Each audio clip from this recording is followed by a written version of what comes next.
Mira Business FM. It's the morning drive here on Mira Business FM. My name is Tim Elliott. It is mirabusiness.fm on the website. You can watch us, listen to us there, also on YouTube and Twitch. And if you're on socials, you'll find us across LinkedIn, across Facebook, on Instagram. X is where you'll get the news. And to contact us, very simple. We'd love to hear from you. You can WhatsApp.mira.fm. Type that in. You will find us. Send us messages. Let us know what you think. Now, we've been talking real estate this morning.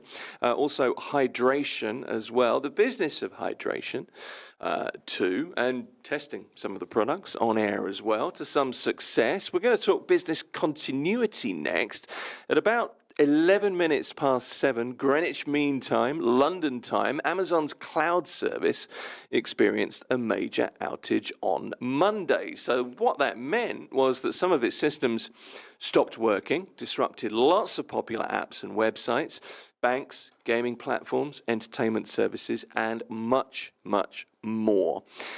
Why did it happen? What does it mean? What can we do about it? Muzammil Sheikh is here. He is our I guess Mira Business FM's technical guru.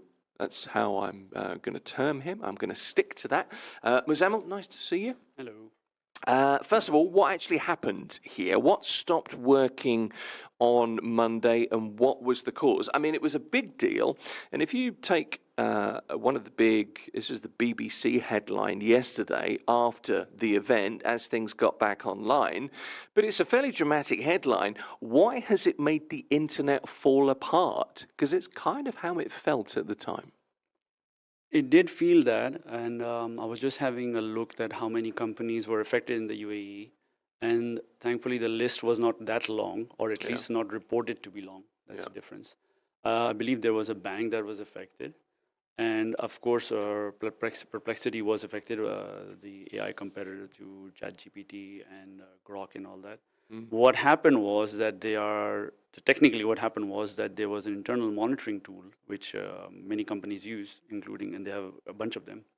Okay. That was the root cause of the issue, which was misreporting to their DNS that their DynamoDB was down, which was not the case actually. It was not down, but the tool was misreporting that information, which caused a cascade issue among other services where in the gist of it, there are many companies using APIs to talk to Amazon, and there is a retry queue that happens. And then what ended up happening was there was a build-up. So they keep retrying to contact the database. What's an API? Sorry, just to backtrack slightly. API is an application programming interface where you can set up your app to talk to another app. Okay. So the apps are talking to each other. Right. And they can be complex or they can be simple. And they have it's a simple thing like when you knock on a door, you will say, okay, there's no one there. You will knock again. So it has an API can be, okay, I'm going to keep trying, but usually people set it to like 5 times or 10 times. And imagine the zone that was affected is the East zone, the Virginia zone, and usually the entire zone doesn't go down, but the entire zone went down because of the tool and because of the DNS update. It's never happened because every time you see that there'll be a new issue and they'll fix it, and next time it'll be a different issue. I mean, usually that's how it works. Okay. And what ended up happening was that they fixed that issue apparently in 2 hours, as their official reports say. But it took many hours, up to 24 hours, for the clients to be fixed, and some were fixed sooner, some were later. And this emphasizes a big thing where our reliance on cloud platforms is some of the companies are basically crippled in some ways, or part of them. Checkouts were not working, carts were not working, because not Amazon, AWS, not everyone uses them as a whole. Some people have a hybrid cloud strategy where they only use portions of it. So this is effectively what happened, that the basic thing is that in those times, you can't do anything but wait for Amazon to fix it, which they did, by the way, which they did quickly. And the interesting thing is I was checking about their service level agreement, which is when your services go down, how much does Amazon pay you? And if you look at the numbers, the example given was that, let's say, because their billing is very precise, like they don't bill you for the whole lot. It's a per service billing structure, very microservices. So let's say you were using the DynamoDB and your yearly bill was yearly bill was like say $50,000, for example. DynamoDB is the database Right. service. Because it Okay. was not down, but it was not reachable effectively. Yeah, It yeah. was not reachable. So you're knocking on the door, nobody was there. Nobody was there In because theory. the tool reported like, okay, I'm seeing an issue. It messed up the DNS, which does the handling of the queries that are front. And there are deeper technical things, and I'm not going to pretend that I know them because there are DynamoDB experts and there are AWS experts who will say exactly what's going on. But like I said, that from an engineering perspective, let's say you're planning something and you're setting up a business, the decision that's made is a business decision that, am I making enough money to pay for the redundancy? Okay. That's it. Okay. So Yep, like yep. people have a fire, they say, okay, if I lose everything in the fire, fine. How much is the insurance? Let it burn, like that kind of thing effectively. So that's the logic behind any business decision and there have been the same thing with cybersecurity, where there's theft happening, right? Sony was hacked a long time ago. And the estimation done was that to harden their systems, it would have cost them more than the hack. So here, if it's a small business, they will say, why would I want to do additional availability zone, or why would I pay another $1 million or something, whatever, to have that kind of situation? Okay, so the decision is it whether it's worthwhile or not, I guess is what you're saying. Let me just run through. I looked up some of the technical details, and I think this is reasonably easy to understand because I'm getting it, so I guess most people will. But DynamoDB is the database service. It's used by thousands of apps, and what happened was the DNS, which is the domain numbering system, domain name system, yeah, domain name system, suddenly couldn't be reached. So if the DNS is like a contact list of the internet, really, then this was a case of missing every number at once. So apps couldn't find databases, websites couldn't reach login systems, smart home devices couldn't even phone, Alexas, I think some Alexas stopped working, etc. I mean, on the face of it, kind of mundane, really. I mean, it's not the most interesting thing. It's kind of quite hard to understand, but it creates such a big deal, Ms. Emil. Well, it's Amazon, and and I'm sure a lot of outages are happening other places, and they're not reported because the key systems were down, and the U.S. media is good at capturing and sharing these information that they're pretty good about it. So, but like I said, like I'm sure services were affected worldwide. By the way, funny thing is even European services were affected because they were relying on the U.S. Services. That's right, and this is a data center somewhere, I think it was somewhere like Virginia or something. So that this is their biggest one. Yeah. It handles billions of queries per second, apparently, or I don't know, minute. Yeah. And it is one of the oldest zones. The way it works is that a zone has a bunch of data centers, which are called availability zones. So 1, 2, 3, 4, whatever. They have a bunch of them. It's the highest concentration. And here, having a bunch of availability zones didn't make a difference because a software tool caused the issue effectively, right? The monitoring tool. And you can have all the redundancies in the world. Let's say if you can't find the door, then your software has failed, right, effectively. If you can't find the fire exit in some ways, just to simplify it. Well, this, I mean, I take your point. The thing with this, though, was that there was so much disruption and it caused so much consternation. AWS is the biggest cloud service provider in the world. I think it's something like a 30% market share. So if they go down, so do lots of others. So in this case, and this is just a few, OpenAI, ESPN, Apple Music, Apple TV were affected, Snapchat, Pinterest had issues. Parts of Emirates apparently. Not sure how much. Emirates was affected per the news. I don't know. I mean, they haven't officially said anything because Emirates is it's a giant. So they are probably they have a hybrid cloud strategy. It would be very foolish for them to just rely on one. Yeah, I mean, it's that range, though, isn't it? It's not just AWS. It's not just Amazon. It's the fact that thousands of companies use AWS for storage or for web hosting or for, I suppose, for databases. Right. So those companies include lots of major apps that rely on AWS to run key parts of their systems. And the issue with this is, and you were pointing to this just now, is that once it hits, it tends to snowball, doesn't it? Right. The queries kept on coming, and then it took a while for them to stabilize because then when they fixed the issue, as basically they were being flooded with queries, so it was like a DDoS attack. You shouldn't call it that, but it's like in some ways, which is like a question. They're just sending like they're just knocking on the door. So There are parallels with it. I mean, we Right. should say obviously Yes. it wasn't an attack, Yes. but No. there are parallels with the way DDoS attacks work, in that it's just a barrage of Right. basically messages, knocks, isn't it? Yeah. Yeah. And then that's the reason why it took for the whole thing to settle down, even though apparently the engineers had fixed it in a couple of hours.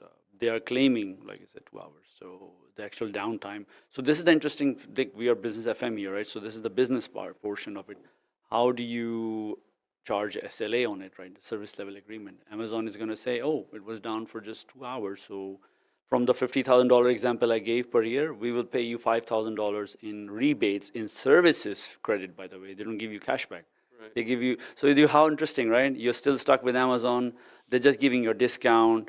Basically, it's like, what exactly is the cost? But your business cost might have been much higher, but they will only give you this much per the agreement. So these are numbers we need to understand, that this is how the cloud providers always win. That where do you go? Okay, oh yeah, more redundancy, pay more to Amazon, or we give you a discount effectively, right? So this is why I don't like giving away your data sovereignty and platform sovereignty effectively, like creating jobs locally, having the systems in-house if you can. If you're growing, I mean, if you're a startup, I think it makes sense. But again, it's you're moving the cost structure from in-house to outsource, and then you have to understand the billing structure of Amazon, which if you even leave some logging services on, your bill might run up to thousands of dollars. So you have to be very careful with cloud services. Okay. I mean, to be fair, in this case, AWS acknowledged the outage. They said their engineers were, I think the term was immediately engaged to fix the problem. They then said they worked on multiple parallel paths to accelerate recovery. So I'm wondering, first of all, what that means, if you can read between the lines there. But they did deal with it. But how do you get things back up and running? Well, if you think about it from an engineering planning perspective, if they are giving you a parallel path, were they giving you a different availability zone? Was that part of the contract? Were they rerouting the queries coming in from the source apps? By the way, you cannot expect a response from the clients that much, right? Yeah. You can't expect them to rewrite their app to, hey, don't go there, go somewhere else. Like, don't ask the question on this zone, ask it over here. So they should be at that time, probably I don't know. I mean, like I said, they did not provide too many details apparently, that what was the nature of the mitigation action done in the moment.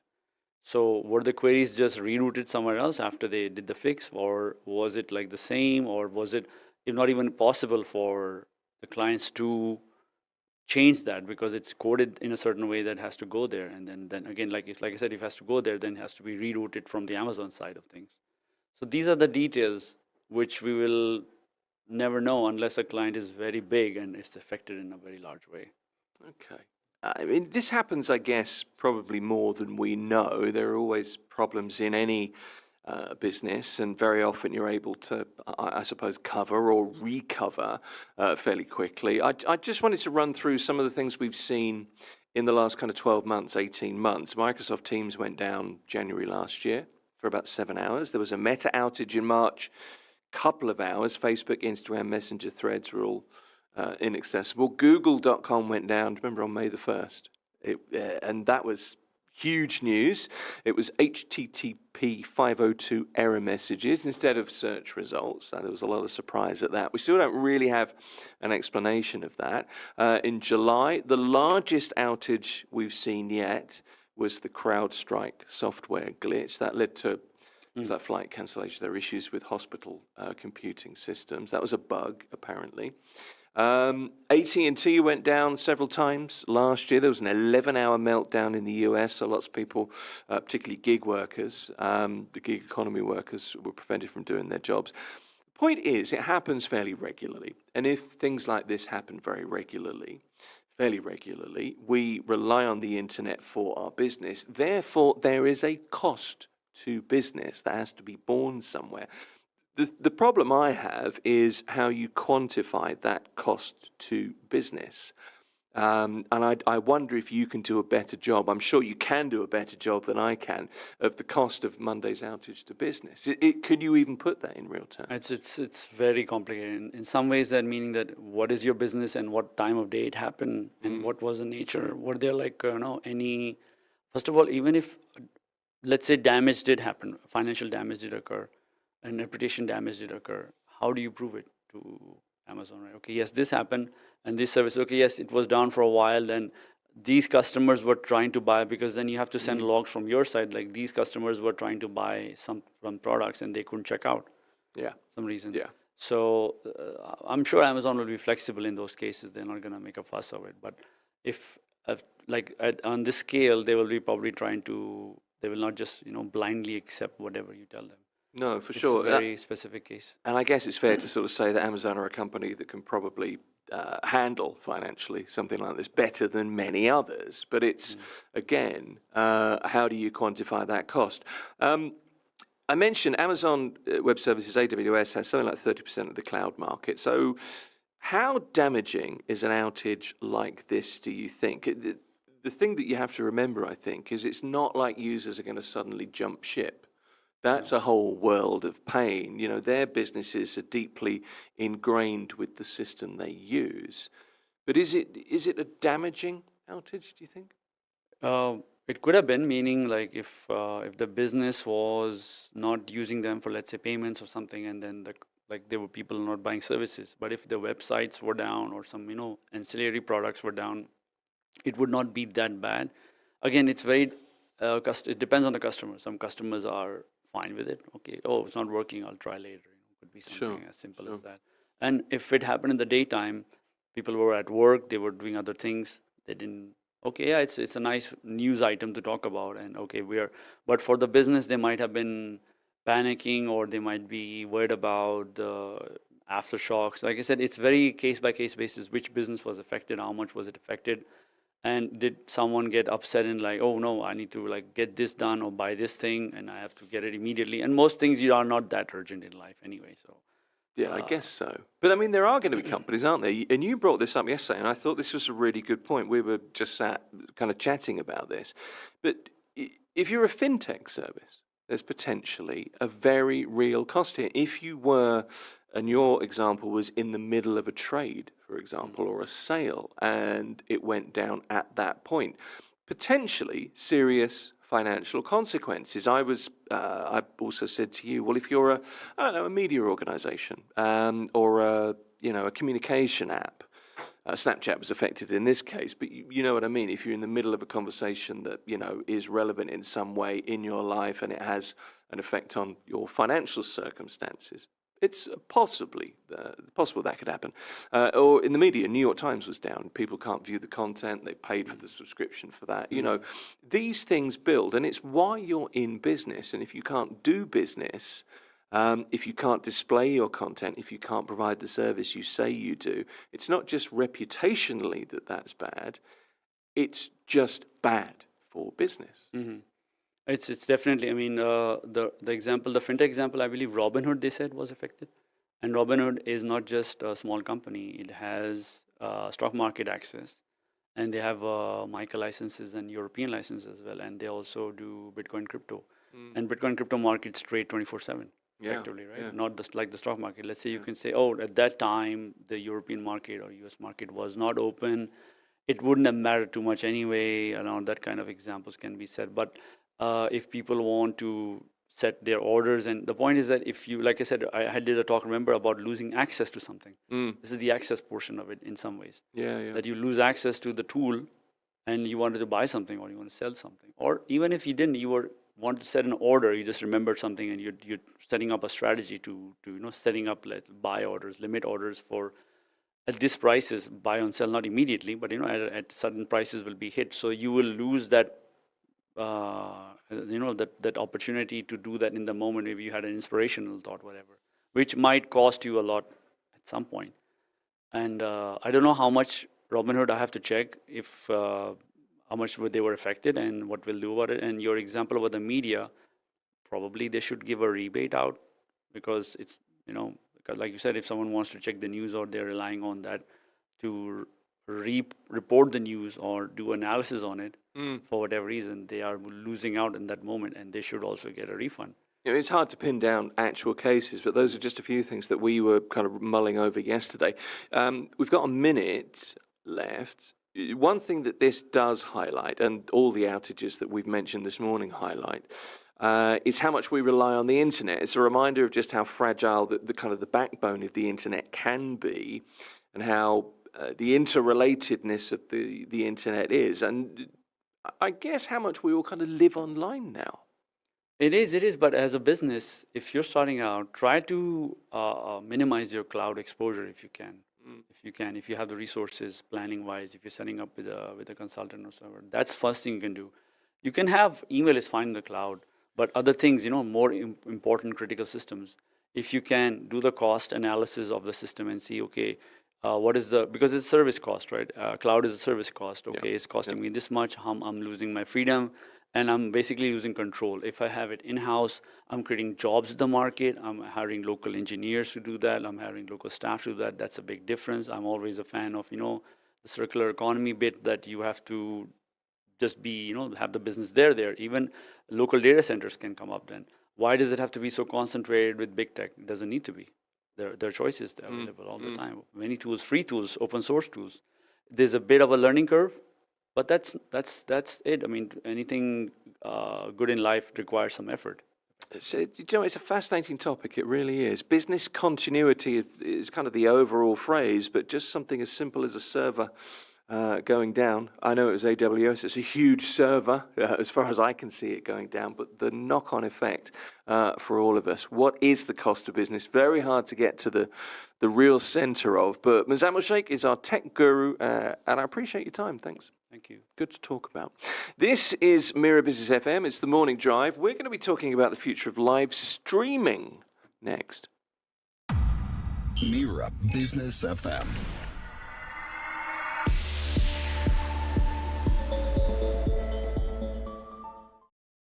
Morning, it is hour 4. We're in the home stretch. This is Mira Business FM. My name's Tim Elliott. I am joined by Inzamam Rashid. You just heard him on the news. Inzi, nice to see you. Nice to see you too, Tim.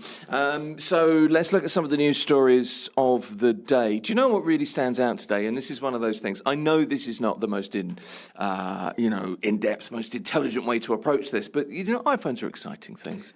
I think it's pretty intelligent. Yeah. It's very, it's techie. It's intuitive. And also there is obviously a huge business impact of Apple, and it'll be interesting to see what the sales, particularly of iPhone 17, will be like.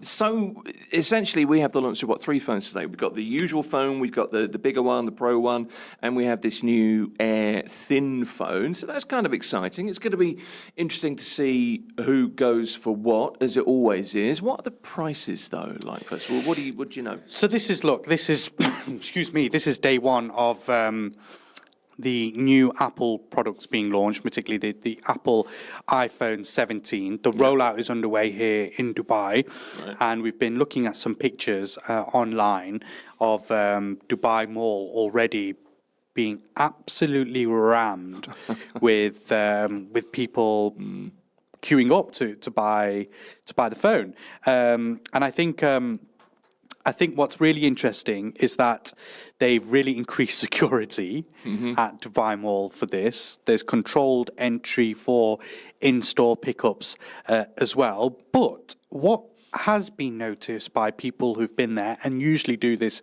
kind of a thing is they are actually seeing shorter queues. Is that because you've had to register? Because there's no walk-in. You can't just walk in and buy a phone. You have to have registered. Is that right? Maybe that might be the case. Yeah, maybe it could potentially be the case. So you asked a bit about the prices. Let's get down to the money of this. So the iPhone 17 Air has pretty much attracted a lot of interest. They're saying that that's going at or starting at 4,699 dirhams. Sorry, that's for the iPhone 17 Pro. That's the iPhone 17 Pro, 4,699 dirhams. And then for the Pro Max, which is the bigger version of the iPhone 17, that's 5,099 dirhams. So what's that, a difference of 400 quid? 400 dirhams, is it? 400 dirhams, Yeah, exactly right. That's not 100, that's, trying to do the maths, about $100, that is, Just over, yeah. between the smaller version and the larger version. Mm-hmm. I don't think that's too bad.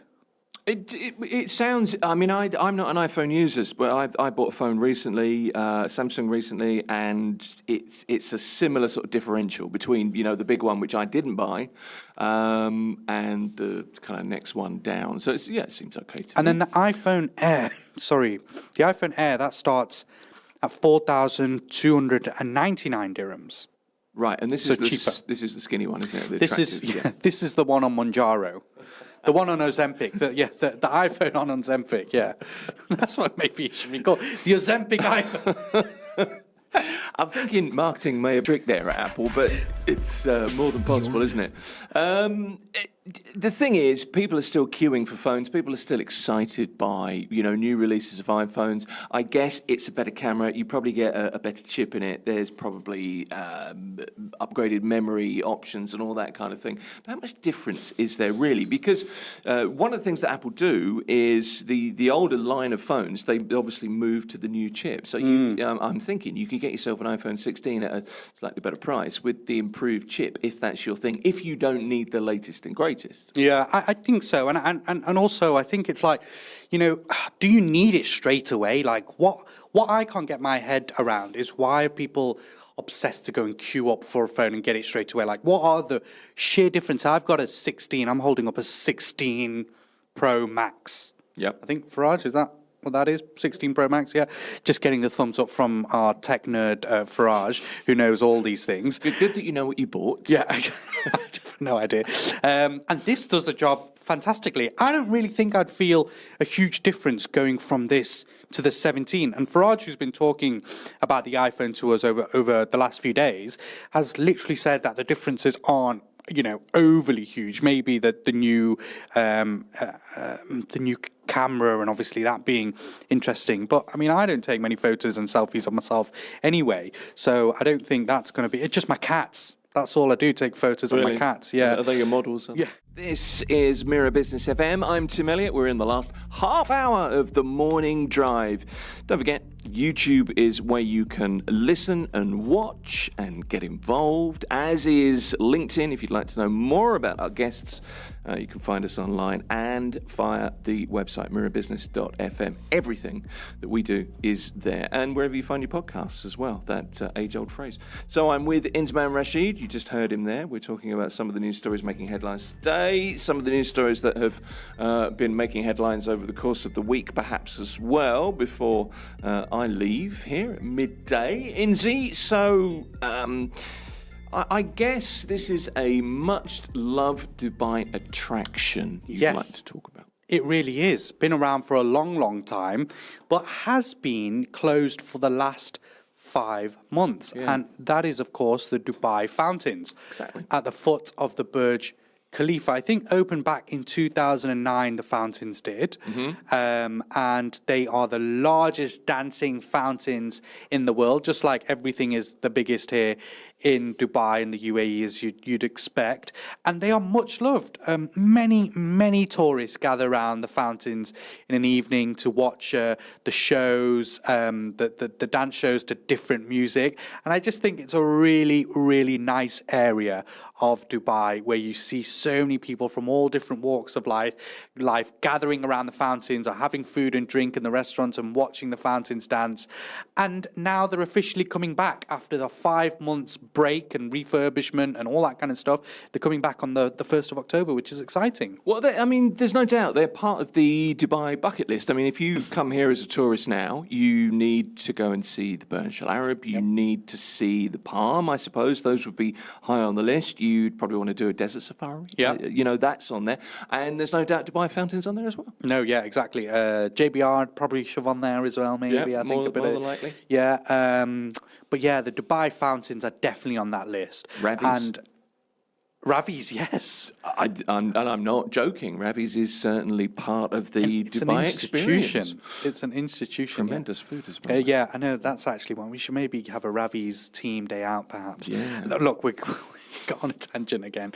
But no, the fountains, and also the fountains are such an integral part of not just Dubai as a tourist destination, but to the economy. Like bringing all those people into that Burj Khalifa area, people witness the fountains, and then you've got all these cafes and restaurants on the outside. You've got the Time Out Market there as well, and it's just a great spot for people to hang out, chill out, and witness these magical fountains. So for the last 5 months, they've basically drained all the water out, and they've been refurbishing the fountains. They've actually had this kind of digital show on instead, which I think if you're visiting Dubai and Dubai Fountains was on your list. It's not quite. It's not quite, But yeah. at least they did it. Yeah, exactly. They did it, and I think it was an innovative way. But also what Dubai government also did, and I think maybe Imar,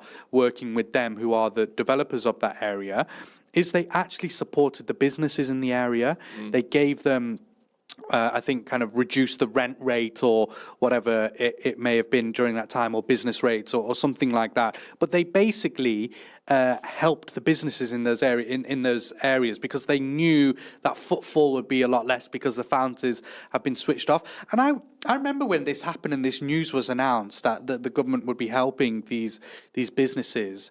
And I thought, God, you would never get anything like that in the UK or something like that. They would not be forking out a lot of money to support business in the area just because, the taps have been turned off a fountain for a good few months. I hadn't thought of it in that way. I mean, there's the timing as well that it's done over the summer at obviously a not peak season. So it comes in just as people are really starting to spend more time outdoors in the evening, temperatures drop and everything else. But it's a very good point. The other side, if this was where you and I come from, it would take a whole lot longer. Yeah, exactly. And 5 months to refurbish. An attraction of that size seems to me a reasonable timeframe. So they've announced that the refurbishment or the closure, the prolonged closure, was part of comprehensive program of refurbishment. And obviously now it'll open on the 1st of October, back when all tourists are coming back into the country. Dubai really is booming once again. People will be able to get down there and witness this. And it's likely that they will be bigger, better, fresher, new dance moves, new choreography coming out from these fountains as well. I kind of feel like, even though I live here, it's something that I would want to go and see regularly, especially if it's new again. Yeah, it's something that you would certainly think, no, that I need to tick that off my, resident bucket list. Because there are two bucket lists, aren't there? There's a resident bucket list and there's also a tourist bucket list. And I've done pretty much all the tourist stuff. What was on your residence bucket ad list? infinitum. My residence bucket list, because I'm frightened of it, is it's also one of the top things on the tourist bucket list is the zip wire. And I really struggle with heights. Which one's that? The Marina one? No, not the Dubai. Well, the Marina one is one, but I'm actually thinking of the big Ras Al Khaimah one, first of all. But the Marina one, is almost at that level for me, because it's shorter and I probably wouldn't scream quite as long. Would you do the jumping out of a plane and the skydive Dubai? No, couldn't do it. And my wife's always been like, I quite fancy doing that. And I'm like, well, I could get you that as an experience because, like tick birthday present, to store that one for the future. And also, hey, well, what if it didn't go? Don't tell her I said that. You've got to sign a waiver. There's a whole waiver that you've got to sign. It will be on your head. I know, exactly right. No, couldn't do it. Could you do that? Could you skydive? Oh, yeah, I've done it. You've done it? I'll tell you the story of my skydiving go here at Skydive Dubai. I went to go register and paid and everything and rocked up there. At the time, I weighed over the limit that you could be, which is 100 kg. Right. You basically have to be under 100 kg to do this thing. Right. And I think I was about 103 maybe. Could you not get a bigger chute or something? Get more air under there? Or is that not? I don't know if that's... maybe just isn't the way that science works. But I think... I was thinking, oh, God, I was really upset. I was annoyed at myself because I was thinking, you you fat human, lose weight. And Is that what you thought? yeah, I did. I was like, lose weight and get on so you can do this. Okay. But then it really motivated me. And I went and lost a bit of weight. I actually ended up coming down to like 90 kg. And then I went and did Skydive Dubai. Was it worth it? I loved it. I absolutely loved it. I even got one of those videos where my face is like... I love those videos. Yeah. So you're up there and you're in the plane. How did you feel going up? Oh look, heart is racing a bit. Yeah. Especially, it's when, excuse me, when they open the door and you're like, okay, you're jumping out this thing. Yeah. So, yeah, at that point, I was like, this is going to be interesting. And then did it, but you're obviously attached to another human who controls everything. Yeah. And, I loved it. It's just exhilarating. And when you, after the parachute is pulled and you're doing this slow kind of descent back to Earth, it's just beautiful because Dubai from up above is an absolute spectacle. Spectacle. Let me get the right word, not skeptical. It's an absolute spectacle. Yeah. And you see the palm. You could see where I live as well, over on the harbour. You get to see in the distance the Burj Al Arab, the downtown Dubai landscape. I think that was really memorable for me. It is we forgot to put that in the bucket list, the tourist bucket list, but that is kind of top of the list, isn't it? I think for a lot of people. No, I have to be honest, I would struggle with it. Once again, off on a tangent. Let's work our way back to another story that I know you've been talking about this morning, and that is number plates. Yes, this is really interesting because I think it's become a bit of an obsession in Dubai, especially when it is for me. When I drive along the roads here, I'm always looking at the number plates, and if I see like a 2-digit number plate, I'm thinking, that must have cost a lot of money, because they do. They cost a fortune. I mean, millions of dirhams for number plates. And what's happening with the RTA, the Road and Transport Authority, they have decided that they're going to be auctioning off 90 so-called premium vehicle plates later this month. I think it's on the 27th of September. Now, it's a market that, to me, completely defies logic. When you're talking about the sales of number plates. I think a few years ago, one plate, which I think was the number 5, sold for 33 million dirhams. I remember I saw that plate as well on the Rolls Royce parked outside the World Trade Center. I was at an event. This must be, it would be 12 years ago, 13 years ago, I would guess, something like that. But I saw the plate. Yeah. And what's interesting is that for some, this is about prestige. Sure. Which I get. Sure. But for others, it is also about investment.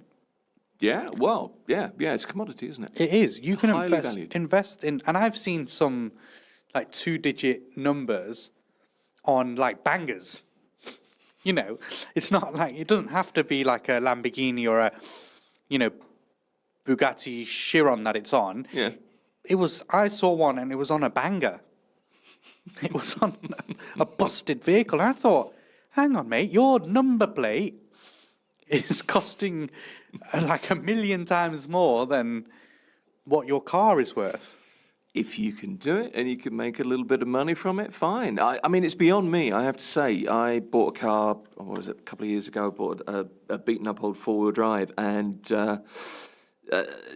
I just don't, I'm not bothered about putting a plate on it. I just took what I got. I don't really care. Really? It's just not my thing. But, I don't really have much of an opinion on it. My dad has a car. He's got his own number plate on it. Has he? In the UK, yeah. So, I mean, that's his thing. It's got his initials on it. And he seems to like it. But, But it's just here, it's the fact that, these auctions they're a real show. I've never been to one. I'd love to go to one. Where you actually go to these auctions. It's a proper setup where you have all these people in one room bidding for number plates and holding up these number plates with the two numbers on. I just think it's phenomenal. And so what the RTA is doing is basically putting up 90 of these premium vehicle plates. Some will be 2, some will be 3 numbers.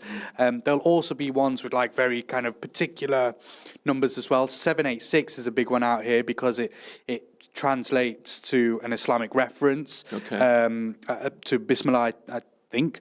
And so that's obviously a huge one as well. And then you got like years, right? So like 1995, the year that I was born. Right. I mean, that would be pretty cool, I think. So yeah, I just think it's fascinating. I think it's really, really interesting. And obviously, it's a huge business, the business of number plates. Well, we'll come back to that and see what the prices were like as well. Self-driving cars. Any interest in robot cars, self-driving cars? What do you think? This is a difficult one. I think I'd like to try it, and I haven't. And I've got friends who have tried it in the US. But I'm not really that fussed about it. I love driving. Imagine cruising along Shakeside Road in a robotic driverless car. Essentially, you're being chauffeured by no chauffeur, aren't you? That's what's coming. This is Tensor. It's in one of the papers today. Silicon Valley agentic AI company is debuting the RoboCar, which I like the name of. It's very like RoboCop, and that gets me going. How do you feel about being in one? Would you do it? I would do it. I'm more worried about other people than the RoboCar, to be honest with you, because we all know if you've driven a car for any length of time, whether you're new to driving or you've been driving for years, the variable is always other people. Yeah. And that's what bothers me. And if you're driving through intersections where adjustments are happening and it's been reworked and people aren't really aware of how the lanes are working, it's much more difficult. And that's not to say that people are driving badly sometimes. These things happen. Roadworks are there, so it's difficult. But this is going to be, and I'm wondering about this, and maybe you can enlighten me on this, the world's first personally owned level 4 autonomous vehicle. So it's going to be at Dubai World Congress, which is happening I think next Wednesday and Thursday. But level 4 autonomy is full autonomy. So you just get in and the car drives. And then there are 3 other levels where obviously you can take over if you were in the front and drive, as you could with cruise control. But I thought Tesla's had this. Am I right in thinking that level 4 autonomy hasn't been enabled in Teslas yet? Or only in particular areas in the States, in San Francisco? I'm going to be fully honest. I didn't know there were different levels of the autonomy. Apparently there are, in terms of sensors and the way the cameras work and the level of driving that the car does. Interesting. You could steer but not be in charge. Oh, I get it. Yes. Or not steer. Those are the differences. So you have there's somewhere there's physically someone still has to be there. Exactly. And it drives. Yes, I do know that. Level 4 is nobody has to be in the front. The steering wheel, in this case, actually, in this particular car, the RoboCar, it folds away.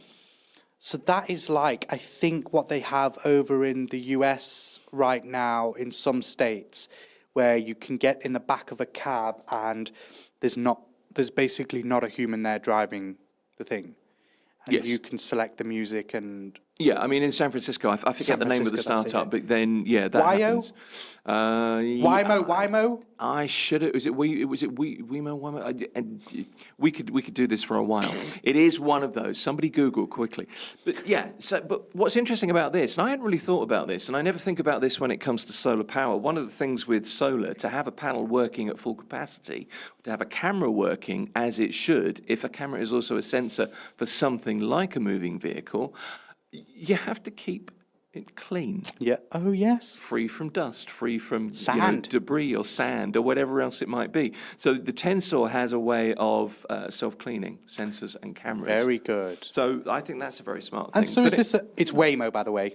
Waymo. We were basically we were pretty close. And so is this going to come in for what, taxi services, or like you can actually own one and then sit in the back of it, or what's the plan with this? Because I know that Uber are trialing self-driving vehicles for later this year, and I think with the plan to introduce it in 2026. But excuse me, what are these robocars for? Is it to own? These are to own. Customer delivery is projected to be in the second half of next year. Okay, so towards the end of, that's within 12 months. How much autonomy these cars have to have, because I guess the regulations are being worked on at the moment. So whether you could have a level 4 autonomy robocar, or this would just be, another electric car that you can buy. It's a nice looking car. It's a big car. This particular one, the robocar, is an SUV, so it's a reasonable size. I don't know what the autonomy level will be, but they're going to be here next year. interest. All right. Interesting, yeah. I would. I don't think I will invest, but I would like a friend to invest so I can check it out. Yeah, but that's always the best way. Let somebody else pay. You know, that's how I live my life, Inzi. Here's my final question for you, and I have a little bit of expertise. I'm no particular expert. Excuse me. What would you pay for a cup of coffee? Really nice, well roasted, well rounded. You know, with the right milk, the great. I do like a good roasted coffee. There you go. But I like my coffee cold as well. Oh God, what would I pay? Maybe. What would you stretch to? Special occasion, you want to impress? Let me take you to this place. 50 dirhams? Okay, so you wouldn't pay 2,500. What? I know, it's a lot of money. Guinness World Record, the most expensive coffee brewed from rare geisha beans. It's served in a crystal glass and is that Edo Kuriko? I think it is. Crystal glass. It's been set by Roasters Cafe in Do you get downtown to keep Dubai. the crystal glass? I'm thinking you would need to, yeah, considering it's a mortgage for the coffee. It's interesting, though, this, because I've sat and done some of the maths. So they're offering this. It's clearly a great marketing opportunity. Raj, can you just stay across Tim's opportunity. maths, please? Because I worry about whether this is legitimate mathematics. I did do this with a calculator, I promise, earlier. So it's precision hand poured, a V60 brew. A V60 is just a filter. It's a Japanese style of filter, and you use a specific weight of beans, specific liters, milliliters, etc. Depends how you like it. You also get a tiramisu, a chocolate ice cream, and a crafted chocolate with your coffee. So you get a coffee chocolate experience. All for the price of 2,500 dirhams. Now, I know it's a lot of money, but it's a sensory experience. The reason for this is it is this Panamanian coffee. And in Panama, they are known these days, for the last kind of 20 years, as being the place for the finest coffee beans. What are they doing to the beans for it to cost that much? You treat them very nicely and talk to them the way the Japanese do to their cows, I think, or something like that. It's called the Panama Esmeralda Geisha Coffee. Now, I talked to my dad. My dad's a coffee fanatic. Is he? And he said, look, this is a coffee grown, it's single estate, it's a single family in Panama. It's auctioned every year, this coffee. It's released in very small quantities. And they command really hefty auction prices. Most of the coffee ends up in Japan. This particular coffee is super expensive. And some of their other coffees end up in places like China. And obviously some have ended up in Dubai. The record price set for this coffee, a washed geisha lot from Hacienda La Esmeralda, $30,204 for a kilo, 2.2 pounds. A kilo, so that's like a bag of the beans? That is a reasonably sized bag. I mean, you'd know if you were carrying it. But most bags of coffee would be 250 grams, a quarter of that. $30,000. And you would pay, what do you pay for your coffee? Would you pay 20, 30, 40, 50 dirhams for a bag of coffee? Somewhere around there, depending on what you buy, right? Oh my So it's days. $30,204. And so this coffee now, this 2,500 dirhams with your tiramisu and your chocolate, that's now available in Dubai. You can rock up to this coffee shop and get it. Yep, you can rock up. You can go and spend 2,500 dirhams on a cup of coffee if you want to. So that's the highest. It's sold to a Dubai coffee, I guess, importer, wholesaler. This. So think of that in dirhams. That's 111,150 dirhams. 100 for a kilo of coffee. But if you then break that down, even at 2,500 dirhams a cup, it's not that overpriced. So I worked it out. Okay. Hang on. It's not that overpriced. Well, let me finish it because you may not agree, but let's see. On the basis of 16 grams of coffee a cup, okay, which is probably they'll be using something like that amount, somewhere between 16 and 20. Let's take 16, okay. 454 grams equal a pound of green coffee, so you'd get around 30 cups per pound, something like 28 cups a pound, between 20 and 38 cups, 30 cups a pound. So let's say a kilo is 60 cups of coffee. Okay. Let's just imagine that. So that means the price per cup cost is 1,853 dirhams. So it's cheaper than what you would pay for if you were going to get it from the store? Yeah, but take From into the account cafe. then handling, freight charges, import fees, whatever else there may be.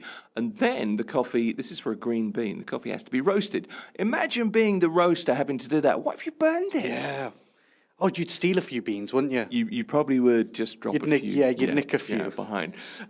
So you can imagine, I mean, to get this done completely through, it's got to be, there is a margin there, clearly, but it's not as excessive as it may seem on the face My of it. question is who, and again, this is a similar question that you ask for a lot of things out here, which I love, and that's what I love about this place, is who's actually going there to spend that much money on a cup of coffee? And also, are they, what's happening to their bodies once they take a sip of that coffee? Because it must be thoroughly enjoyable. How much of a life-changing experience is it? I mean, the way they're doing it is basically a black coffee filtered through, filter paper. So they wouldn't make me a nice Spanish latte with it? I'm not sure that's how you use this particular coffee. I think you savor every drop, let me tell you. There's no doubt about that. But I think it's a really interesting story for two reasons. I mean, clearly there is a world record here for a lot of coffee, a commodity, a very highly valued global commodity. So that's interesting in and of itself. And then, of course, there's the viral aspect of, Dubai doing it first once again, which I think has value. But coffee in the UAE is a huge business, isn't it? Massive coffee culture. Multi-million dirham business. Yeah, absolutely right. I mean, the margins, I guess, depending on the coffee shop you go to, are relatively small, but the volume is incredibly high. So you'd have to figure. There's also something here that makes me think, I would really like to try that. I would really like to, but, the chance is not there. Interesting here, the UAE coffee market, I said it was a million dirham industry. It's actually $1 billion industry. Well, it must be. It's traded, isn't it, here? So yes, that's the point. Projected to reach approximately $1.25 billion by the end of this year. Do you know what's really interesting is I've just done a podcast season, and I kind of start off and ask the guests, so tell me about your day. How did your day start? Because it was that kind of thing. And very often it was, my day starts with coffee. And that was... And not just one sometimes. Very often. So it's there for all of us. Yeah, I've got some good stats for you here, Tim. You'll like this. So as I said, 1.25 billion by the end of 2025. Out-of-home consumption, so basically cafes and all that kind of stuff. Right. And it's a thriving cafe culture, which makes out-of-home coffee sales a dominant force. That's projected to grow at about 3.9%, annually through to 2029. 3.9% annually. Strong. Yeah, strong coffee. At-home consumption, the coffee market is also growing. Forecasts suggesting a compound annual growth rate of 2.37% from 2025 to 2029, again, growing. And the number of coffee shops as of 2024, there were over 8,800 coffee shops in the UAE. Yeah.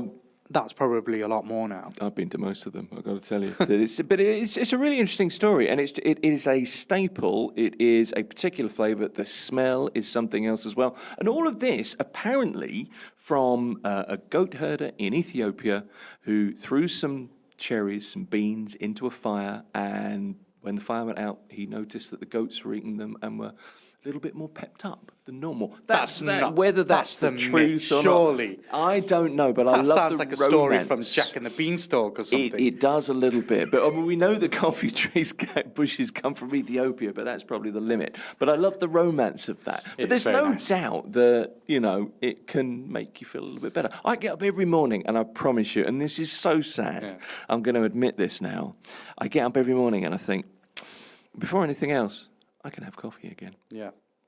There you are. Isn't that a lovely way to end? Yes. And to your story, and they all lived happily ever after. Yes, they did. And he did get the bean. Or something. It is Mira Business FM. I'm Tim Elliott. Inzamam Rashid is next. You got 10 seconds. What's on the show? Oh, we are speaking to a lovely woman from the Sisterhood Collective, talking about what she's done over the last few years to bring together so many women over the age of 35. It's very, very exciting. Stick with us. Daybreak. It's the morning drive with me, Tim Elliott. We're talking real estate for the next, it'll be around about 45 minutes, I think. I hope you've been enjoying the bouncy, bubbly music that's been going on. We've sorted out, I think, ironed out our wrinkles this morning. That's probably the best way to put it. Mario Volpi is here. He's Senior VP Investment Advisory at Allegiance Real Estate. Mario, as always, it's lovely to see you. Thank you very much for coming in once again. Thanks, Tim. I nearly called you Craig then, which is my podcast, man. I was going to say, I would. The weird thing is, I'd probably answer to it, and it wouldn't matter. Good morning, Tim. Nice to see you. Look, I'm going to preempt everything because, as is your, it's a necessity in your life for you, I think, to laud and appreciate Chelsea Football Club. Oh wow. We're going straight there. So I'm going straight there because I know you're going to bring them in at some point. So I'm preempting. Okay, so for the listeners as well, I have to be humble. We were humbled by Sunderland last weekend, despite the fact we played really, really well against Ajax and thought we came into the game with amazing positivity, but we were rubbish, definitely rubbish, and they definitely deserved the 3 points. Obviously now Arsenal's starting to push away a little bit, which is a bit annoying. But still, this weekend, Saturday evening, we do have...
Mira Business FM.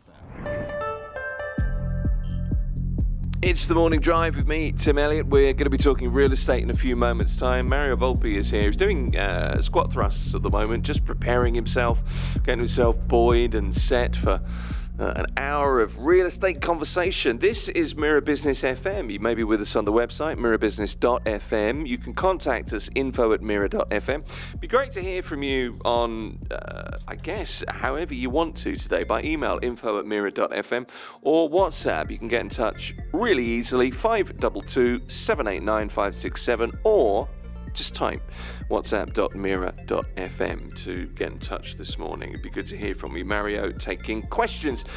Subscribe, give us a thumbs up, give us a like, let us know what you think about the content. You can find us on YouTube, Twitch, you know where we are, all across the socials. Mira Business FM and Real Estate, a roundup next. Mira Business FM.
Mira Business FM. Mira Business FM and real estate. Don't forget to keep in touch with us, info@mira.fm. It's always good to hear from you. That's the email address. If you'd like to WhatsApp us, easiest way, whatsapp.mira.fm. If you want the number, you can remember this. I'll try and say it reasonably slowly so you can copy it down, but it's on the website, 522-789-567. Reasonably easy to remember. Subscribe, give us a thumbs up, but get in touch over WhatsApp this morning because our man in the real estate we've managed to once again tie him with Hessian rope to the chair. That's his favourite.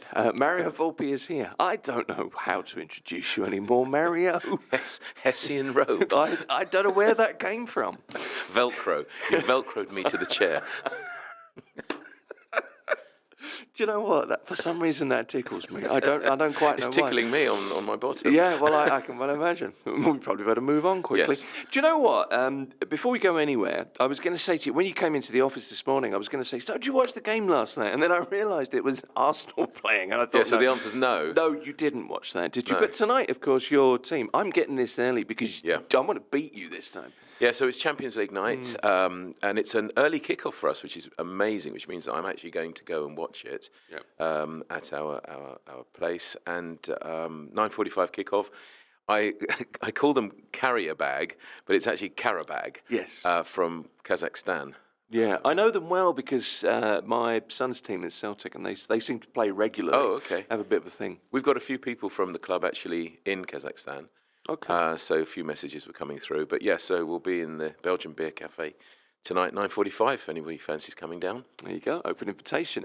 Do you think the chances are good? Do you feel like? Yeah, I mean, Should be. we do score predictors. I give away lots of Chelsea goodies, which I buy throughout the year, and I just give them away to the supporters. Hats and scarves, that kind of thing. I think I'm going to go for 4-0. Oh, okay, that good. Yeah, 4-0 Okay. away from home. There you go. All right then. We'll bring that up next week. We'll and see. see how well you did. Look, I want to start today with a new development, and I'm interested in this. Really, just to throw this at you for an opinion, really, because this is the kind of release of the week, I suppose, in some ways. It's a measured alpha tame release. Just your thoughts. Maravel at Gaff Woods, which is Dubai's first ultra-premium wellness destination. It's 96 residences. It's all about privacy, tranquility. 4 boutique buildings in the inner circle of Gaff Woods Forest. And you get a membership to Maravel, which is wellness and lifestyle and stuff. It's not particularly a new twist on marketing destinations, but I figure this is going to appeal to people. Well, that whole area of Dubai land is definitely developing, and it's one of many. Even Aldar from Abu Dhabi have they've got the wilds there, and this sort of theme of verdant, green spaces and wellness is definitely something that most developers are tapping into, and we're not just talking a spa, a gym. And a steam and a sauna room. They really are going all out to town, ensuring pools are like hydrotherapy pools and Pilates studios. I mean, the list goes on. But I was saying to you off air that most developers now look at 2 factors, blue and green, and we're not talking football here. We're talking water and obviously parks or green open spaces, whether it's golf courses as well. And these are the 2 themes. Now, you've got to remember we're in the desert, and therefore everything is sort of yellow, golden in terms of the sand. And so to actually, open your window or pull the blinds and just see beautiful green spaces and trees. And, Gaff Woods, I mean, the Gaff is the tree of the UAE, and Majid Al Futtaim has done an incredible job even on all their developments, really. So I think it's good to have. It's an area that is developing in these type of offerings, and then you've got on the other side you've got Majan, which is also developing, but that tends to be more apartments. So these are obviously apartments within the Gaff Woods, and it's going to be more and more of them coming out there. Yeah, it's supposed to be a hidden sanctuary within the Gaff Woods forest. And the thing about the forest, and this is quite an interesting thing, I think, self-sustaining ecosystem to enhance air quality, 35,000 trees, So in theory, the environment should be a good bit cooler, and they're quoting 5% centigrade less than urban areas. Yeah, I mean, I was about to say before you just mentioned that is the actual theme behind all of this. Yeah. To try somehow to actually lower the temperature a little bit. And don't forget, all of that area, I mean, we've got the big daddy of that area, which was Al Barari. I mean, that's where it all started from. I remember taking a picture, and I sending it to my friends, like, guess where I am? As I'm going down the road, you've got all these trees sort of interlocking with themselves. You know, and I had people say, "Are you in Thailand?"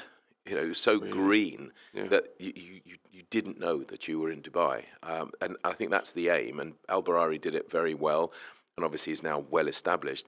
And now a lot of these others are now following suit. So that area of Dubai is going to be extremely green. And I'm wondering, you know, in time when it's all established, that I'm not necessarily saying it from space, but certainly when from a drone up looking down, it's going to be very, very green. It's going to be something, isn't it? Lots of, premium homes, 8 kilometres walking past, 3.5 kilometres of cycling routes, there are gardens and wellness pavilions as well.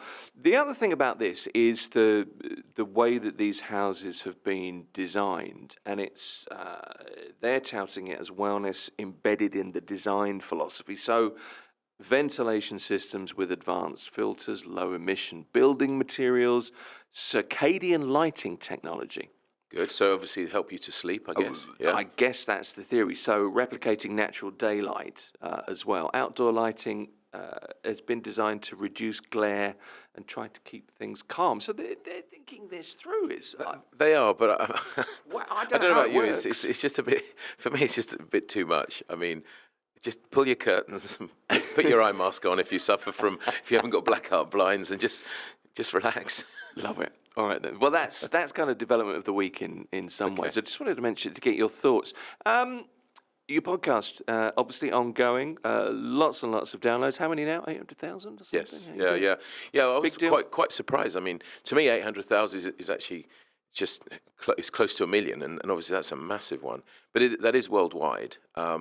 But yeah, it's going from strength to strength, which is really good. A reflection of the interest in Dubai real estate, which is as yet unchallenged, I think. Let me ask you about something that you've been talking about on that analytical report by, is it Kronung? I think it is, real estate on Dubai's residential market.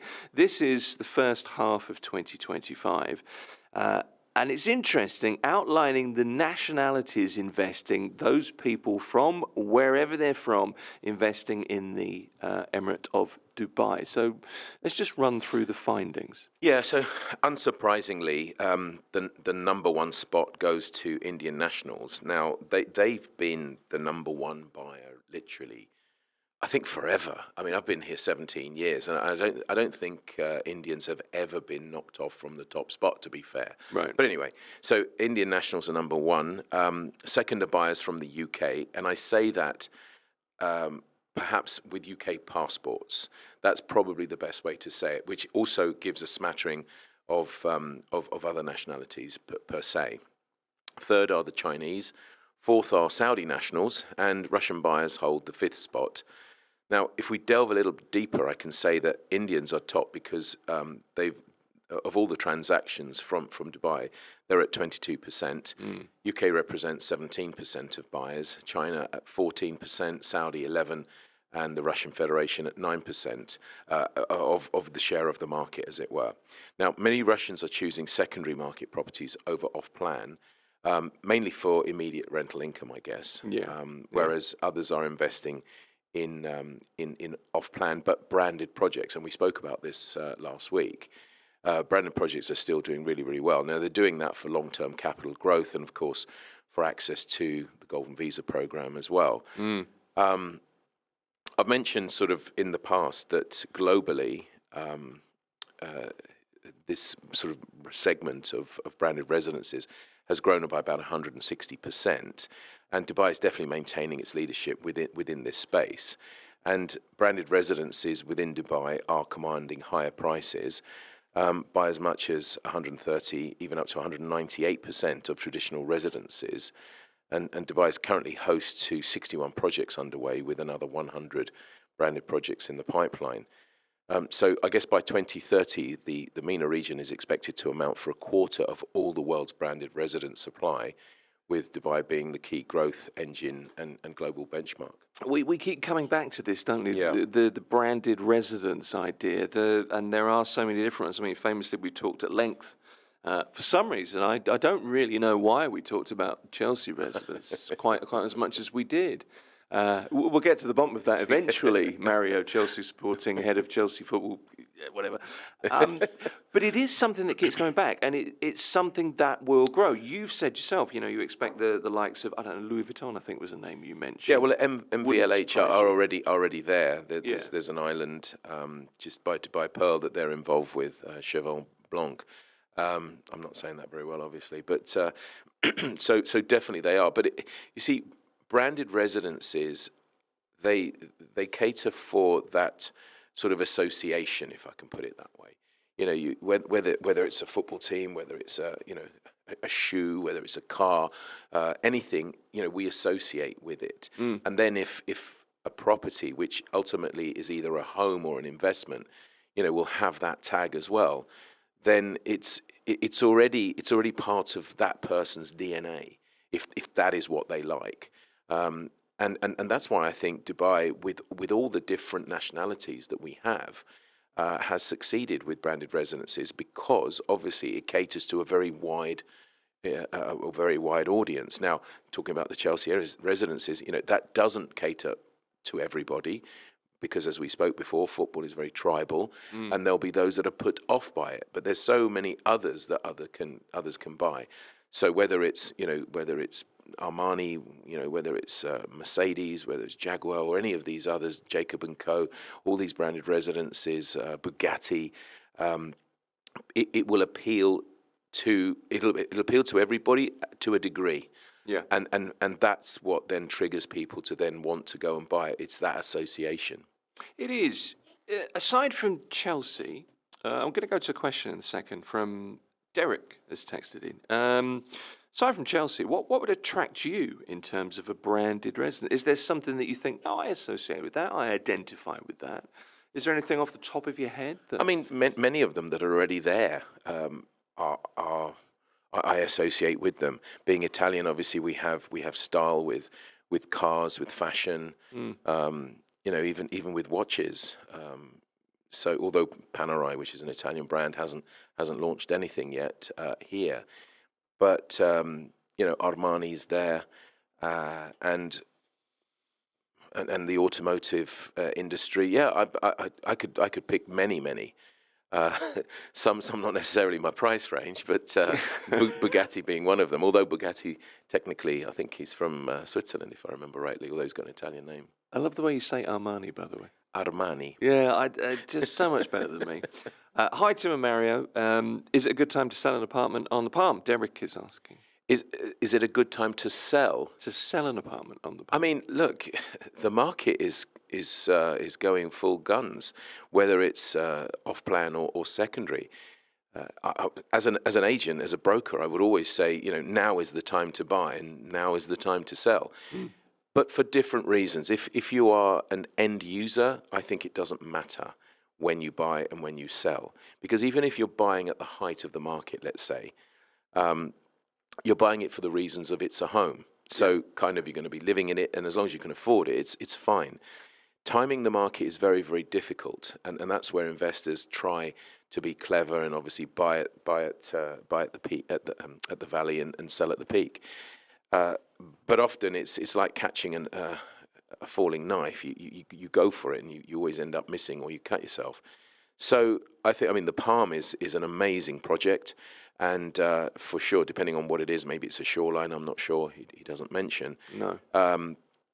It's iconic, and as long as it's priced correctly, it will sell. And now would be an amazing time. There's the world is looking at Dubai, not just in off-plan, but residents, and that's where the secondary market, I think, comes in better. The world tends to buy Dubai off-plan, but secondary market, it tends to be the people here, either long-term tenants who have decided to rent, for example, or people who have decided that yes, their job is stable and that they're fed up of obviously renting and now going into their own home ownership. So, yeah, I would definitely say yes. And if he wants to look us up, we can give him an idea on price or whatever. Okay. I mean, I get one of those Russian buyers we talked about just now who seem to be interested in the secondary market.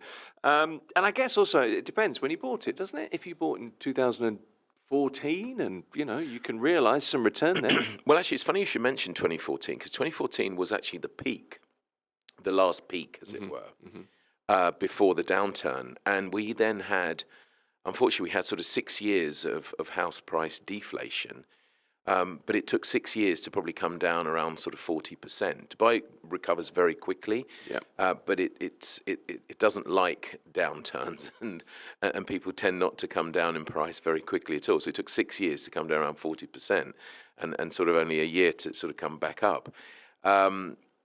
So 2014, leading up to 2020, prices were going down. So if anybody bought around 2014, they would have gone down, but they would have recovered after COVID. So you've got 21, 22, 23, 24, and obviously 25. So you've got these sort of 4 or 5 years of recovery. Now, some will have recovered more than what they paid for in 2014. Others would be about the same.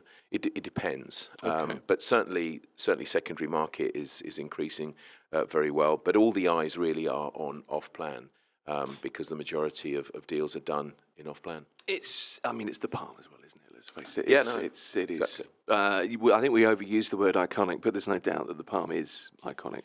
Well, yeah, I mean, we've got so many iconic buildings in Dubai, but it was coined as sort of eighth wonder of the world.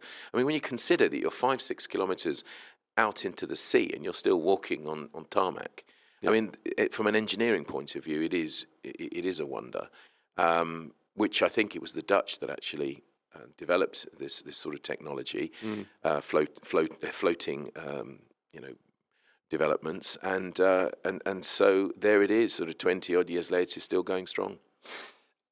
Let's go back to the you'll like this, and it's interesting that you put your glasses back on. Okay, so we are read. they need to stay on because Carl's back on the line. Carl's back. He says, I couldn't miss today's segment with Mario and some new glasses. I see. Well, How many does he have? it's becoming a thing. We were talking about this off air, so I sort of rummaged in my wardrobe to see. I bought these in Japan.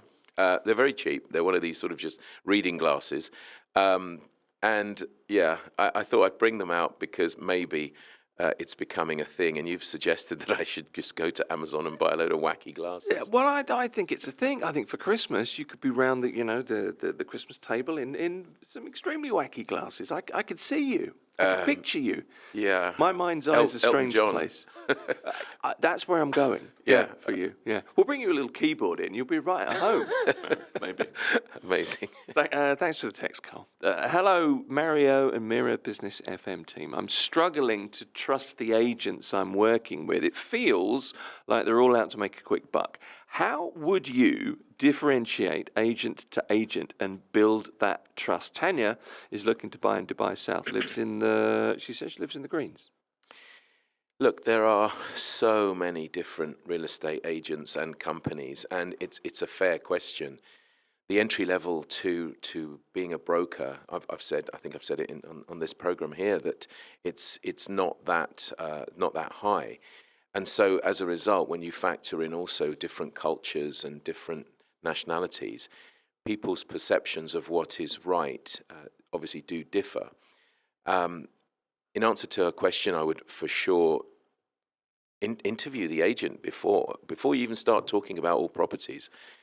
How long have they been in Dubai? How long have they been in real estate? Were they in real estate actually before they came to Dubai?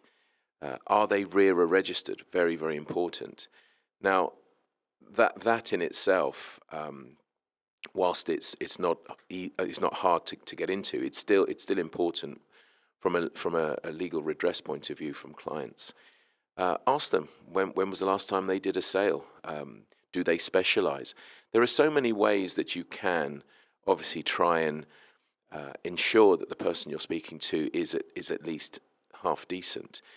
The idea that every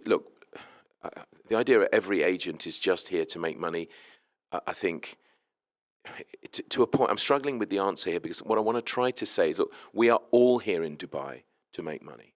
That is why we came here. So I'm not going to say that we're not here to make money, because we are. And unfortunately, there are some who do put their own needs before others. I mean, real estate is a service industry, and we're there to serve our clients. Now, certainly, the important ones or the good ones should walk away from deals or advise to walk away from a deal if it's not right at the time of making that decision. I mean, things change all the time, and a good project might turn out to be a mediocre one further down the line if things don't get delivered or things don't get put in where they were in the glossy brochure. That's not necessarily the fault of the broker, because the broker can only tell you what information they have at that time. But with ChatGPT and all the AI and everything, I think in terms of information, it's all at everybody's fingertips, really. It's just wondering how that person can then turn an idea into reality, and that's where the good agents do come in. So do really, really quiz them and find out a bit more about who you're dealing with before making that plan. I mean, the thing is, it's a big decision whether you're renting or buying. It's a big decision. There's financial outlay in both examples there, so you get where Tanya's coming from. And reputations of real estate agents are, I hate to say patchy, but that's probably fair to say.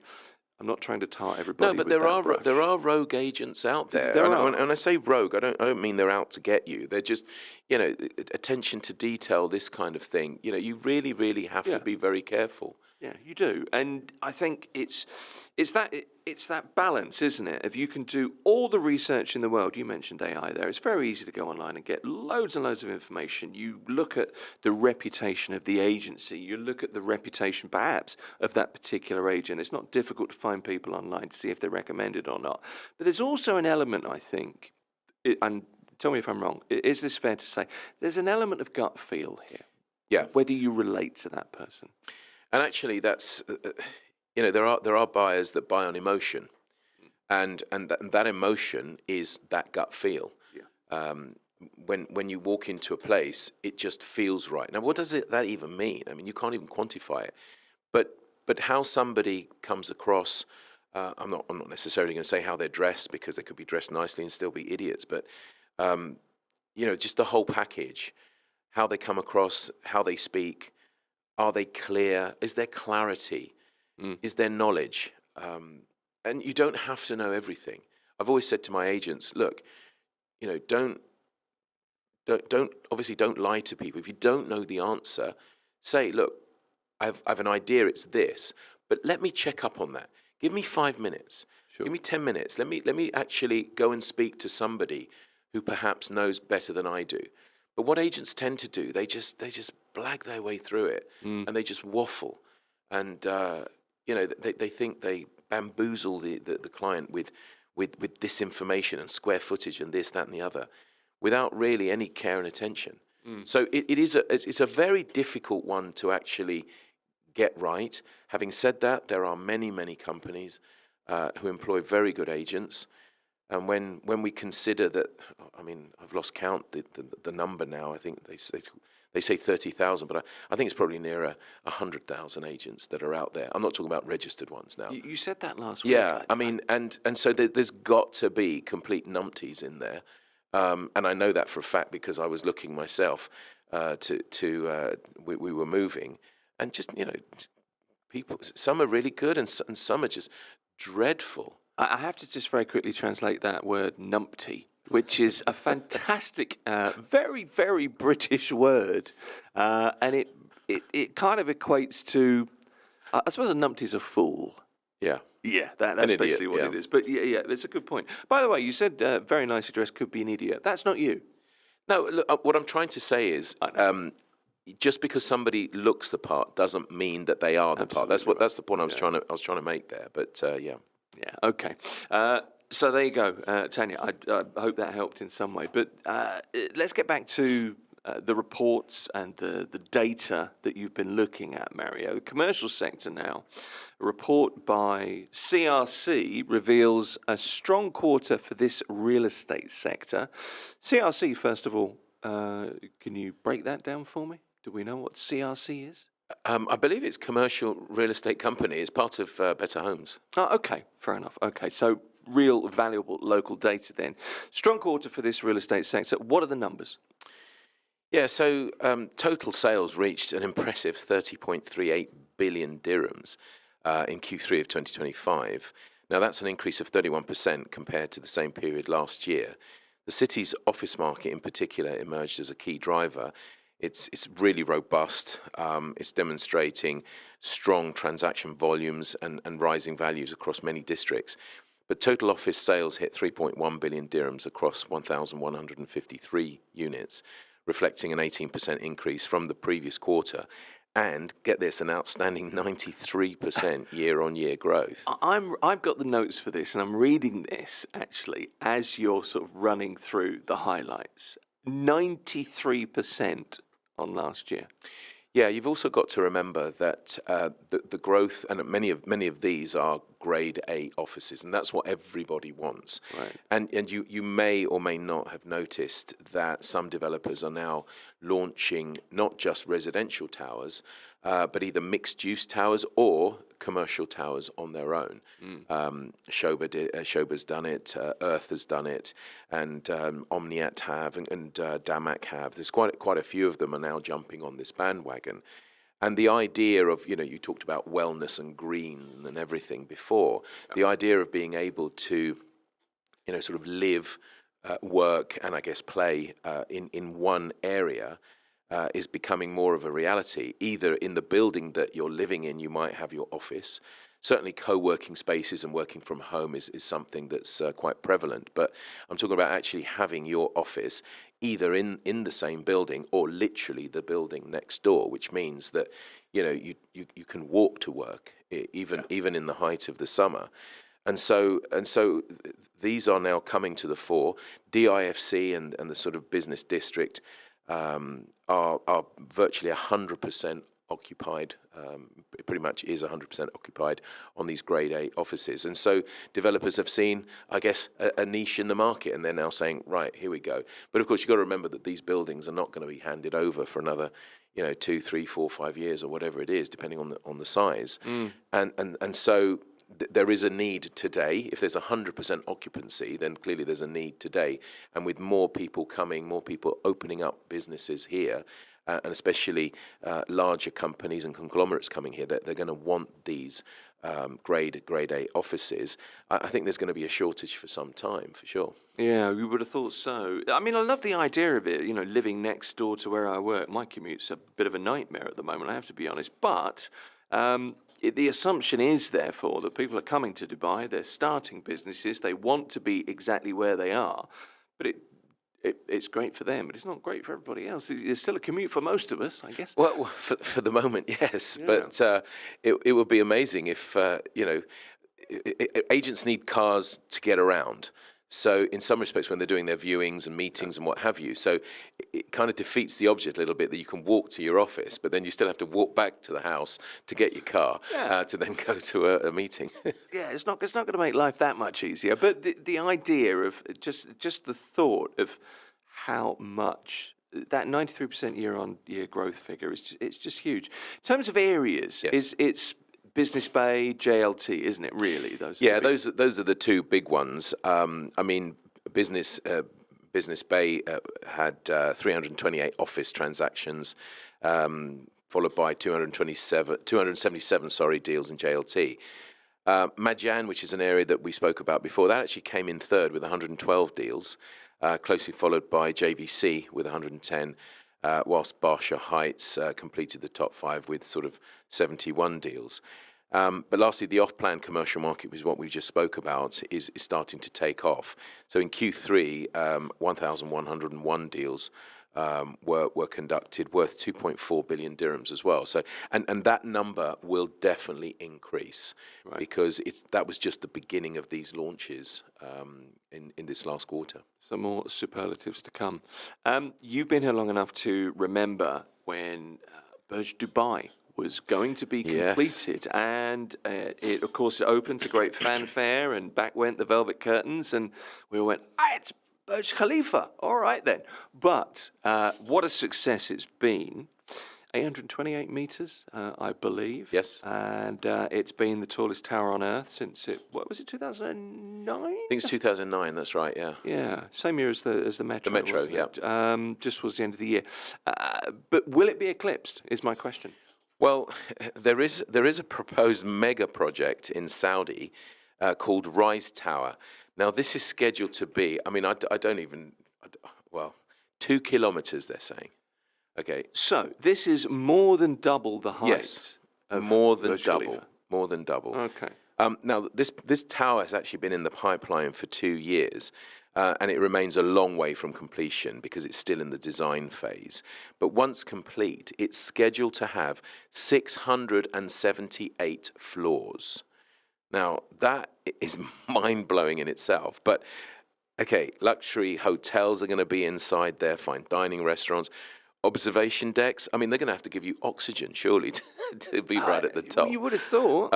Obviously, high-end offices and no doubt residential apartments, although that hasn't actually been confirmed.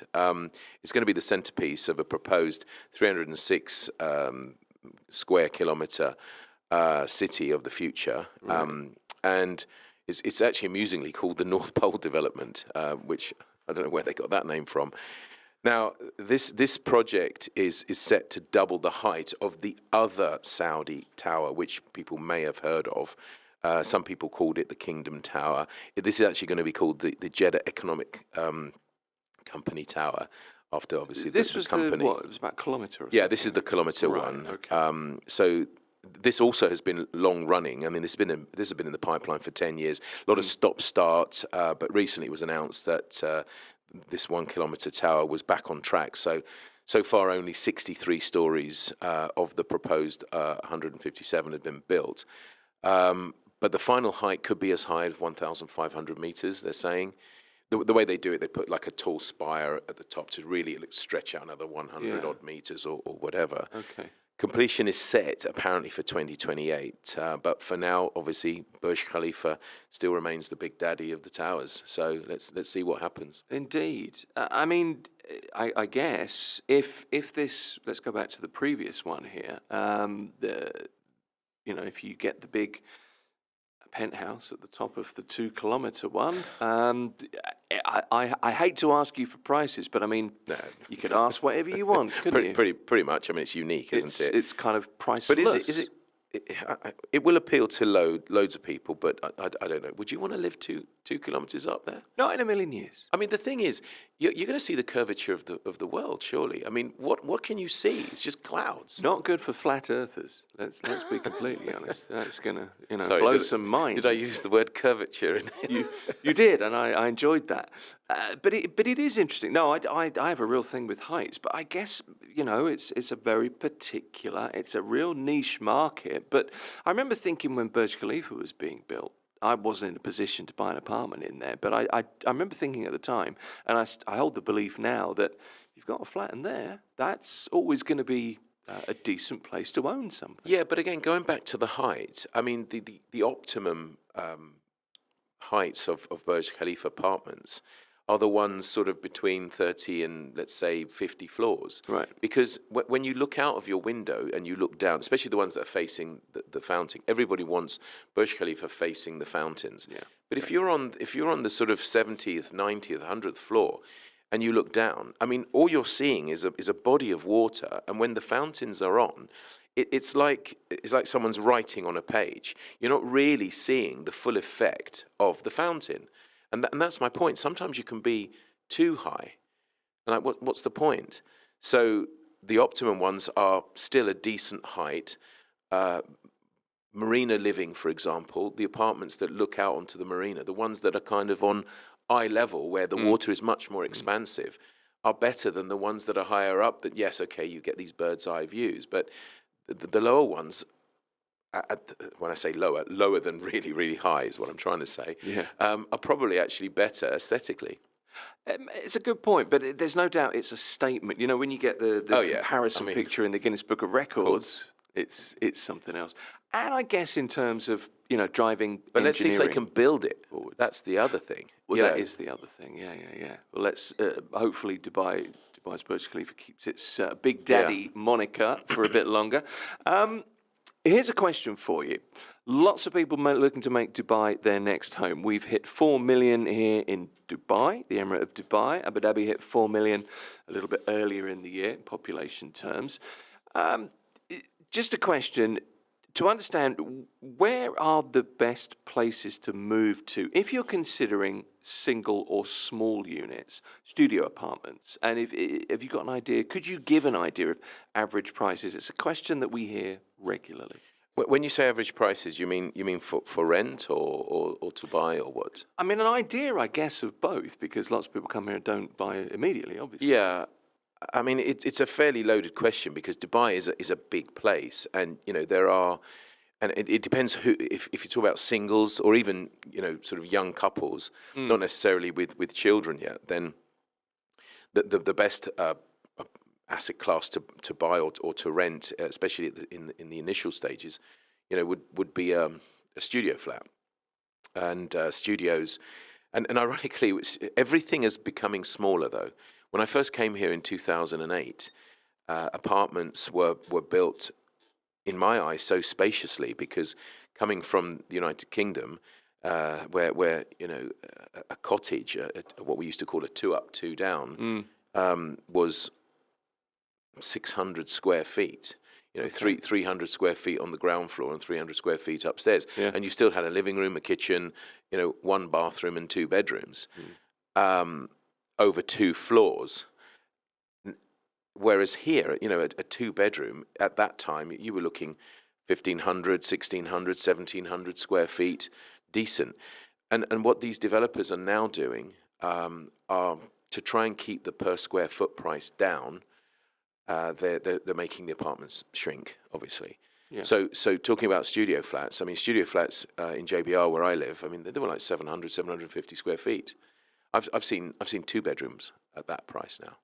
At that size now. That's a big change. It is a big change, and obviously this has been happening gradually, and not necessarily all in one go. There's been stop-start when the market's good or whatever, when it's going down. So now typically a studio flat is around the 300, 330 square foot. You can get them at 400, possibly even 450. Those are decent sizes now. Whereas when I first came here, they were tiny. Some will have balconies and some won't. In terms of areas, as you're asking me the question, I think the usual suspects: JVC, Discovery Gardens. You've got Silicon Oasis. Majan is definitely an area now to look to. Dubai Sports City has many options for these smaller apartments, I'm saying. But, I would always just say to anybody, it's not just about, the prices. It's about the convenience. Where are you going to work? Going back to where you're going to work. What's the commute like? I remember I had an email from a chap in London who was selling his grand house in Oxfordshire. He's coming to live here, and he's doing it the right way round. He's going to select the school first, or try and get the kids into the school or schools, and then he will look at where am I going to buy, and initially we'll probably rent for a year anyway, just to understand how Dubai works and the day-to-day runnings of everything. So I think that's very, very sensible, because clearly he's focused on his children's education and their well-being, as it were. He'll probably obviously have a car. If he's a C-suite, he might even have a driver. So it's not really a problem for him about where his work is, but obviously that commute to and from school is very important. I just think make your life as easy as you possibly can. Yeah. I've always thought that. Let me just go back for a second to sizes of apartments, and I wonder if there's an element of back in the day, places tended to be roomier here, higher ceilings. I mean, that's a climate Well, decision, isn't actually, it? the ceiling heights haven't necessarily changed. They're still decent, and even new Still developers, reasonably. they're giving 3.5, 3.3 meters high. You know, the ceiling height yeah. isn't the issue. It's just the volume. It's just the size of the apartment has shrunk. You know, we used to have separate kitchens. Now these kitchens are incorporated into the living space. Yeah. So in effect, the size of the kitchen has been lost because now it's part of the lounge. Now that's fine if you want open plan living, but the way some communities here, you know, cook, they want a separate kitchen from, I guess, from cooking smells, if I can put it that way. You know, so that's why some of the older apartments or the secondary market also appeal to people as well. There's still the fact is, isn't it? It was a climate decision to have the higher ceilings, heat rises, so you can keep a place cooler. But it's also making it smaller now, but keeping that height is an energy reason, isn't it? It's to cut on, you know, we've got much more efficient air conditioning now. You can work on your energy costs as well. Yeah, I would have thought so. But you know, if the room is smaller and the ceiling is lower, that's pretty depressing. You know, you're going to feel enclosed. sure. Whereas if the ceiling height is still decent enough, and let's not forget we have very tall people here as well, you know, from all over the world. So we have to cater for that head height too. I think as long as when you walk in, even if a room is cozy, for want of a better word, or compact, as long as the head height is still quite good, I think you get away with it. And that's why developers are. There's a lot about that, isn't it? When you walk in a place, it just reminds me. I've walked in a few places, and I've known straight away that I want to live there. So I'm gonna sign on that dotted line, or buy in one or two instances. But there's a feel, isn't there, when you walk into a And this is what we spoke about before. You know, at dinner parties, yeah, we bought this property. Yeah, it really felt right. And I always question that because, as I say, you can't bottle it. It is an individual feeling. As an agent, when I was first starting out, somebody said, I want a 3-bedroom house in this location. I said, well, there it is. There's 3 bedrooms. It's in the location. No, I don't like this. Well, why aren't you buying it? It's 3 beds. It's in the location you want. That's the simplistic view of looking at it. Sure. But that's also why I think, we still, with all this AI technology, we still need to visit these places. I mean, people buy unseen. I get that as well. Yeah. From videos or floor plans and walkthroughs, but it doesn't give you the full experience. And so there are certain things I think that we'll still have to do that perhaps, dare I say, AI will not take away from us. I was at an exhibition last year, and they made me wear. Actually, it was Shoba, if I remember rightly. They made me wear these these goggles, as it were, so you could maneuver yourself into a room and go from one room to another. Yeah. I couldn't get the thing to work for a start. I don't know whether that was me or whether it was the technology, but it was so awkward. I kept bumping into things. I literally felt as though I was maybe in a wheelchair or something. Nothing was smooth. And the experience was dreadful. Right. Now, maybe with technology that's going to improve and will help people. But honestly, get yourself in a plane, come to Dubai, come and visit the properties, and you'll be fine. It really does make all the difference. The virtual tours just don't cut it, do they? Yeah. Another thing that you've talked about this on your podcast recently, and I think this is worth going into because it is interesting. The two types of buyers you have.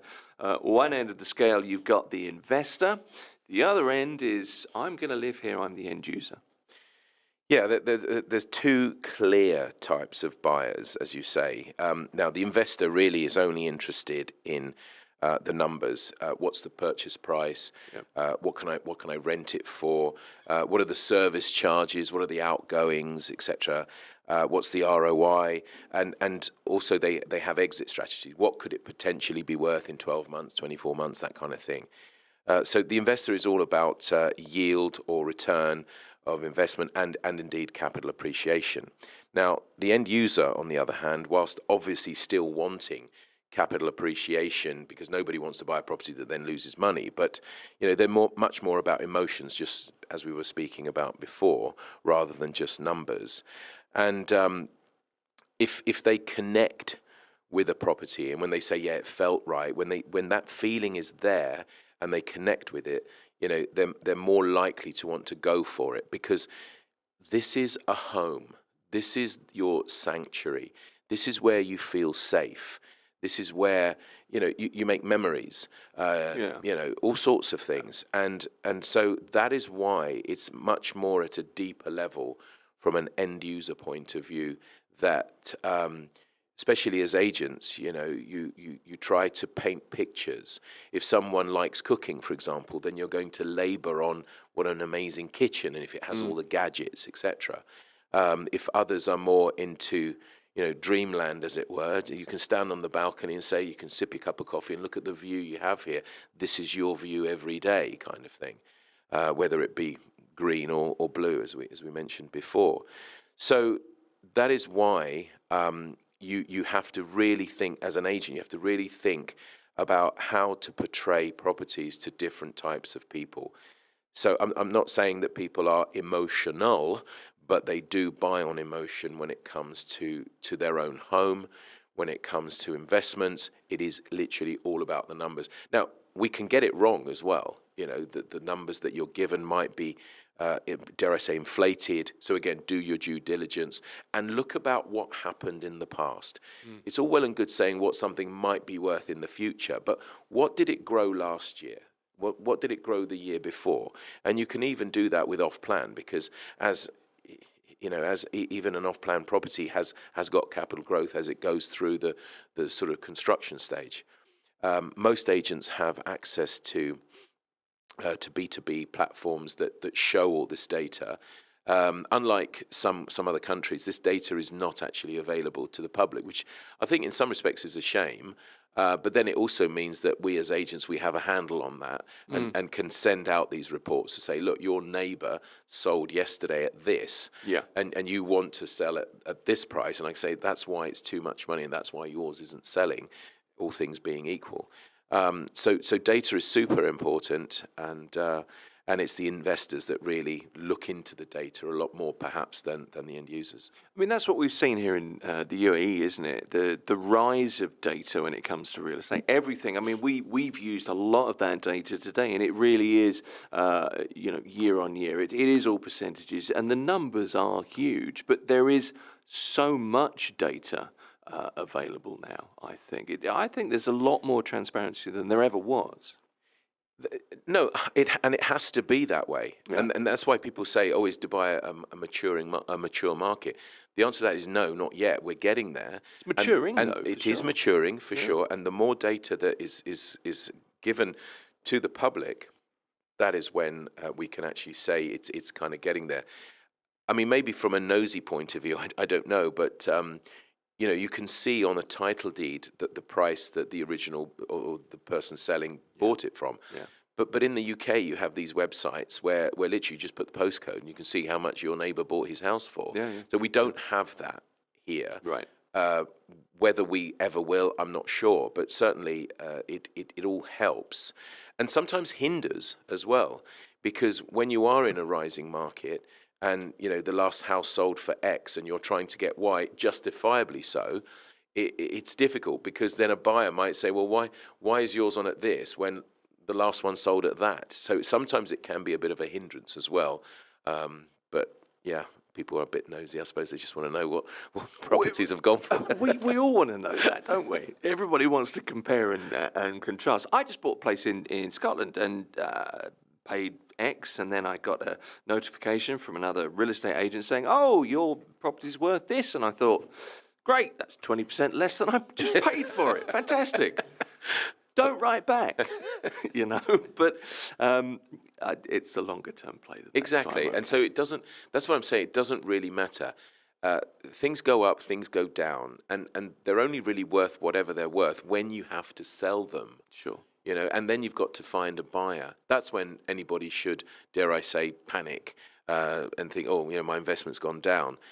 There is a saying in England, safe as houses, which obviously is good in a rising market, not so good in a declining market. If you bought high and sold low, but generally speaking, they are for the main and the longer term an extremely good bet and good investments. There's no doubt about that. We have 5 minutes. I was going to suggest talking about your glasses for 5 minutes, or we could go to another topic for 5 minutes. Yeah, what do you think? Let's talk about real estate. Let's Don't worry probably about my do real glasses. estate. But there's one more thing I wanted to bring up today, Mario. The records, and we talk about this all the time. You know, it's month on month. There's another record set. The superlatives continue. More numbers for Q3 of this year revealed. The real estate records keep tumbling. But what were the popular asset classes? What kinds of stats can you share with us? So yeah, this was the second consecutive quarter that over 50,000 home sales was achieved, and apartments dominated that overall activity. Apartments were over 86% of all transactions. This was up 6% from Q2 and 11%, and Q2 was up 11% from Q1. So you can see it's been steadily growing. Off-plan remains the key growth driver, representing sort of just under 70% of total deals, nearly 37,000 transactions. But also the secondary market maintained a constant pace, more than 16,500 transactions there. Now, 37% of total deals came from Zone 6, which includes JVC, Dubai Land, which is where we spoke about before, Damac Hills 2, the Valley, Damac Lagoons. And interestingly, this is actually much further away from the sea. So I guess people are looking for maybe value. Just to give you a bit of context, Damac Lagoons are launching, and a 4-bedroom townhouse is selling for 2.775, something like this. For the same sort of money, that will buy you if you can get hold of it, a 1-bedroom in Palm Jebel Ali, which is also being launched. So look at the difference: a 4-bed townhouse and a 1-bed apartment. Okay, one's on the sea, one's iconic. Maybe the 9th wonder of the world, if we're talking about Palm Jebel Ali. But what I'm saying is, look at that contrast. Yeah. You know, and that comes with the location, of course. If you're willing to drive that further down, you get more bang for your buck. You know. Yeah, absolutely. And so this zone, as I say, was the most active in Q3. It had 29% came from this Zone 3. Rather than the more established communities such as obviously Dubai Marina, Emirates Living, Al Barsha. Now, the market is expected to remain resilient because of this population growth. And by 2030, there's talk of it really being as high as 5 million.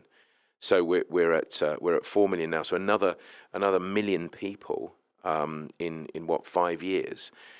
That's some going, and it's higher than the world average. We're running at something like close to 6% growth in terms of population, where the world average is just under 1%.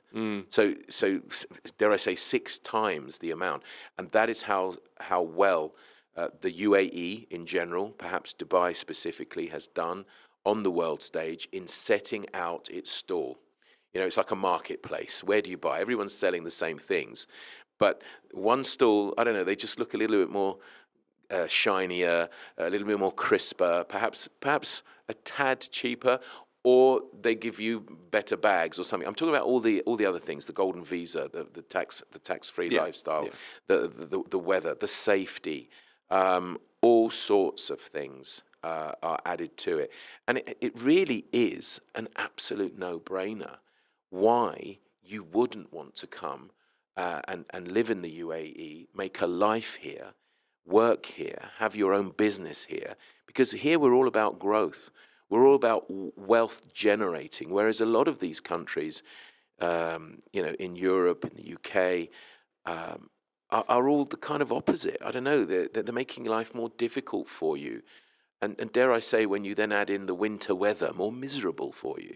So this has turned out to be sort of like a Dubai tourist information thing. But, you know, whoever's listening to this program and isn't here in Dubai, you know, come and visit. coming in. My daughter just came with her children and her husband, and they'd had an absolute amazing time. Of course, they spent the week with me. Why wouldn't they?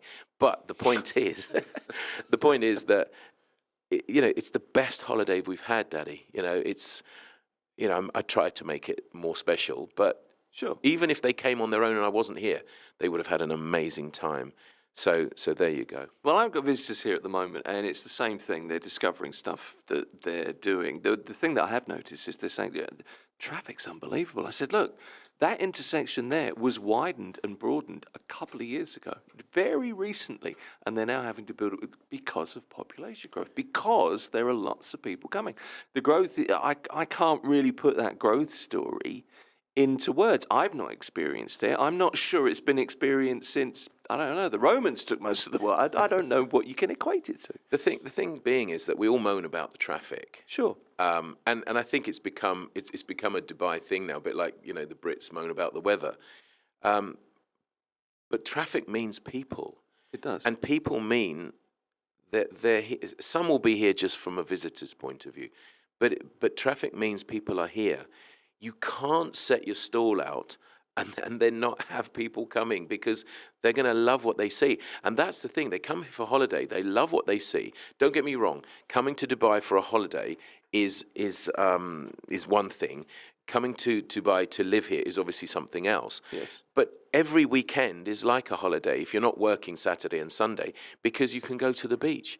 You can chill out in a lovely sort of boulevard cafe, weather permitting, obviously. And even then, even when it's baking alive hot, go inside. You've got the malls. I mean, everything is so amazing, really. So that's why I'm saying that let's not moan too much, because Dubai is doing an amazing job in selling itself on the world stage. So I'll take a bit of traffic. I agree with you. If there's traffic on the roads, there's stuff going on. That's the truth. By the way, the Tourism and Commerce Department have just been in touch on the text. You've got the job. So well done. Thank you very much. Mario Volpe is the Senior VP of Investment Advisory at Allegiance Real Estate. I always have a great conversation. Really enjoy talking to you, Mario. Thank you. Thank you very much, and Appreciate happy week it. to everyone. This is Mira Business FM. Mira Business FM.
Mira Business FM.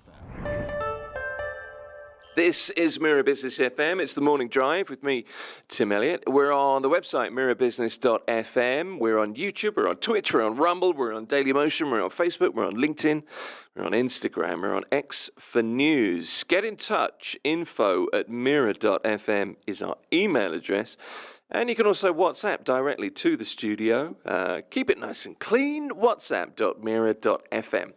522-789-567. And wherever you find us, if you can subscribe, give us a like, a thumbs up. That is always really appreciated. Now, real estate in the last hour. For the next half an hour or so, we're going to be talking food, the business of food, I guess, and the business of food delivery, really.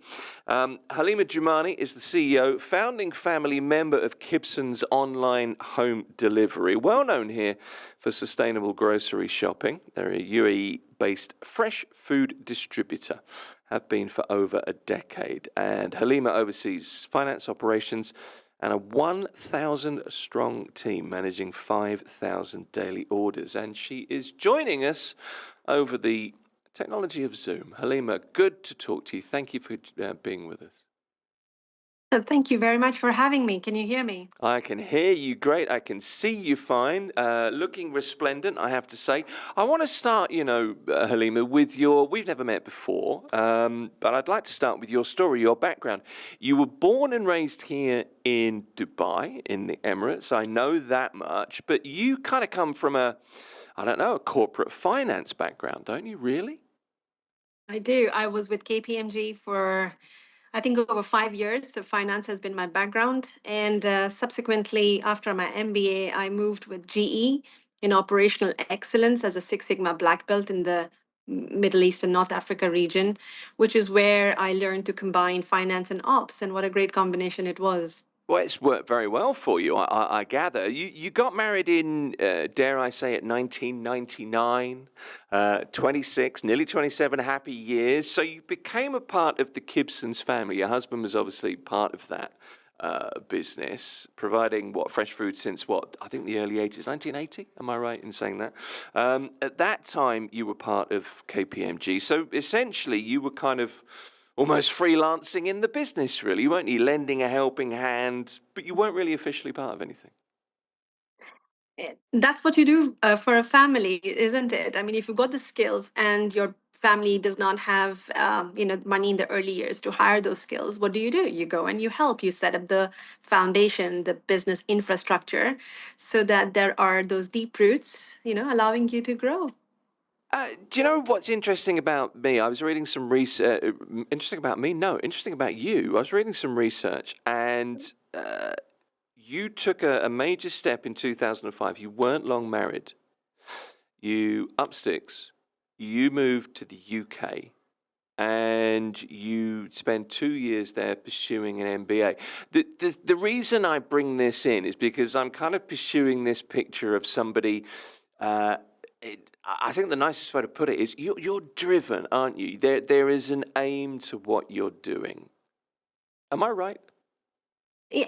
Yes, and the way I would look at that is I'm very empathy driven, even for myself, because you can't lie about your skills to yourself, right? So, coming from a finance background, particularly audit, where we are trained to look at things in details, absolute details, it so happened that when I would speak to Jamal, and he's very strategic, macroeconomic, and so on, I would understand what he would say, but I would be like, damn, why can't I create that or generate that internally on my own?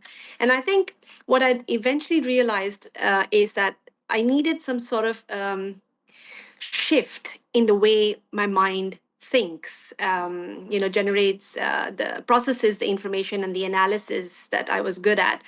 And MBAs around the world in those days were for 1 year. I don't think 1 year is sufficient time. It's more like a 10-month crash course. It doesn't really completely change you. So what I really was looking for is not an MBA to do networking or not an MBA to get a jump in a job. My focus was to drive growth, personal growth. And honestly, 2 years changed the way I thought. I can't really pinpoint anything, but the savviness. And when I returned from the MBA from this journey, honestly speaking, the way I looked at information, processed information was different.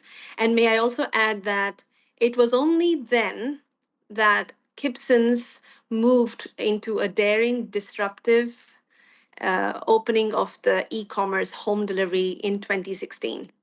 Okay, well, let's go to Kibson's. You launched nearly a decade ago. In the early days, your husband, Jamal, who you've mentioned, focused really on the commercial side. You took the reins on finance and operations. The MBA has helped you for, I guess, that strategic picture, that maybe slightly broader picture. We're both doing that broad and hand signal thing at the moment. But I guess the fortunate thing here is you found that in business, not just your marriage, your personal relationship, but you complemented each other, and it's fortunate, isn't it, that your working relations worked out so well. The yin and the yang, I guess, is another way of putting it. Yes, it is. Not many people know, but Jamal and I were actually arranged to marry. So perhaps our parents had some foresight and, destiny has its own plans. But it was beautiful that we were fiercely independent, even as human beings, even at home. And we were together as, two fulfilled, complete individuals. And we were not stepping into each other's way at home or in business. So, we had a working relationship. Even as parents, we were aligned. This was challenged later in the e-commerce years, but we'll come to that later. But yeah, Jamal has been instrumental in my journey with the support that he has provided. A female cannot come this far in a business environment that is so male dominated without having a male sponsor behind her, a strong one. Right. Okay. Well, even these days, do you think is it still, what's the word, patriarchal? It is. Yeah. But it's changing. There's a balance in life that is healthy for everyone involved. Okay, so Gibson's, the thinking behind it was healthy eating into people's homes, healthy eating becoming more accessible and more affordable. When you launched, how did you get that across to people? The fact that was so important, because it seems to me like now that's the way we all are. That's a generational way of thinking, but it maybe wasn't 10 years ago. It was, but within a niche. I will explain. So, Jamal and I have three kids that represent Australia at a national level for squash. So, nutrition, recovery, good eating, resting. Well, these were a common vocabulary at home. But the thing was, we were privileged to be able to have that good quality food at affordable prices, right? Now, our circle of family and friends was similar, where we had heavy eating teenagers. And when we created the Excel spreadsheet in early years to spread it out to family and friends, oh my God, it was so well received because of the quality, the freshness, the prices. People were absolutely wowed. And I didn't have to do any marketing. It grew with the word of mouth alone. For the first 3 years, until the point that we had 2,000 deliveries a day, we had not done any marketing at all. Zero. Zero. I mean, then I kind of, was told by our good friends in the industry that imagine what you could do with marketing. So then we kind of, played around. We did for learning experience, what works, what doesn't work. So we did a little bit of everything, like cinema advertisement. We did a couple of billboards. We did PR. It was a wonderful journey learning through that. So, I mean, you knew you had a business that was working. If you do almost nothing in terms of the traditional forms of letting people know, and you get 2,000 orders a day. However, then we get to 2020, I suppose, and COVID hits. What happened then? A lot of people saying that, oh, you must have done so well in COVID. We nearly died in COVID, because our capacity was pushed from, 4 people in customer care responding to, 100,000 citizens in the UAE who were all looking forward to a scheduled delivery of Kipsons. Our schedules went up to 7 days. It was a push. Our capacity had to respond and grow within, I think it was 6 weeks. We hired about 400 people in 4 weeks. So it was tough. It was tough, and I'm so, I think, honored and grateful for that positioning that destiny put us in, because at Gibson this was not about money.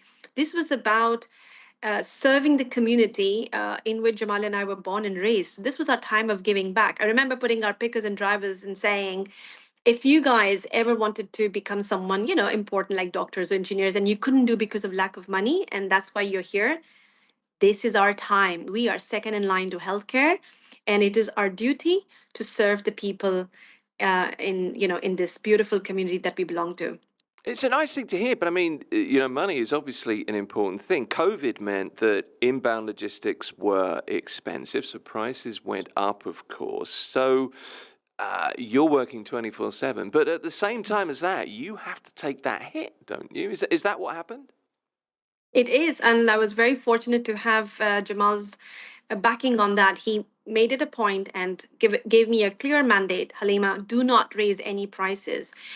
Take the hit, take the knock. It doesn't matter. We are a very value driven family business, and perhaps that's why we do what we feel right. And often we make very strong non monetary decisions.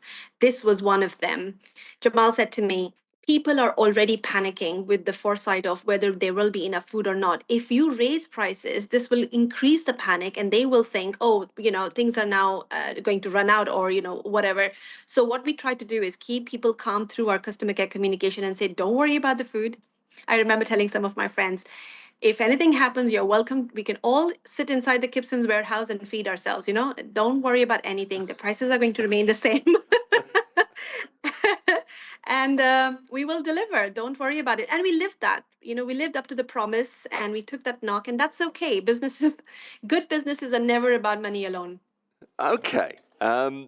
Let me ask you about your team, because it strikes me that, getting 400 people on board in 4 weeks is an impressive achievement in and of itself. But you have to build a team, and you need to build a team to work in a business that you run the way you run it with, I think your word was empathy at the start of this interview. And that's a team that has to be with you, that has to believe in what you're doing, particularly at a time like COVID-19, of course. Talk me through how you've built your team, how you did it then, and how you increase your staff that stay with you now.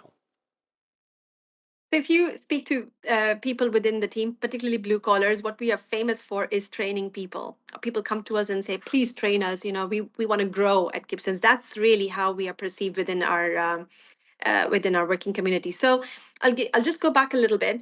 When we pivoted from distribution business to supermarkets into e-commerce, one thing that happened was that a bunch of merchandisers who were Bengalis and Nepalis could not really find, especially Bangladeshis, another job. Why? Because there were visa issues with UAE and Bangladesh at the time. Mm-hmm.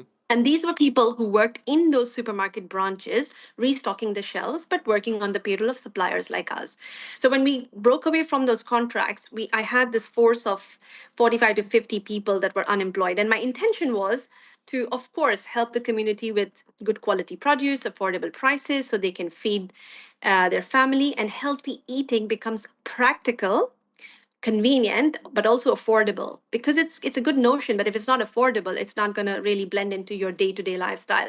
So my goal was to kind of hit these two agendas: healthy eating, but also giving my employees a job. And two of them, from the original team, today look after my entire operations of the day and of the night.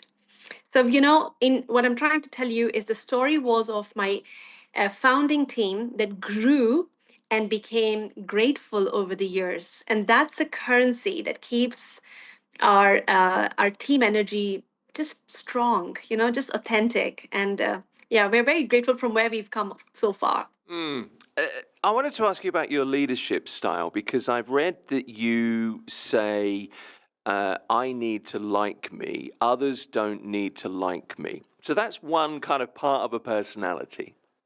However, I've also read that you've built the business through listening, acting, and caring deeply for people, as you've kind of outlined there, for food and for community. So I'm wondering how you would describe yourself. Are you a disciplinarian, or are you kind of a mother figure, a multiplicator, as some people term it? Which are you? Or are you both? Yeah, I think a bit of both. So thankfully, my kids are now all grown up, but in those years they were teenagers, and I was a mom throughout. So I don't know where I crossed the line, being a mom at home and a mom at office.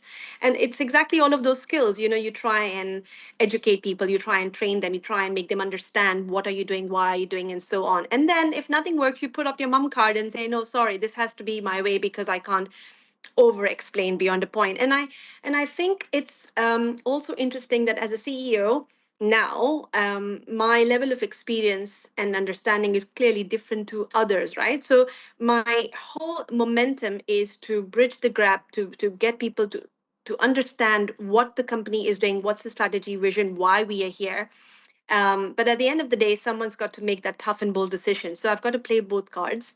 But my focus is about mentoring, training, educating, because if you do not get that participative buy-in of your team, it's never going to work. They're never going to, they're never going to come with that wholehearted, that, yeah, I'm with you, I got this. And it takes time. It's painful. It takes time. Sometimes you win. Sometimes they don't understand. But you know what? In the long run, actions always speak louder than words. And I think what I've come to realize with my journey is that your actions, your success, your results earn you respect over time. And this is not something you do once. This is something you do again and again and again, because you're going to get tested over and over. And people are going to sit there and watch. Now what's she going to do this time? Now what are you going to do this time? Don't you just love those people?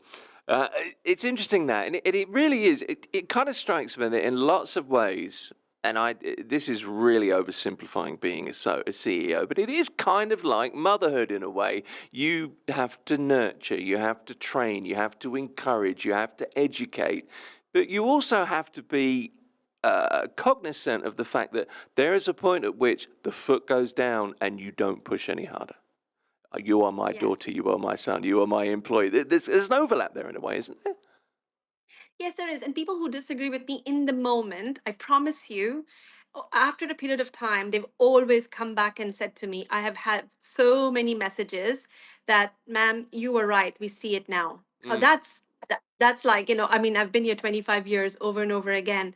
But I think what I'm saying is that as an entrepreneur, as a leader, you've got to believe. You've got to believe in yourself, your core value proposition. What are you as a person? What skills you bring to the table? What you can offer? What you can convert?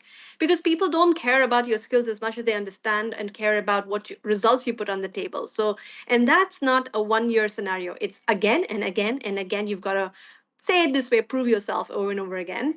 And it's understanding the core value proposition of the business, the industry in which you're in. So there are layers and circles of empathy if you can draw them like an onion. If you do not understand all of them and how they all fit together, you cannot come up with a strategy. So that strategy, with conviction and confidence, comes with, I would say, also scalable value propositions. Okay. Let me ask you about something that happened late last year. You announced you were going to shift away from your cardboard delivery boxes, which were highly recognizable, Halima. So now you've got this more sustainable solution. You've got the reusable Gibson's box. How has that affected or influenced the way people see your business? Has it made a difference? Oh, this is such a good topic. It was a incredibly bold move. I was a little bit scared, I have to be honest, because the boxes had become the brand, and it is so difficult to build a brand, and that, these boxes were what we were known for. So how do you pull away from them in the name of sustainability, in the name of a move that people did not even ask me for? So I'll explain this. Everybody thought that just because we are recycling the boxes, we are doing a tick on sustainability, right? It's a good thing. You're recycling. So the conscience is satisfied. Yeah. However, I knew in my heart that we are recycling fine, but we are first cutting down those trees to begin with. So I'm thinking, everybody out there, so many corporates are now thinking about the carbon footprint and how many trees they can plant. So say we do a carbon offset and plant trees, we are still looking at 15 years for those trees to grow, which is a very long time. How about we stop cutting them to begin with?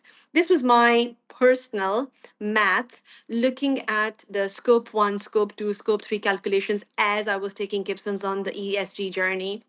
And I said to myself, this doesn't make any sense. We need to have a truly reusable option, which is beneficial for the planet. And it saved us 2,500 trees every month that we would have otherwise cut down to make those boxes.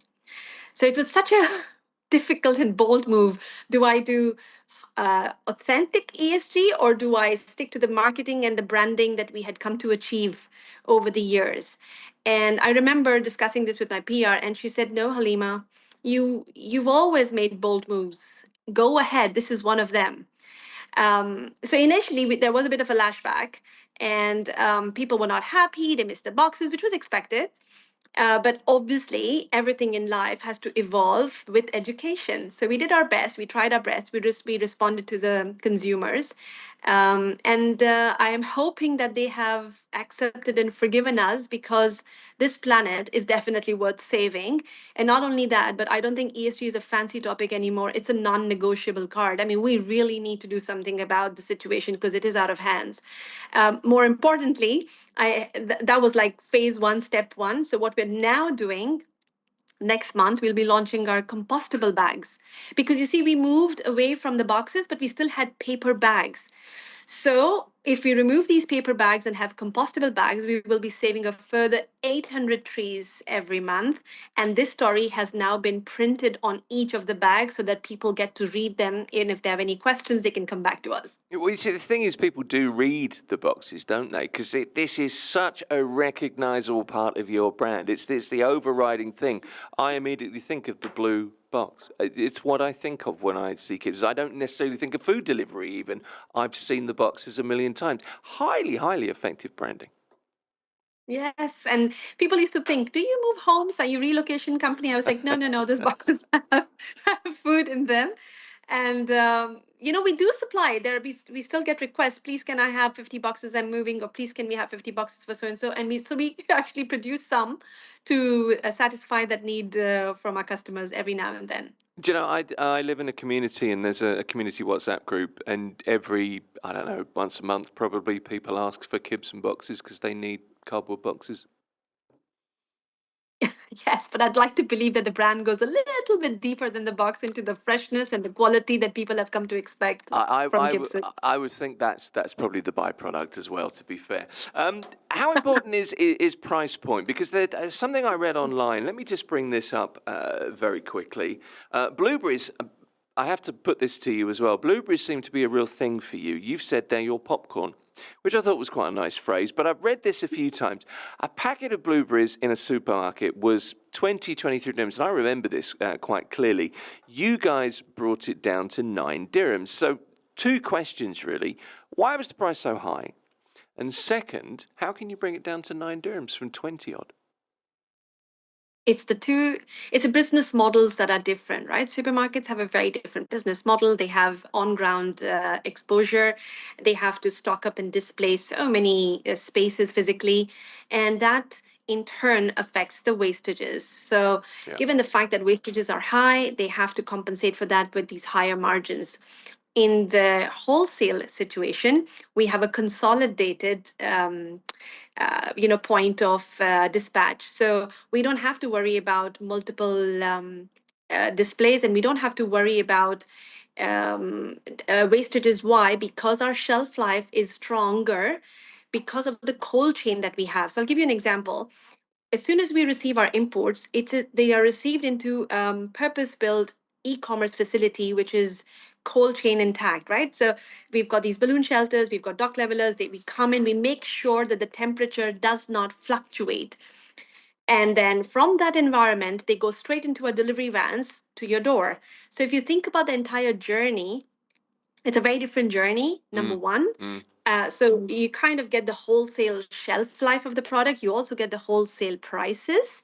Now, if we flip that around and think about a supermarket business model, what actually happens is that we would say deliver to them in our trucks from the market, but then it would go into their centralized stores. Now, this offloading, onloading, if done in a not so perfect temperature condition, will definitely affect the longevity of that product. You can't see it, right? You can't immediately see what's happening, but the cold chain has been broken. Now it will move from that facility into a decentralized store. From there, it will go onto the display. I don't know how many times you walk into the supermarket and notice that the temperature is comfortable for humans, but not berries. Therefore, they're not in an ideal temperature. You would put that in your shopping trolley, put it in your car. Again, your car is not temperature controlled. So by the time these berries and fruits make it to the fridge, they've been compromised on their shelf life. Sure. And I met someone yesterday who said, look, I buy the berries, but they die in 2 days. We get customer complaints saying, hey, I bought this lettuce on last Sunday and it's Saturday now, and it still hasn't expired. So what exactly have you sprayed on it? And then we have to educate them. We haven't sprayed anything. It's just that you are getting the wholesale quality and the wholesale price. You should maybe talk to a former UK Prime Minister about the lettuce thing. I'm thinking that. So probably a very different story. Just one more question for you. Actually, there's a text in here as well, by the way. Just let me read you this quickly. Thanks for everything you do, Halima, says Anita. I love Gibson's. It's a legendary brand. Keeps my family going, says Sharon. Gibson's blueberry smoothie, and you get a nice thumb and forefinger ring emoji. Thank you. Thank you very much. Thank you, because it is because of you that I am here on the show. Otherwise, I wouldn't be. That's a nice Because thing of the to hear. customers. Final question for you. We've got to go to the news in a second, but when's the IPO? Is it imminent? I have a lot of work to do before that. Governance, plan, and definitely how we're going to use that money. I think that's the most important part. Right. So we're in. It's a process and a journey, and it's about time. Halima Jamani is the CEO, founding family member of Gibson's, the online home delivery, joining us here at Mira Business FM. Halima, great to talk to you. I really appreciate your time. Thank you. Thank you so very much for having me. It's great to have you on. This is Mira Business FM. It's the morning drive. Mira Business FM.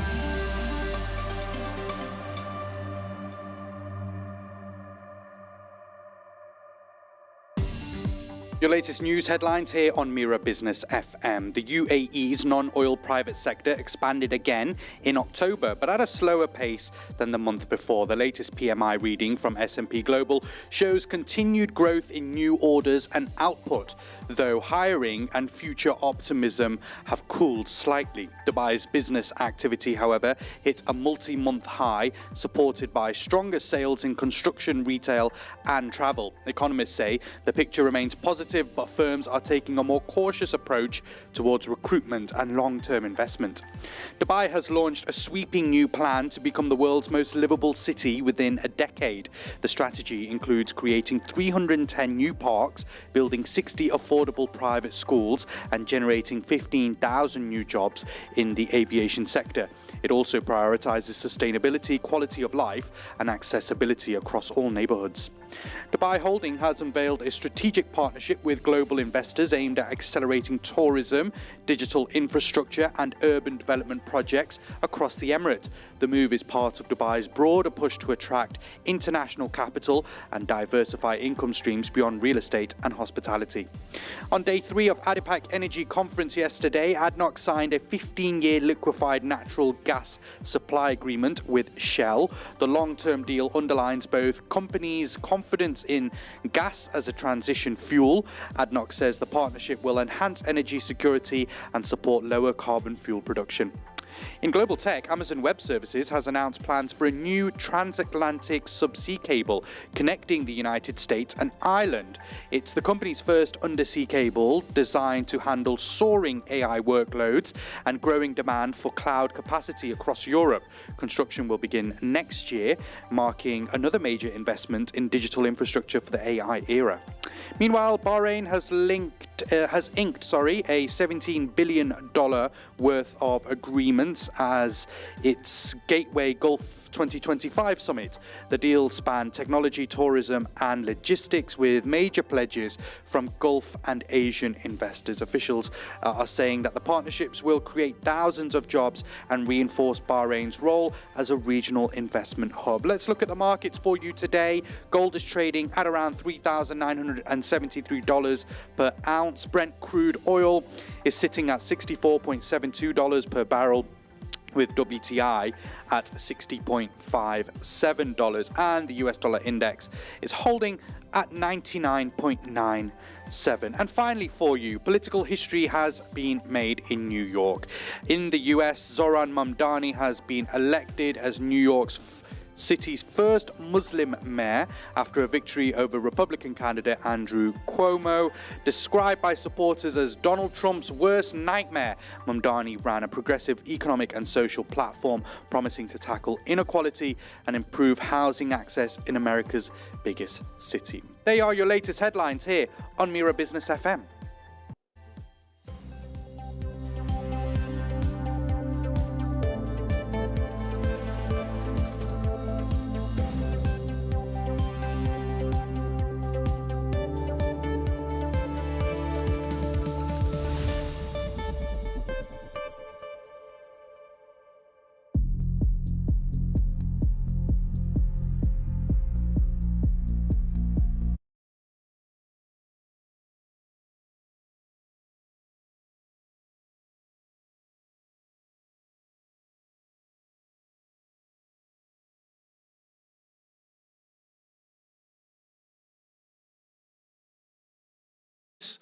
That are going on in business. That's what we talk about. We consider business, the people behind the business, whether it's the key financial news of the day, expert interviews, market reports, or analysis of major headlines. We're live on the website, mirabusiness.fm.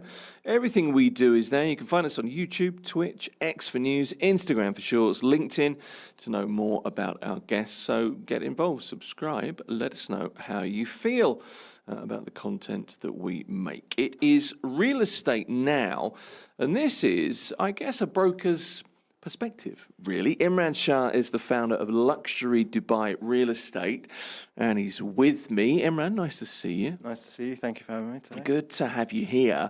I'm interested in what you do for a number of different reasons, because there's loads to talk about with you, obviously. But first of all, let's have a look at your story, your real estate journey. First of all, where are you from? What were you doing career-wise before you got to Dubai? And what made you think Dubai is the place for me? So, a lot to say there. So I started off, I was in the UK. Okay. I worked for a mobile phone company in the UK. You're from London, aren't you? I'm from South London. South London. Sorry, South London. Yes, very important. For all the people that know Wimbledon tennis around that area, if Right. it helps. So one of the things that inspired me to come to real estate was I was actually, ironically, WhatsApp, a WhatsApp story. So it's one of my good friends who's also in real estate. I saw a video on his WhatsApp story, and I was like, ooh, either he's doing extremely well, Right. or he's working in real estate. So reached out to him. He said he's working in real estate, put me in touch with the company he was working with. And that's how my sales journey started in real estate. So very, very unique. It was, I suppose, a spur of the moment decision. I thought, you know what, let's go. I've heard that the big tower, I've seen Dubai develop over many years. Yeah. Through vacations and stuff like that. But this was an opportunity to come out and actually work here, which I've always wanted to do. So this wasn't the first time you'd been in Dubai. You've been here. I've seen the railway come. I've seen many things come over the time. Okay. But it was the first time I've seriously thought about coming across. I had an opportunity before, decided not to go for that one. And then this one was the one that kind of sat where I wanted it to. Okay, so you weren't working in real estate in the UK. No. This was a change from mobile phones, telecoms, etc. That's a pretty steep learning curve, isn't it? Well, the thing is, it's kind of similar in a way. The reason I say it's similar, because you're still doing client-to-client basis. My previous experience, I've worked in telesales, so I'm used to speaking to people. NOP, which is National Opinion Poll in the UK, when you're finding out people's opinions around certain topics. So we used to do that a while ago. So it was kind of a natural progression, I think, with the way that we were going in terms of, I think, sales progression, the opportunity to develop, the opportunity to make a difference to an industry. For me, that was exciting for me, and to come out and, as we say, the best of the best meant to be in Dubai. So I wanted to see if that's true. I love that. I love the positivity, the best of the best.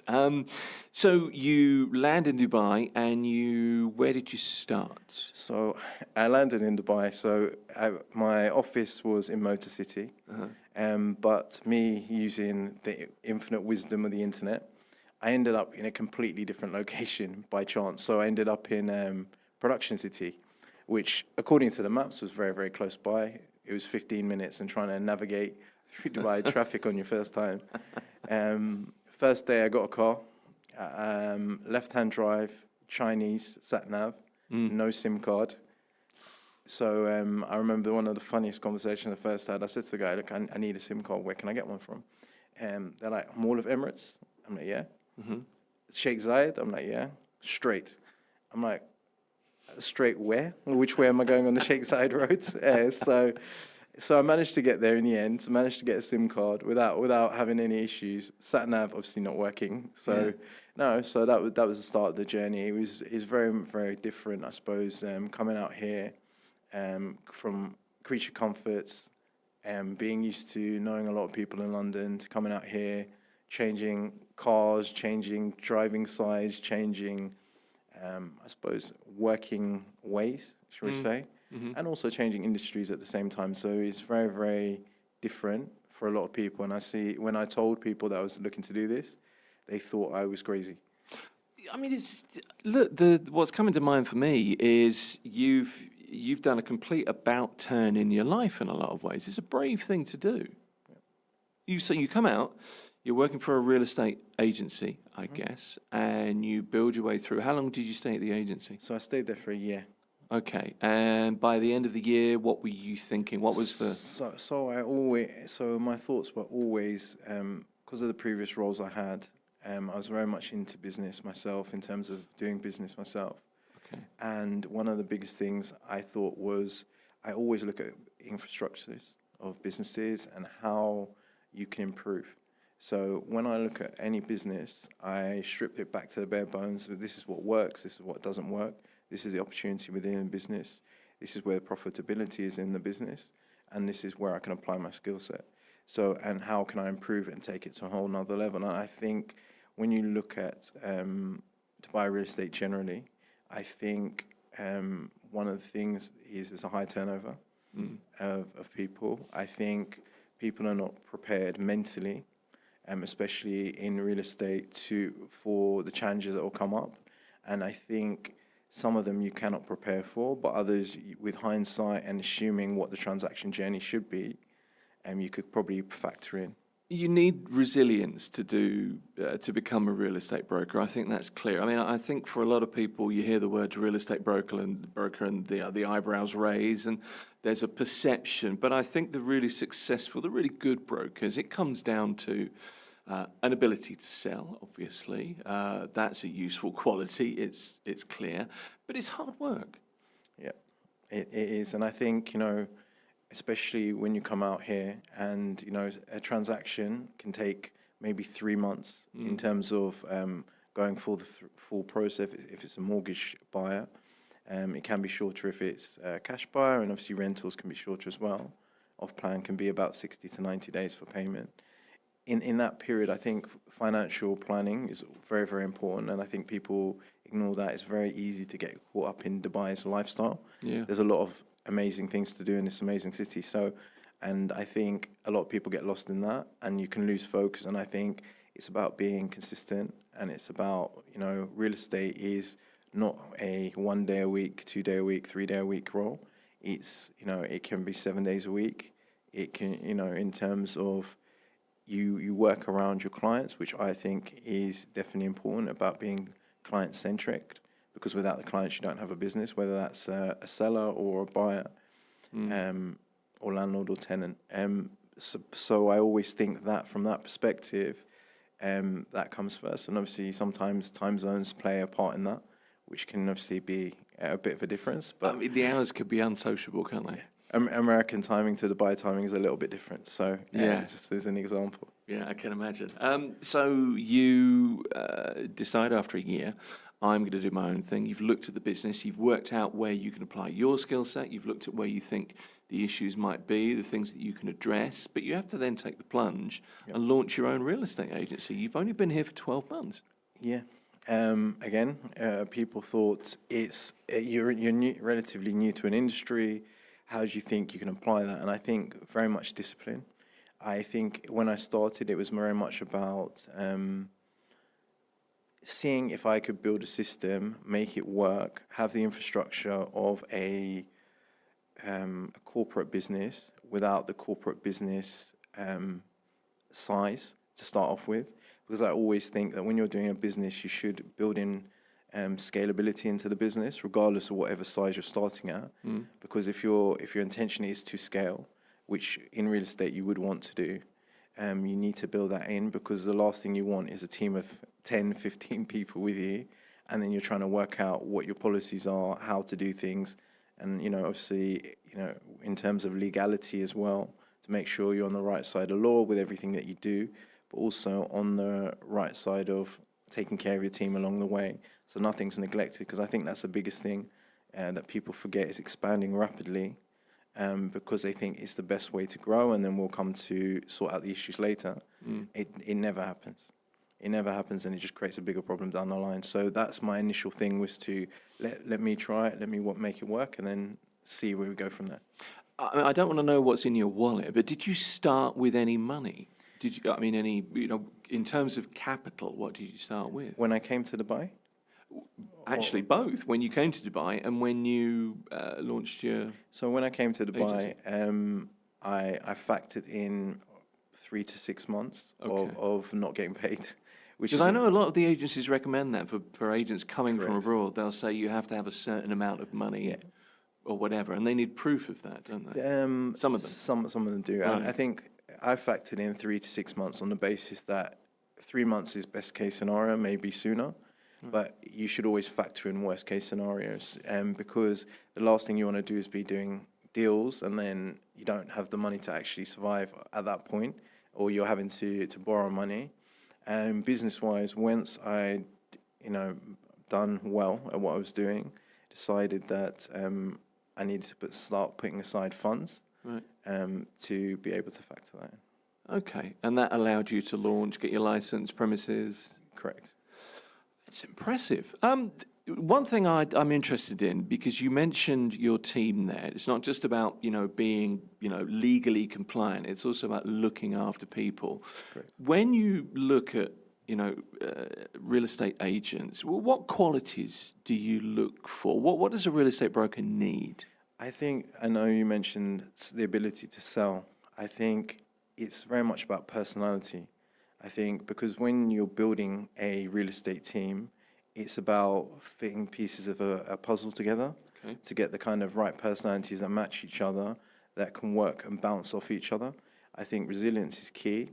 I think, hard work and consistency is always an important thing that you look for in people based on what they've done previously or based on the interactions and obviously the questions you're asking. And I think it's very much around when things are good, what they like, and when things are not going their way, and how do they respond. And I think that's always a testament to character. That if you want to be successful, you're not always going to have a straight line to success. You're always going to have ups and downs. So that's the biggest thing. And it's though you learn the most about people when things aren't going well, as opposed to when things are going well. Yeah, that kind of when the chips are down mentality. Correct. Will they get down and graft, I guess. So that's what you look for. I always think selling is as much about listening and letting people tell you what they want, isn't it? And I guess in real estate, the kinds of clients you're working with have a very particular need. They want certain things, whether it's 12 bathrooms or 2 bedrooms or car parking, whatever it is. You have to have that ability to really listen to clients, don't you? I think great salespeople don't sell, they talk. And I think you hit it, the nail on the head in terms of listening skills. And the reason I say that they talk is you're not selling. You're asking, like you said, you're asking people about what they want. And if you actively listen to what people are telling you, They will tell you exactly what they want, how they want it. Is there a particular thing that you know, whether you mention the car parking space, or it might be the school nearby, or it might be something about their family that they've mentioned along those points. And I always think if you're listening carefully, you can pick up those points very, very easily. And I think it's also about building those relationships, because it's not just about that one property, because it's about that relationship that sustains. And most of my business is from clients that repeat business, that come back, recommend me, and so on and so forth. Whereas if I had the mindset about that one particular property, I may never interact with them again, which I don't think is a great way of doing business. I mean, that's a good thing to hear, actually, because, repeat business and, word of mouth and recommendations are a great way to build a strong foundation, for sure. Tell me about Luxury Dubai. Tell me, you've been running this for how long? A year? Yep. A year now. So where are you now? What kinds of things are you doing? What have you done? So we do a lot of social media. So it's one of the things that we always wanted to strive to do.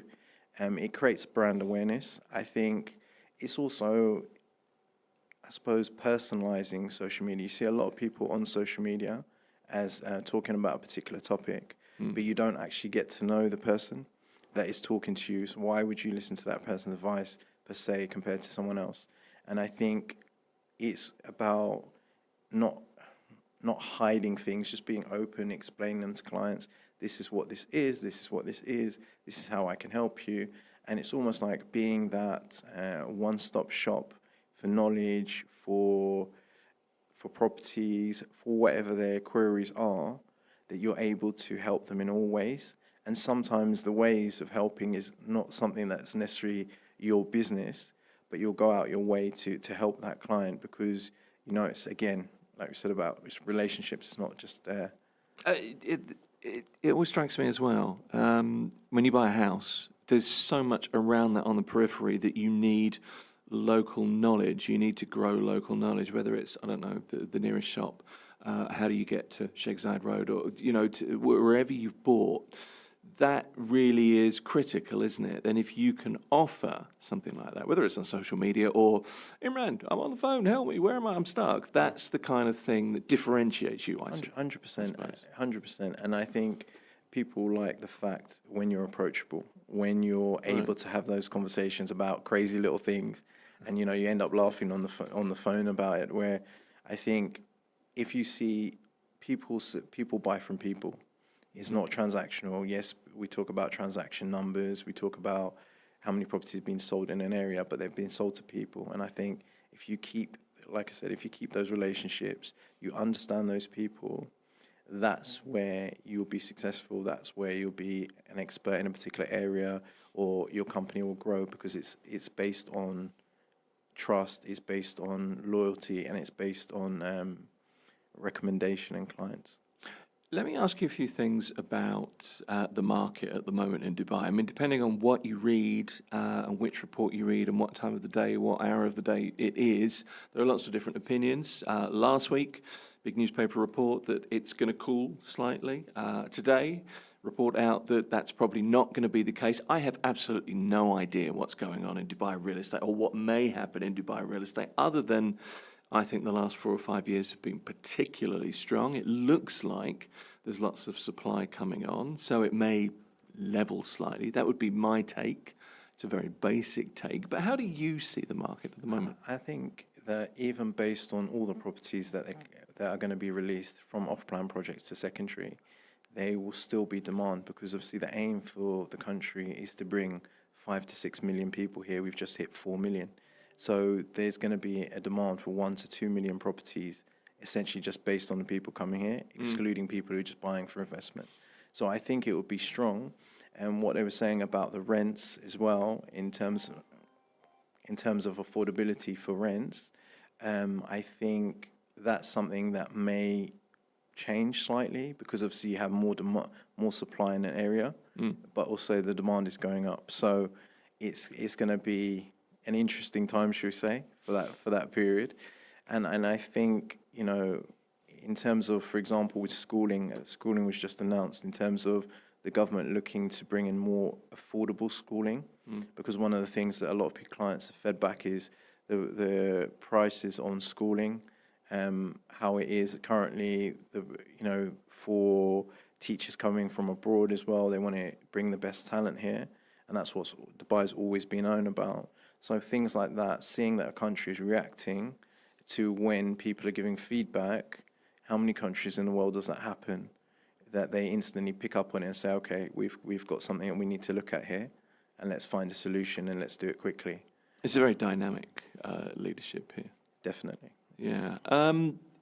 Let me ask you about what you want to do.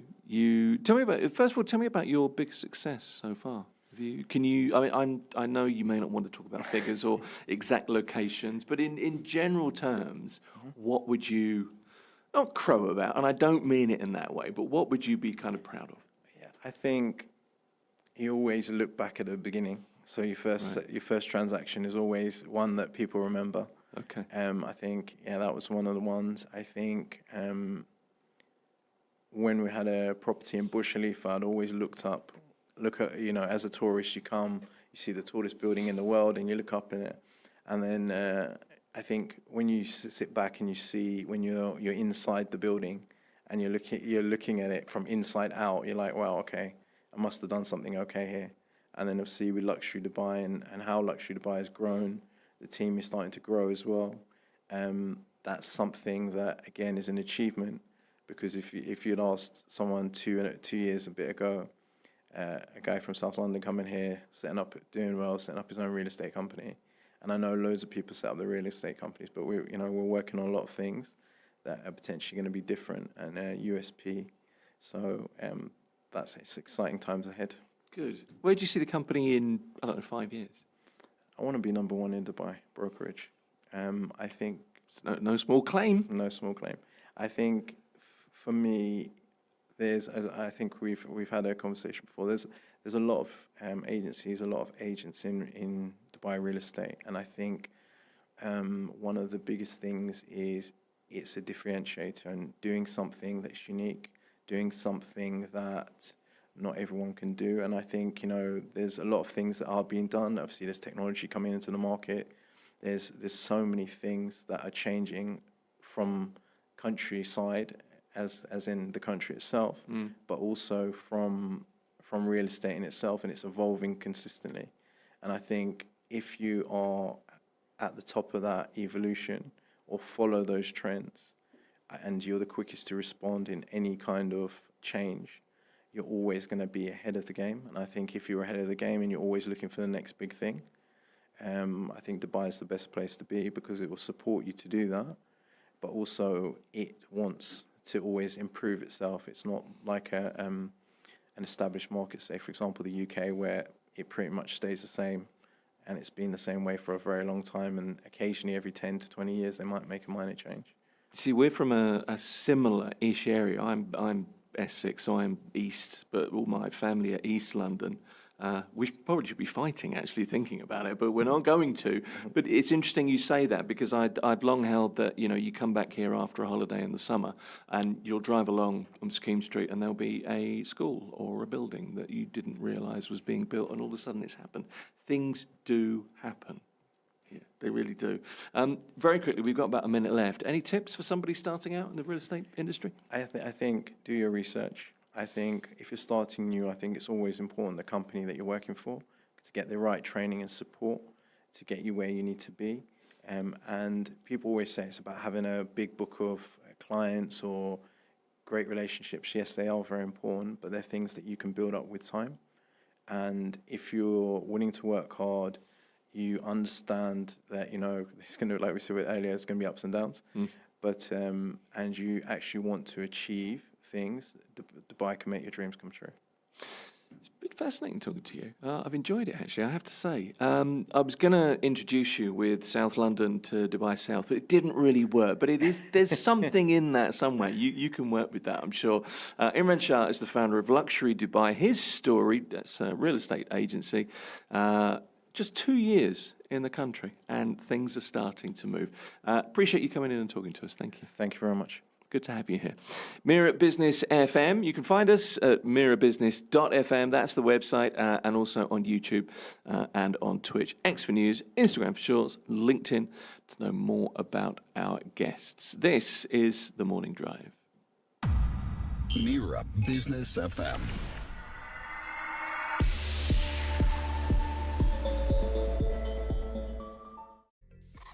Mira Business FM. This is Mira Business FM, your go-to source for the latest in business news, insights, and trends. We are live. This is The Morning Drive. It's a new show for professionals and the business-minded. My name is Tim Elliott. Now, you can listen to us live on the website, mirabusiness.fm. Everything we do is there. You can find us and watch us on YouTube, on Twitch. We're live. Plus, you can catch up on any interviews you might have missed. For the news, find us on X. We're there on Instagram, if you like your shorts, as it were, and on LinkedIn if you'd like to know more about our guests, plus wherever you find your podcasts. And what we'd love to hear is from you.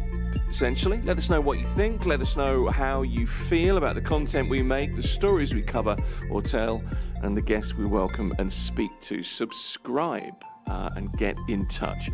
Now, it's the Futurist X Summit 2025. And this week, I spent a day at the summit. It's a gathering in Dubai that united global thought leaders, scientists, innovators, astronauts, and storytellers.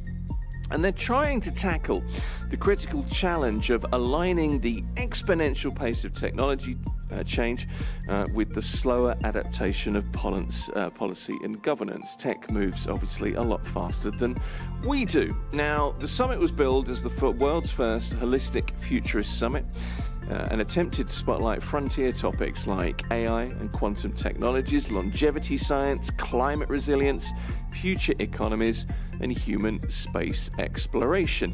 For example, the future of humanity was a topic, fintech and AI, obviously. How will science, AI, and quantum reshape society? Obviously.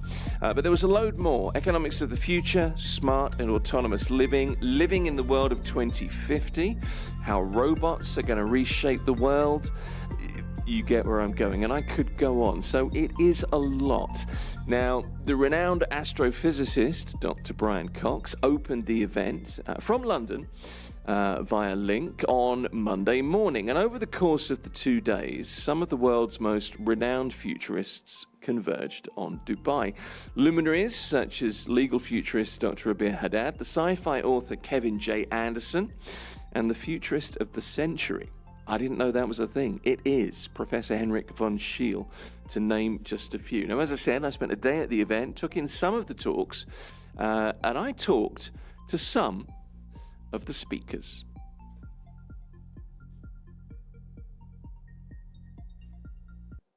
Mira Business FM, we're at the Futurists X Summit, and I'm now joined by Ramez Naam. Ramez is a computer scientist. He's an award-winning, I should say, science fiction author. He's also an investor into energy and AI. Ramez, lovely to meet you.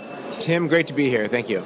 I want to start this kind of chat with you, just with your thoughts on the summit. I've been talking to lots of people over the course of the 2 days so far, and I'm trying to get to that, the nirvana of what is a futurist, first of all. I think we're all futurists. All of us are heading towards the future. Some of us just think more about what's not just in a year or 2 or 5, but what's happening 10, 20, 30 years out in the future. And that's what this event is about. There are so many disruptive technologies that can change our lives. Robotics, AI, longevity, quantum computing. And so we're here with a world-class roster of speakers sharing their thoughts about what's happening, what's coming down the pipe, and how that will affect business, nation states, and our own individual lives. Is it something that is intrinsic in us, the attitude? Because it strikes me that you need to have, when it comes to your approach to foresight, you need to have a more strategic approach to life and to what you consider is, important looking to the future. I personally have always been fascinated by the future. I grew up reading science fiction and reading science articles and so on. And I think all of us are concerned with the future, but most of us, we've got to take care of the job, the kids, the house, and 1 year, 2 years, 3 years is our frontier. But some of us, for whatever reason, are really fascinated by the deep future and the far future. And then as you start thinking, as you said, strategically, of not just one certain future, but here are possible scenarios. Here's what could happen, and how should we react to each of these? That's what makes you really a futurist. Do you know, one of the things talking to people in the last day or so is most people preface much of what they say with, we're living in uncertain times, and that's really become a phrase, perhaps more of a phrase than it was in, I don't know, the 70s, the 60s, times of civil rights, or the oil issues in the 70s, for example. And I wonder, I'd just like to get your thoughts on that. How do you view where we are now and where we're going? And I'm not asking you to be positive or negative, just a general overview. Yeah, so I'd say we are in uncertain times. We're in times where the world is changing faster than ever, possibly. There have been certain seminal times in the past as well. But if you look at the diffusion of technology, how long did it take to get indoor plumbing to half of the people in the world? How long did it take to get electricity to half the people in the world? How long did it take to get the cell phone to half the people in the world? How long did it take to get AI to half the people in the world? All of those timelines are getting shorter. Each new wave of technology, which builds on the infrastructure of previous technologies, is getting disseminated more rapidly. So it feels from a technological standpoint that the change is coming at a blistering pace, faster all the time. And along with that, we're seeing obviously very big geopolitical changes, certainly in my country, in the US, but around the world. And so that means all of us maybe have a heightened sense of hypervigilance about the world, and it bears spending a little bit more time thinking deeply about where we could be going, how to change that course, and how to adjust for yourself, your business, your family, your nation. Is it that things have changed greatly? Are we all, or is there a point that we're just more aware of what's going on because it is hyper-present? You know, delivery of media is now directly to the tool that most of us spend most of our time with, the smartphone. And I wonder if information is power, knowledge is power. Those are all very important things. But I got to be honest with you, I struggle to keep up sometimes. The flow, the rate of information, it's at hyperspeed. It is indeed. And there have been times in the past where there were enormous technological changes.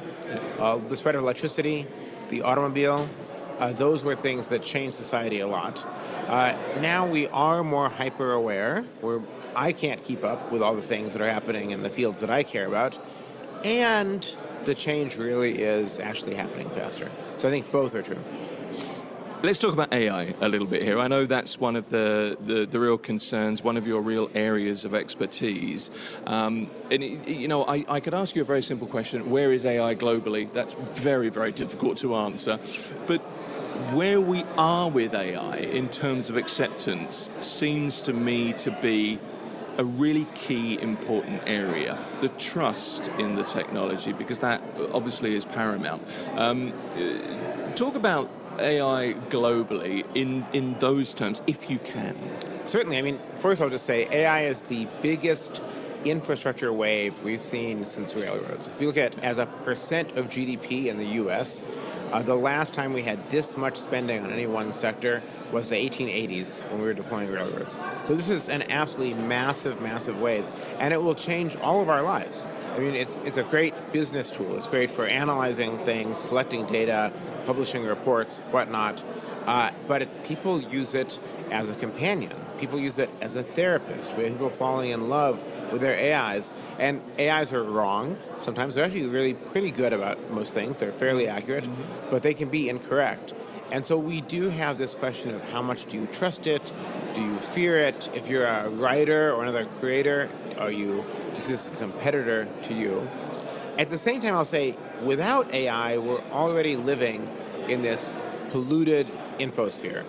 On social media, we have filter bubbles. We have things that are simply not true spreading incredibly rapidly. Gross oversimplifications.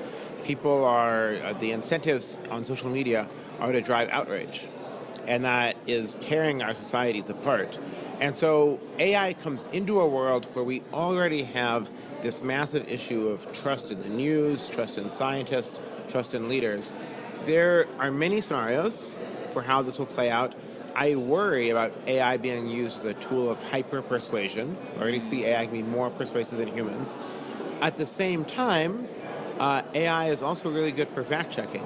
On Twitter today, there's a button on every tweet, you can hit it, to have Grok, Elon's AI, analyze the tweet. And while Elon has tried to put his finger in the politics of that AI, mostly it's just really pretty fact-based. So if somebody says something inflammatory or you think is not quite right, you just hit the button and you get a quick analysis. I want that on Facebook. I want that when I'm watching the television news. I want that when I'm reading the newspaper. I want that in a conversation with someone I've just met. So if we stick to this scenario where AIs are mostly fairly fact-based, or where you can choose which one to ask, I think there's a chance, I'm not saying this is certain, that it could actually help solve some of the pollution in our information space. Well, let's hope so. And it goes back to the trust issue, doesn't it, I suppose? I just wonder if, in AI terms, how much of an influence could it have negatively in our lives? What would you see as, I don't necessarily want to use the words doomsday scenario, but in terms of the wrong path, what would worry you about AI? So I think every technology has upsides and downsides. Every single thing we've mentioned, from the automobile, did great things, but was used in war, et cetera, et cetera, et cetera. So I think that is a challenge with AI. I think there are certain scenarios that I do worry about. Hyper-persuasion, as I said, is one. Yeah. We have some experiments done already where AIs on text-based social networks and chatbots or chat applications can be more persuasive than humans. We know the world of social media is filled with bots. Now these bots will know who you are, your demographic data, everything that you've written in the past will be tailored to try to persuade you of something, and will just be possibly extremely effective. I worry about that. I worry about the scenario of alone together with AI. Sherry Turkle wrote this book called Alone Together, about how we spend more time socializing through social media than in person.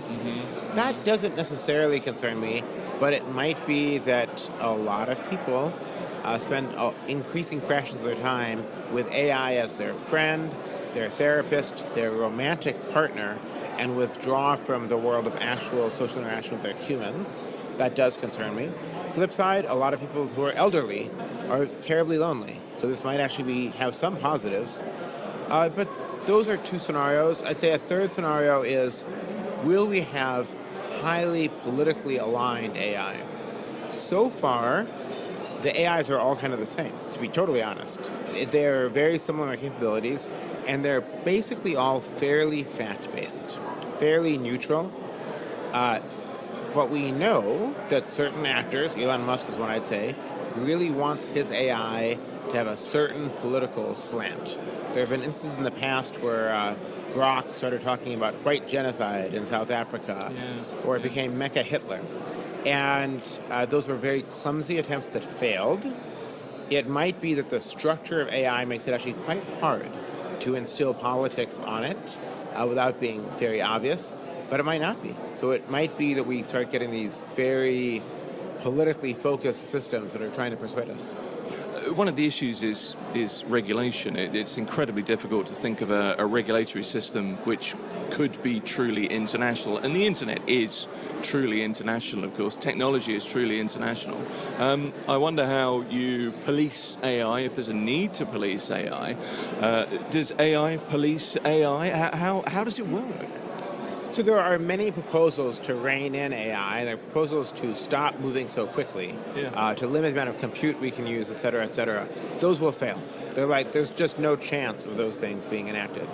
If I were to pick one policy I wish the world would adopt, or individual nations, is if you're talking to an AI, it must identify itself as an AI.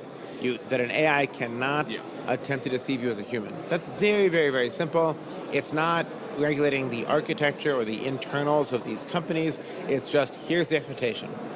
That's one I think might have some chance.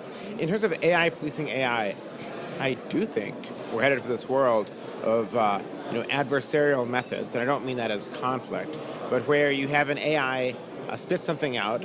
We know right now AIs can hallucinate. When they get outside of their sphere of knowledge, they don't know it, and they start making things up. So I think we will have AIs fact-checking other AIs. We will certainly have AIs being used as hacking tools. That's a little bit of that's possible today. So I think we'll have AIs on the defense side as well. If you have AI being used for misinformation, I think we'll have the possibility of AI being used as a way to filter and fact-check things. So yeah, just like all technologies get used against each other, I think this is a world where you have multiple AIs that you're engaging with for different purposes. It's fascinating, isn't it? Just think, 10 years ago, I couldn't have envisaged this conversation happening. It wasn't a thing, and just 10 years later, here we are. One of the other areas that you're heavily involved with, have invested in, and are concerned with is the energy transition. Tell me, first of all, once again, I suppose it's time for the overview, but that's clearly a major part of your life. Yeah, so a lot is happening, and I think energy transitions take decades. This is not going to be over in one decade. It might be 5 or 6 or 7 or 8, but we're hitting a few tipping points. So one, clean energy spending is now about twice as large as fossil fuel spending.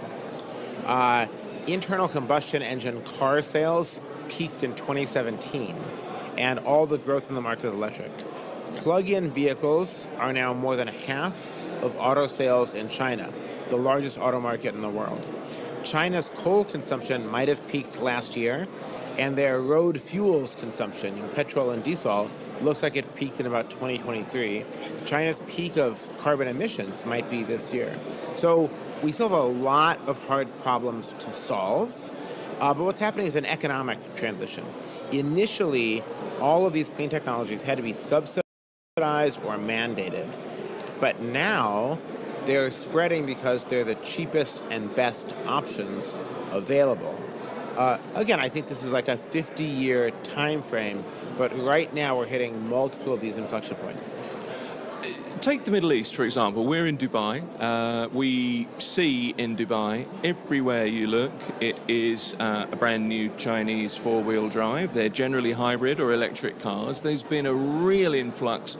It really is a success story. And against all the odds, in many ways, this is still clearly an oil-driven economy.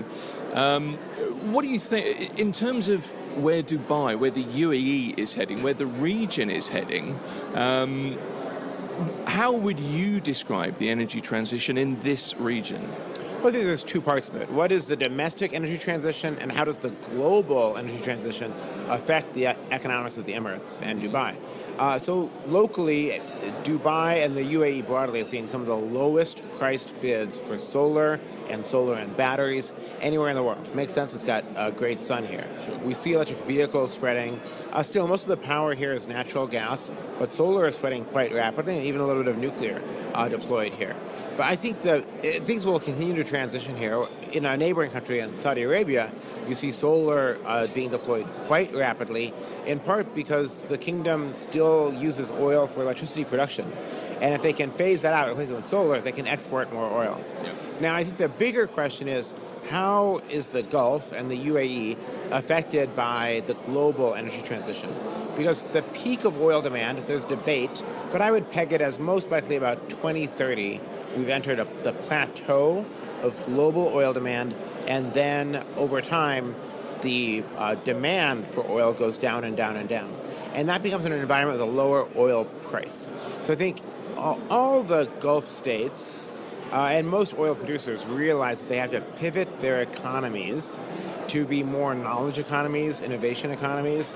The flow of capital, the flow of incoming money from oil exports and natural gas will continue for decades, but it might not be as robust as it is now. And I think the UAE is actually probably the best position of any major oil producer in that transition, and especially with Dubai, but you see it in Abu Dhabi now as well. Investing in tech, investing in this as a finance hub and a conference hub, like investing in the space program even, maybe not a big economic moneymaker, but you see that. Investing in AI, the Stargate AI data center project here, that could be a $100 billion project. I think that's an incredibly smart pivot.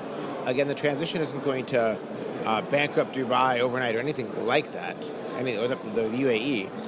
But using that incoming flow of revenue to build a knowledge and tech economy is the smart thing to do. And I see it happening here more than anywhere else. Final question for you. I wanted to touch on your science fiction background as well. You are an award-winning author. I have a couple of questions. First of all, your particular area of interest. What really enthuses you? What enthralls you in science fiction terms? And also, what have you seen in recent times that has become or is becoming a reality when just 10 years ago, back to the AI 10 years ago conversation, it perhaps wasn't something that was considered to be a reality? Let's split those up. First of all, what enthralls you about sci-fi? I've always been curious with the future. So my novels deal a lot with neurotechnology in the brain. If we can interface with the brain, with billions of neurons, somewhat akin to what Neuralink, Elon's company, is doing, but much more advanced. And what does it mean? Because we all live here. Our hopes, our fears, our pains, our emotions, our creativity. AI also being a big part of that. So those are two topics I've written about a lot. And sort of a big question in my novels is who gets to decide? Who's in control of this tech? Is it individuals? Is it corporations? Is it nation states? You have to have conflict. And that's a theme that I'm very interested in. In terms of what's happening now that we didn't see in the past, we all have these devices in our pockets that are supercomputers that can translate languages as we're speaking, that can access an AI therapist or doctor or whatnot. So I think that's very sci-fi, especially 20 or 30 years ago. I think what's happened in AI has really surprised most people, not just consumers, but even most computer scientists, and really specifically the surge in capabilities around language. Machine learning models have been good at computer vision, for instance, for a long time. But this sudden ability to interface with the world's information via natural language, that's what makes this so easy to adopt. It's what makes it spread like wildfire. You don't have to use some esoteric tool, you just talk to it. That, I think, is very science fictional. At the same time, we have this notion that if something can talk to us, that it must be sentient, it must be like us, it must have a personality or dreams or desires or an inner life, and none of that's true. It's just a really good interface to knowledge, actually. I've often thought that I take everything with a pinch of salt, I have to be honest with you, but it is an amazing thing to think that I can now talk to my phone, I can translate that into different languages, I can ask somebody to talk to my phone.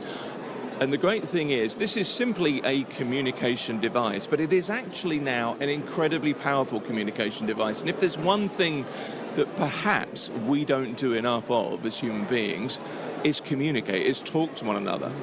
I think you can fix a great number of the world's ills if I was to sit down and talk to somebody, or you were to sit down and talk to somebody.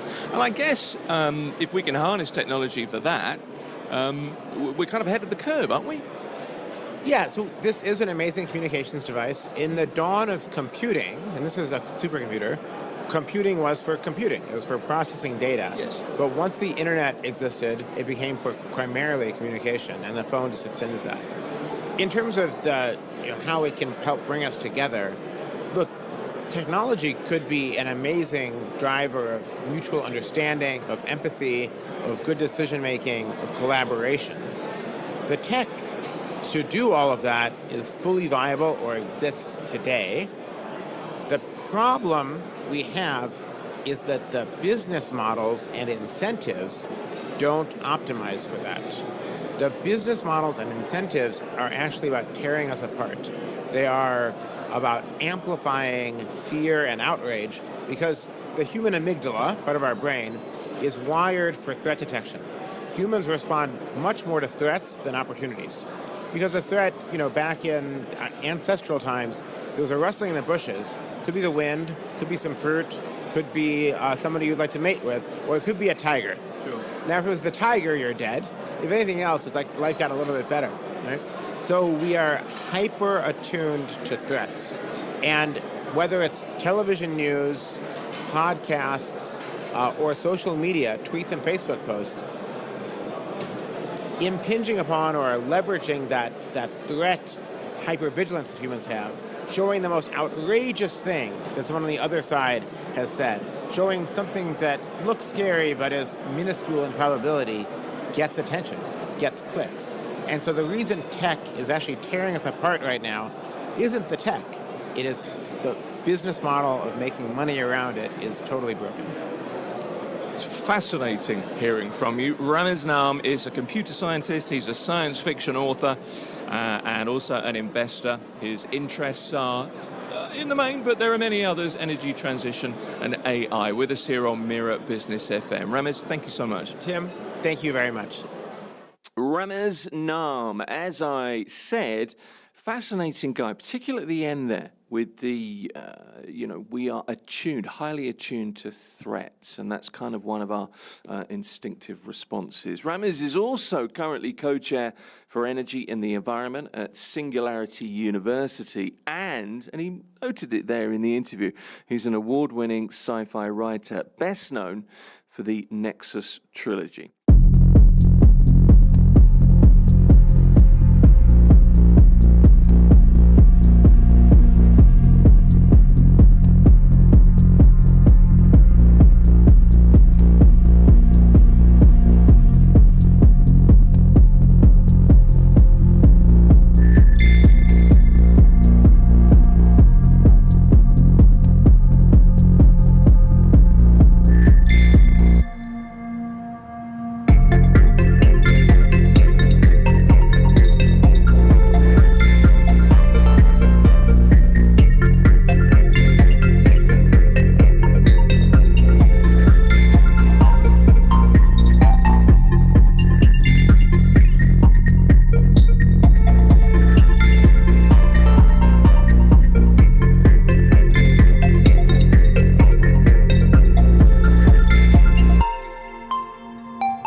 Mira Business FM.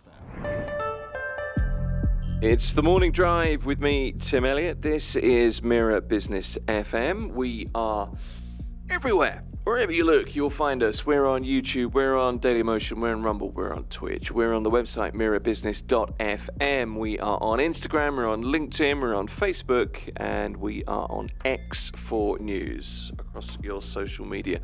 To contact us, info@mira.fm is the email address. To get in touch with us via WhatsApp, 522. Let me see if I can remember the number. Oh, it's gone. I'm going to have to read it from my script here once again, unfortunately. 522-789-567. There you go. And whatsapp.mira.fm is what you need to type to be able to contact us directly here in the studio. It's very simple. Subscribe, give us a like, give us a thumbs up, and we always appreciate it. On the morning drive next, we're going to be talking personal finance and investing. And it's a look at brokerages in just a moment. Mira Business FM.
Mira Business FM. It's the morning drive with me, Tim Elliott, here on Mira Business FM, live on the website, mirabusiness.fm. Listen, watch live on YouTube, the stream on Twitch. You'll find us also on Rumble, Dailymotion. X is where the news is. We're on Insta for your Reels, and Facebook and LinkedIn and more. Info@mira.fm and whatsapp.mira.fm to contact us in the studio. As always, a thumbs up and a like is much appreciated. Now, time to talk personal finance and investing. Really, Muzamil Sheikh is here. He's our tech and investing guy. I'm going to try and introduce you, Muzamil, in every week in a completely different way. So this week, you're the tech and investing guy. Mm-hmm. Welcome. It's nice to see you. Hello. Hello. Without naming any names, for now, I guess, let's look at what to look for to take your investment planning and journey further. The kinds of questions you need to ask, the kinds of things you need to be aware of, how to choose a brokerage. The thing with this, I think, to start with is if you're at that point in your investing journey, you've taken care of the savings, the school fees are fine, the rent, the mortgage is fine, the car's being paid up and everything else. You're in that place where you're like, investing is the next thing. It's kind of daunting, isn't it? Because this is down to you to make the decisions, to research the market. It's something you need to be, I think where I'm going is you need to be ready to jump in. Yes, so like you said, everything is set up, and don't forget the emergency fund. Yeah. And the emergency fund depends mostly on your career path, where you are in life, and the market. Yeah. So you could be the best qualified person in the world, but if the market doesn't care for you, you could be out of income. I use the word Yes. income, not job.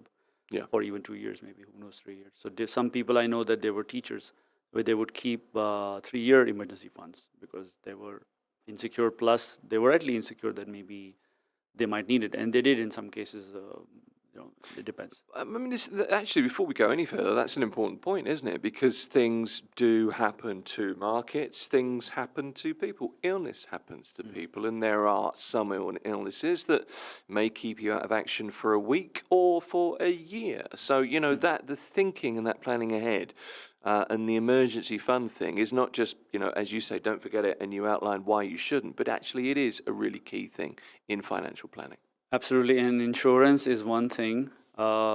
Just not to go too off track because that's a different topic and it needs its own time. Sure. Rightly so. Sure. Because people's portfolios have been wiped out because of illness, and they say insurance is your downside protection, effectively, because you can have a lot of money in the world, but if you're in a jurisdiction where medical costs are high, how much are you going to clip your portfolio until it could be millions? I mean, that the healthcare cost could be very high, insurance running out. So that's a different area, but it's required to be taken. Even if you're in good health, things can happen. So. Well, that's exactly right. It's funny, I've said this many times before, but I think it always hits me as being so important. A very wise man once said to me, a financial advisor said to me, look, because I was like, I can't afford this, I don't want to do that. I was kind of refusing things. And he said, look, insurance is a total waste of money until you need it. Right. And it really hit me at that point that actually, okay, maybe you're right. I need to grow up. One way of looking at it is also if you take the money for insurance and let's say you allocate less to it, but you go towards your family's health. Let's say you get them a trainer, you go for a gym, you go for better food. That's also one way of looking at it. Sure. Instead of just saying, okay, I'm just going to enjoy life and mess up my body and then the insurance will take care of it. Sure. Some people, and I look at it the other way, that why don't we allocate resources less on insurance, more on living well, doing well, being fit, right? Because it's money is money, right? Like I said, that money is gone. At least this money, you're consuming it for your health and your family's health. It could be some gym items for home or gym membership, or depending on where you are. It's interesting that, because your attitude is almost more philosophical in some ways. It's a kind of different approach. We were talking yesterday to a doctor on this program, and I asked her, look, there is a shift now towards longevity and regular checkups rather than treating symptoms once something has happened, and that's really a trend in obviously in healthcare, I suppose, but it's an attitude change that we need to have in healthcare, and you could argue we need an attitude change towards financial matters. So once you have all that set up, how do you start doing that? Is basically the first thing you can do is just whatever you have in mind or someone told you is that go check them out if they are locally regulated or not. That's the first thing you can do. But that doesn't mean they are good, by the way. License doesn't mean they're really good or something like that. Some people misunderstand that, okay, they have a license, they're fully regulated. Second thing you can do is, okay, what about their fees? How much are they charging? Third thing is check the reviews. That's the easiest thing. Are you getting a lot of information from Reddit and other places and other sites, and or is it just ads, or are you seeing complaints? What's going on? So those are the easiest things you can do when you are using whatever AI tool, or if you're searching on Google or whatever, the easiest steps. The next is understanding the landscape, which means that the lowest cost of the brokerages, which are the tools required to invest in the financial markets, are usually the standalone ones, not attached to a bank.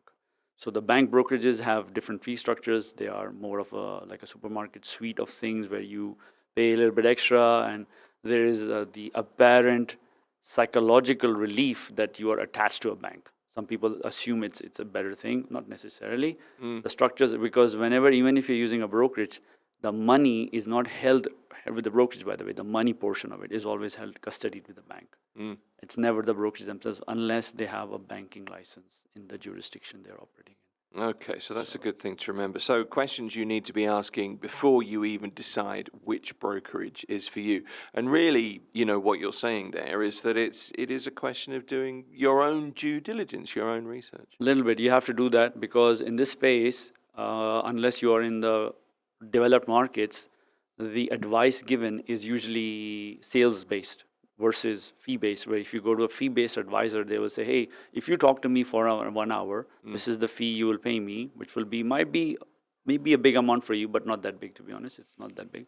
But you will get more neutral advice from them, because, or you might not. If they should disclose, because that's the whole point, that, okay, I'm associated with a certain brokerage or a firm or a fund, I get a fee if you buy this. That should be disclosed. But there are no rules around it in the UAE, versus the US, where there are rules around all of these disclosures. And maybe if you're watching CNBC, Bloomberg, or Fox Business, you will see that whenever an analyst comes on screen, there's a box which says owns the equity, yes or no, tick box. Family owns it, yes or no. Firms own it, yes or no. That's a compliance function. Yeah. It's a compliance function. You will not see that happen here at all. So if I'm suggesting something, the ethical ones do say that, okay, yes, I have a referral link there, which will give them some ongoing revenue, not from your sake, from the source side, right?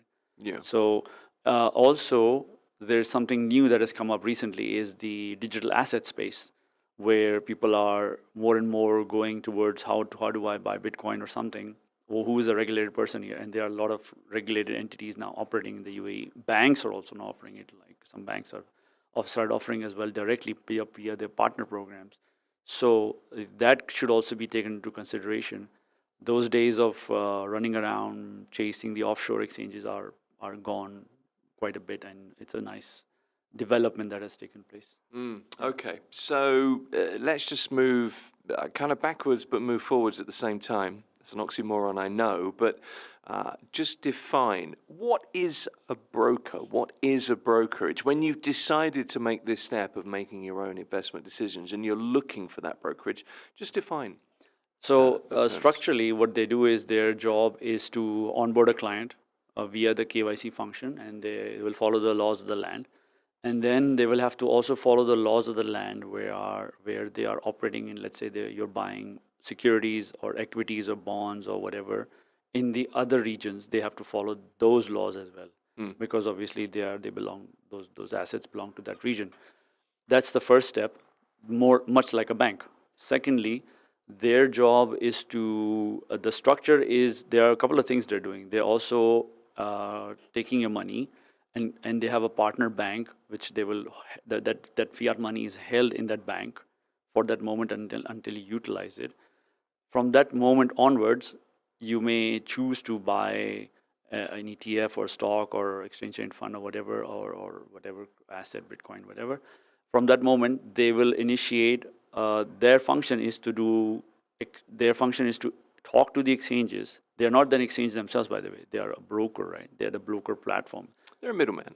They are a middleman. They're serving a very important purpose. Some of them are very good. They're very low cost. They're not evil at all.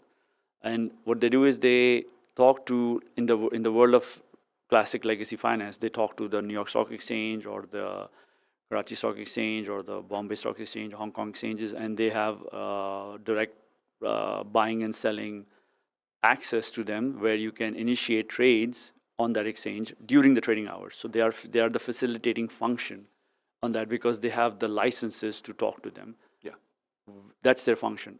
And some of them are also doing market making, which is the tricky part. What is market making? That's where they take a cut off the trade without telling you, which is called payment for order flow in the US, which is disclosed over there, but there's no such disclosure in this part of the world. So what does that mean? Oh yeah, zero fees, low fees, but they're getting a cut from somewhere, right? Yeah. Versus the good ones, like in the US, they will say, nope, nothing, we don't take anything. It's just a commission based, because we are so big, we don't need to. The commission themselves are enough for us. So this is the two worlds they're living in. The fee structures around them are important. Some of them are percentages based, some of them are fixed dollar amounts. So depending on the size of the trade, you would do the calculation that, is it cheaper for me to do the fixed amount versus the percentages amount? And there's a cap on them also, so it's not that like it's an endless thing. So that's the gist of it. Okay, so you go to your broker. There's one last thing. They are also holding the stocks in something which is called the street name, in their name, but it is your asset, but it's held under their name for convenience and efficiency reasons. because people think, oh, who's actually owning it? Where does my share hold, right? Well, who is? It's not like a bank. It's not. So if you want to take custody of it, there's a different process for it where you will remove it from the exchange and you will hold it in a different entity, which is just like a bank, but not really a bank, where your shares are held, and they cannot be traded from there. You have to remove them again, send it to an exchange to do that. So that's held in what's known as a brokerage account. Yeah, that's a brokerage, and if you want to remove it, and have self-custody in some sorts, there's no such thing in the self-custody, by the way, in the fiat world. But if you want to do self-custody of them, there's a different entity, which is like a depository for shareholding. It exists in every region of the world, and that's not an exchange. So that's the related function to it. So. Okay, so it's all quite technical, really, isn't it? That's the you underlying. need to do your homework. No, they won't. Not really, because it's just how it works. And because we're here, that's our job, that we are explaining how it works. Most people don't know how it works. Even the people who are suggesting the exchanges, they don't bother to check, because the underlying mechanics of things involved and how the money is moved and how the shares are bought and and there's also something called the settlement time. Settlement time is when you buy something, it's not, you cannot have it immediately. It takes trade plus 1 day or trade plus 2 days, depending on the region. So that's the settlement time. Okay, so how long have you been doing this? How long has this been an interest of yours? I believe I stumbled onto it since 2017 onwards, DIY myself. And then as I started learning and making mistakes, I thought, okay, why don't I get my friends and family invested into this? And then my purpose was to understand what was going on Bloomberg. Like when you look at the screen, what's really going on? Why are they, and what is their manic fixation with the Federal Reserve all the time? Yeah. So now I get it, because that's the Fed moves the market by contracting or expanding the money supply. That's why the Fed matters. But if you start investing, you think, I just want to, why aren't they talking about my favorite stock or a fund? That's the reason, because they talk more about macro. And if they talk too much about anything, that becomes a suggestion or a recommendation.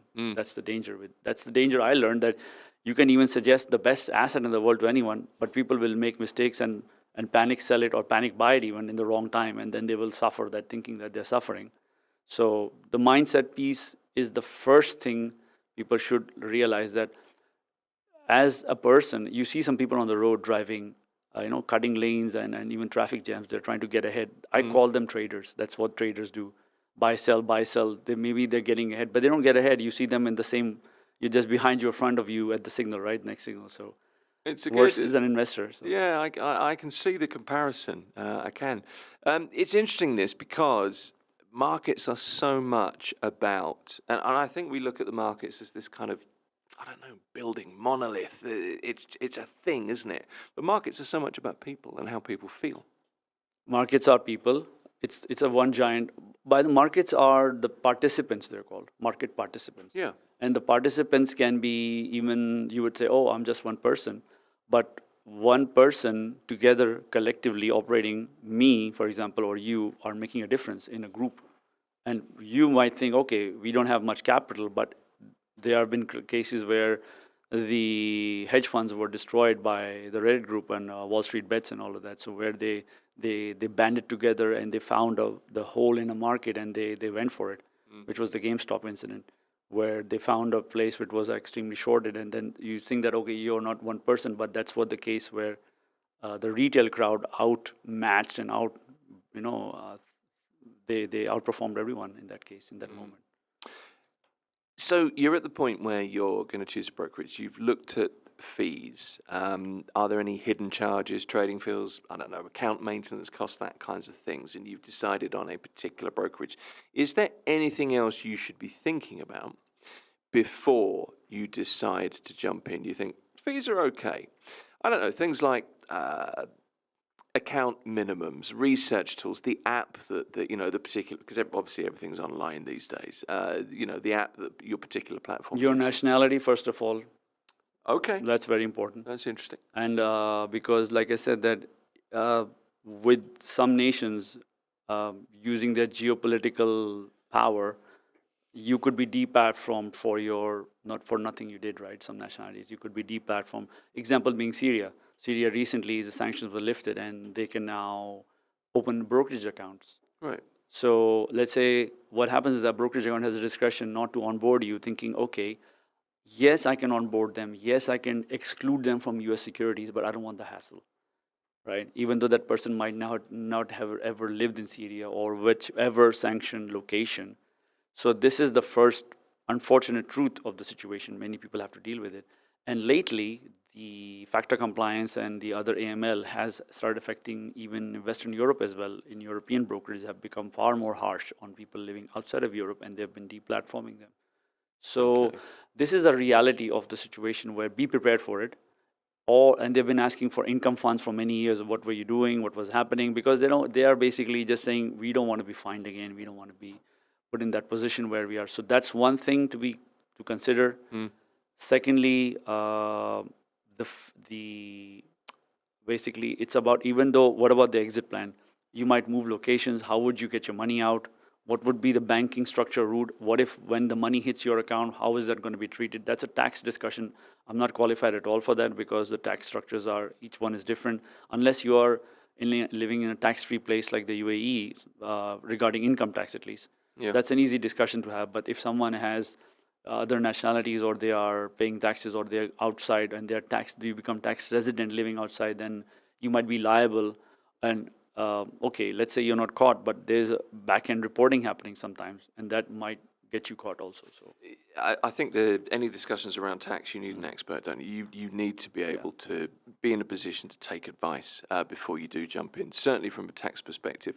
I guess most of us get our information really from a number of different sources, most of it internet-based in this modern age, of course, so you need to understand where to go, where information is reliable.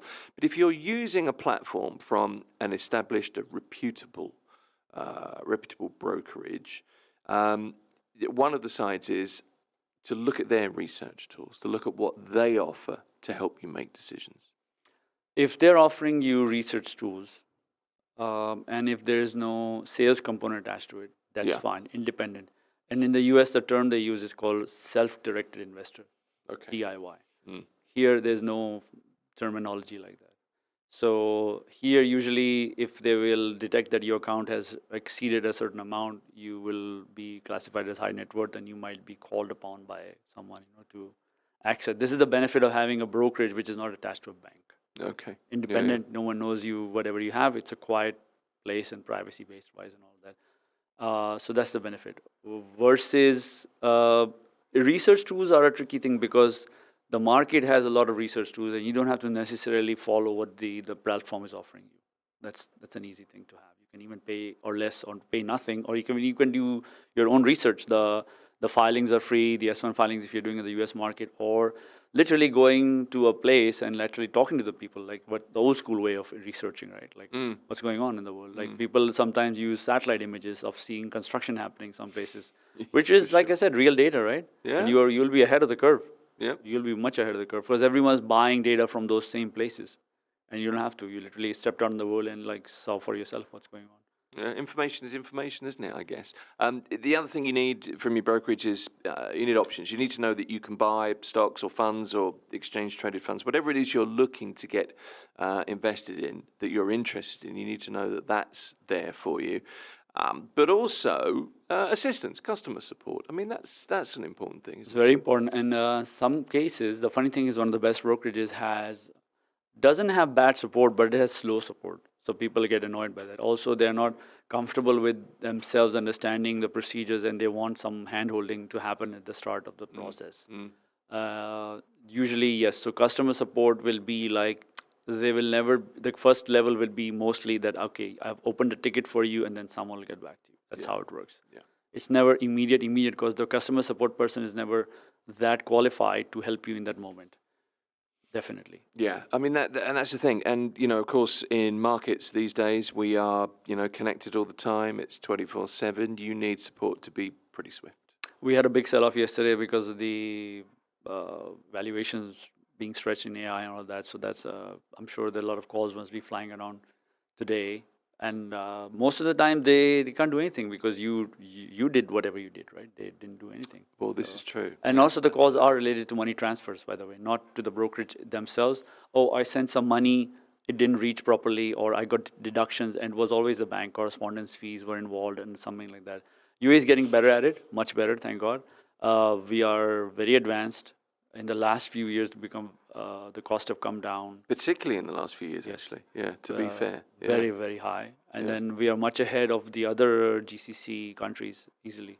Yeah, no, that's fair. But it very often is a deduction for some reason. You didn't tick the box of where the fees apply, isn't it? It could be as simple as that. Also, the banks, because you have to understand, remember we spoke about this, the banks are literally pushing text files around, right? So they will make a mistake. It's not something like the money moving on the Bitcoin blockchain or something. It's not an automated process. There are two independent systems talking to each other, and mistakes happen sometimes. Yeah, you have to be ready for that. What do you need to look to avoid when you've decided on your brokerage, you're happy with everything, but is there anything that should be a red flag? Is there a warning signal? Easiest thing, if someone calls you, most likely, it's not a scam, but it's something, these days could be a scam, but of course, first thing, is it a scam? If you screen that out, fine, it's not a scam. Right. Is it good for me? Are you capable of screening it out? Don't assume you are. The main thing is that I don't know how to say it, maybe time or the market will humble you, life will humble you. Try to not have an ego reaction to something that I need to learn something. And call some people and listen to them without trying to get some kind of conclusion in your head. Keep listening to some people for a while, and then that will present an answer to you rather than quickly listening to a guru or me even, let's say. If I say something, it's like, okay, there's a saying in the community, in the Bitcoin community, they say, don't trust, verify, which means that that's not because of that you don't trust people. I could be wrong, or I could be wrong at that moment, or I could be right in that moment, and later it became something wrong. So that's the reason you recheck data. There's no harm in rechecking something. You really need to become attentive. You're the master of your destiny. Attentive is exactly the right word, actually. You really need to keep abreast of what's going on and keep thinking and keep... you need to be concentrated. One thing I would say is that don't talk to people who have not done any of this. And there are many of them. That's probably a good lesson in life. Yes. Yeah, to be honest. But I think that's a good point. Does that come from hard experience for you? It's for any asset class. Don't talk to the property guy who only does property, or don't talk to the stocks guy who only does stocks, doesn't know about property. This way. Yeah. So or at least talk to someone who's done all of it, and maybe lost money. Hopefully he lost money in all of it. That's better, because he would have better answers for you. It's probably a good point. Not that you want people to lose money, but it is where experience comes from. The mistakes. Yeah, I mean, there's a saying that, remember, I don't know if you heard of it, like we have to touch the hot kettle to remember the lesson, right? That's it. Yeah, there's a lot of truth in that, isn't there? Don't touch that. Why not? Because it'll hurt. And actually, you probably have to touch it. We've got a couple of minutes, Zama. Where to invest? Investing in the US, investing in the local market, decisions like that. Where do they come from? And a lot of it comes from, I guess, where your broker is located, where you're located, your nationality. Does that come into it? What? Home bias is a danger. Home bias is that it's not a danger because people recognize it's nearby, and also there's a patriotic reason. I want to invest in my economy and all of that. Sure. And then there's there's a school where diversification, and over diversification, that's the overused word. I will go on the record and say I don't like over diversification too much, because it's the best way to build wealth over a very long period of time. Sure. Very long period. It takes a long time. That's established financial thinking. If you are a guy that, hey, this is not my wheelhouse at all, I don't want to make any effort, you go over diversified and you protect yourself, and eventually. Okay. But if you are someone who can make some effort, I would say you should study the market, study how things work. They do work out in some cases, and I remember I said something that about risk appetite versus risk capacity. Understand your risk capacity and take appropriate risks depending on your age. So that may work out in your favor, even though if you go to most places, they will say, what are you suggesting that people take risk? I say, yes, I mean, history is littered with people where they were earlier or later in life and they took risks and they won anyway. So I am of the personal taste that people should continue to take risks. It's not an age thing, or it's not a money thing or lack of money thing. Taking risks means that you're growing, and things grow, yes, you would come down or you would go up and then things will be hurting, right? It's a very specific thing. Anyone who's in this space first need to understand who they are. Are they an anxious person? If they are, if they can't sleep at night, because I know people who have had portfolio fluctuations in, you know, hundreds of $1,000s, it doesn't bother them. But some people with hundreds of dollars, they start like, you know, freaking out. So that Yeah, I mean, the point is, it's calculated risks, isn't it? That's the key. it's a personal thing. Understanding, Some it's people are understanding yourself. understanding yourself. Yeah. Some people are nervous, jittery, anxious by nature. They might have everything in the world. Their health might be fine, money, everything, but they're anxious, jittery in nature. Like they are covering it up even. They might cover it up well, but they know who they are. Do. Yeah. And they might, in that moment, they might do something drastically, horribly wrong. That is my always first concern. First, I need to, when I talk to someone and someone comes to me, I said, who are they? Who are you? Are you a mentally well person, first of all, to do this? Okay. So the key to, you know, all of this is doing your research, understanding yourself, and trying to move from there to get better. Risk is a whole nother topic. That's something I guess we need to come back to at some point. But just for now, Muzamil Sheikh is our tech guy here at Mira Business FM, but also an investing guru. There you go. That's what we're going to call you today. Good to see you, Muzamil. Thank you. Appreciate you coming in. This is Mira Business FM. Mira Business FM.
Welcome back to Mira Business FM. This is Daybreak with me, Inzaman Rashid, with you for the next hour or so up until 2 o'clock. And then there's just one more day left. And then it's a public holiday, so we can all relax. Welcome wherever you are tuning in from. Of course, you can watch us live on YouTube at Mira Business FM. You can also hit the subscribe button there where you can watch back on all the interviews that we have on the show, including the one that we had just in the last hour speaking to Dr. Frederick Schneider. He is an economist and a senior fellow at the Middle East Council of Global Affairs. Interesting conversation because we spoke deeply about Dubai surpassing the population of 4 million residents and that growing to 5 and 5.8 million in the years to come, and how a city like Dubai is keeping up with that huge exponential growth that it's seeing, and whether the infrastructure here can actually take it, and what authorities are doing to develop the infrastructure to ensure that we're not just getting a bit too crowded here. I sometimes see people saying that, oh, I'm moving to Dubai, or people message me saying,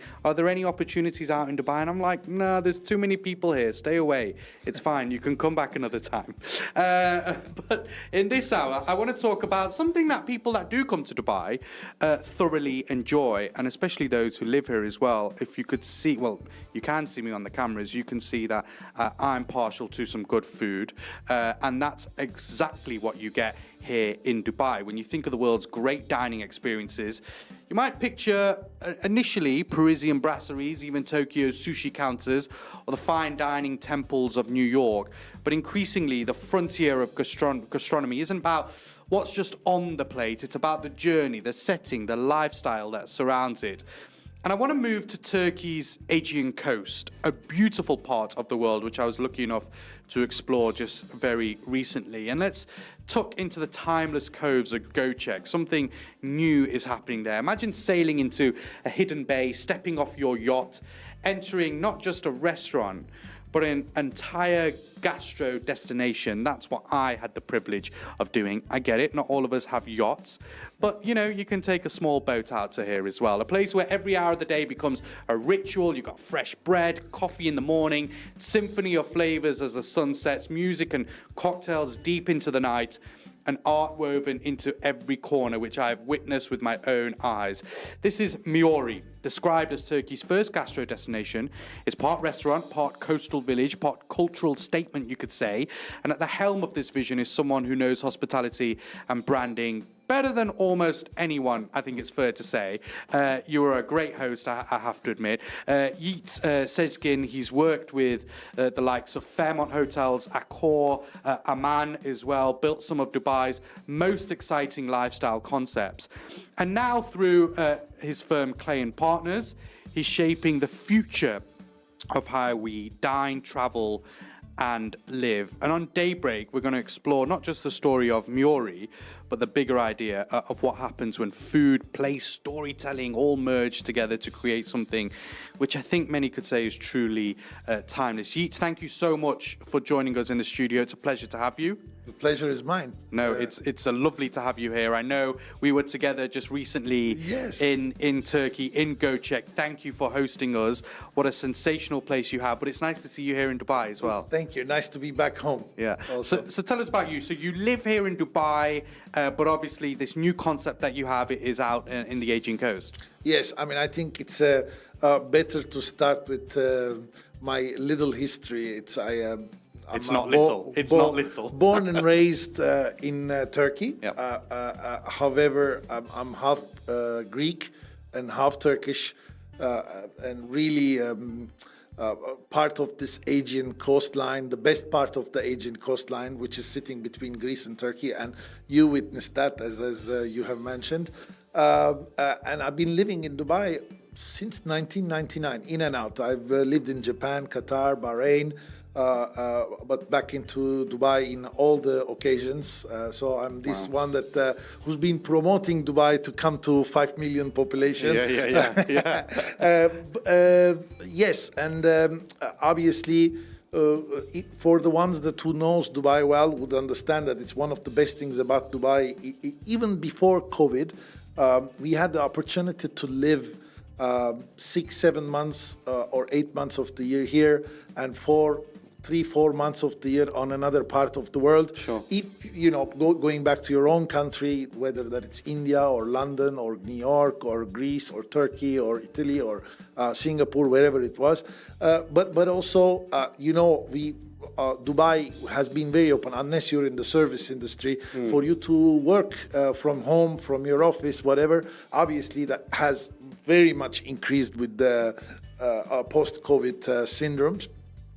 And I'm one of that lucky ones that I've been experiencing this dual life, the best of both worlds, I would say, you know, and always in the sunshine. Yeah. And I call it the center of gravity change. You know, I come here now, which I am back in Dubai, live here, and then I would travel back in and off, on and off to Göcek and to Greece or wherever other places that I need to go to for work. But now back in Dubai, and then I do the same in the summer, like around the 15th of May to the 1st of June. Luckily, I have the chance to go, and in order to make sure that I create a home myself to go to, I decided that all this vision, all the experience and the know-how that we have created together with my partners and what I learned in Dubai in the hospitality industry, we put it down into Miori. I would say it's almost a hobby/ego project. Hopefully it works out. It does seem to be working out at the moment. Well, it's something I could see you are very proud of. We'll come on to the conversation about Dubai very shortly and what you've been up to here over the last 26 years, because it's been a lot, and not just here in the UAE, but the wider Middle East as well. You've had a big hand in how some of the largest hotels have operated out here. But I want to talk about Miori. The future of gastro destinations, I think it's fair to say. It's described, I think you guys described it as a rhythm of life rather than just a restaurant. Tell us a bit about Miori. What is the actual concept? What happens there? How does it work? You know, obviously, because of my work and because of my lifestyle, I've been traveling around a lot, and you know, I can tell you, it's really for the people that who are listening us or they will listen later. The best places in the world for you to discover is the Aegean coastlines, and that's between Greece and Turkey. I don't know exactly the numbers, but we can have a look at it. I would say at least 600 to 700 islands that you're talking about due to the nature of the sea and, you know, the earthquake zone that created all these islands throughout centuries. The best sea, the best weather, and also an amazing attitude of the people within that zone. What I wanted to do is, you know, bring that amazing nature and connect it to a super luxury gastro lifestyle destination. And when I say luxury, I am talking about bare feet. We really look after you. We provide you the best of the food, you know, fresh from the sea.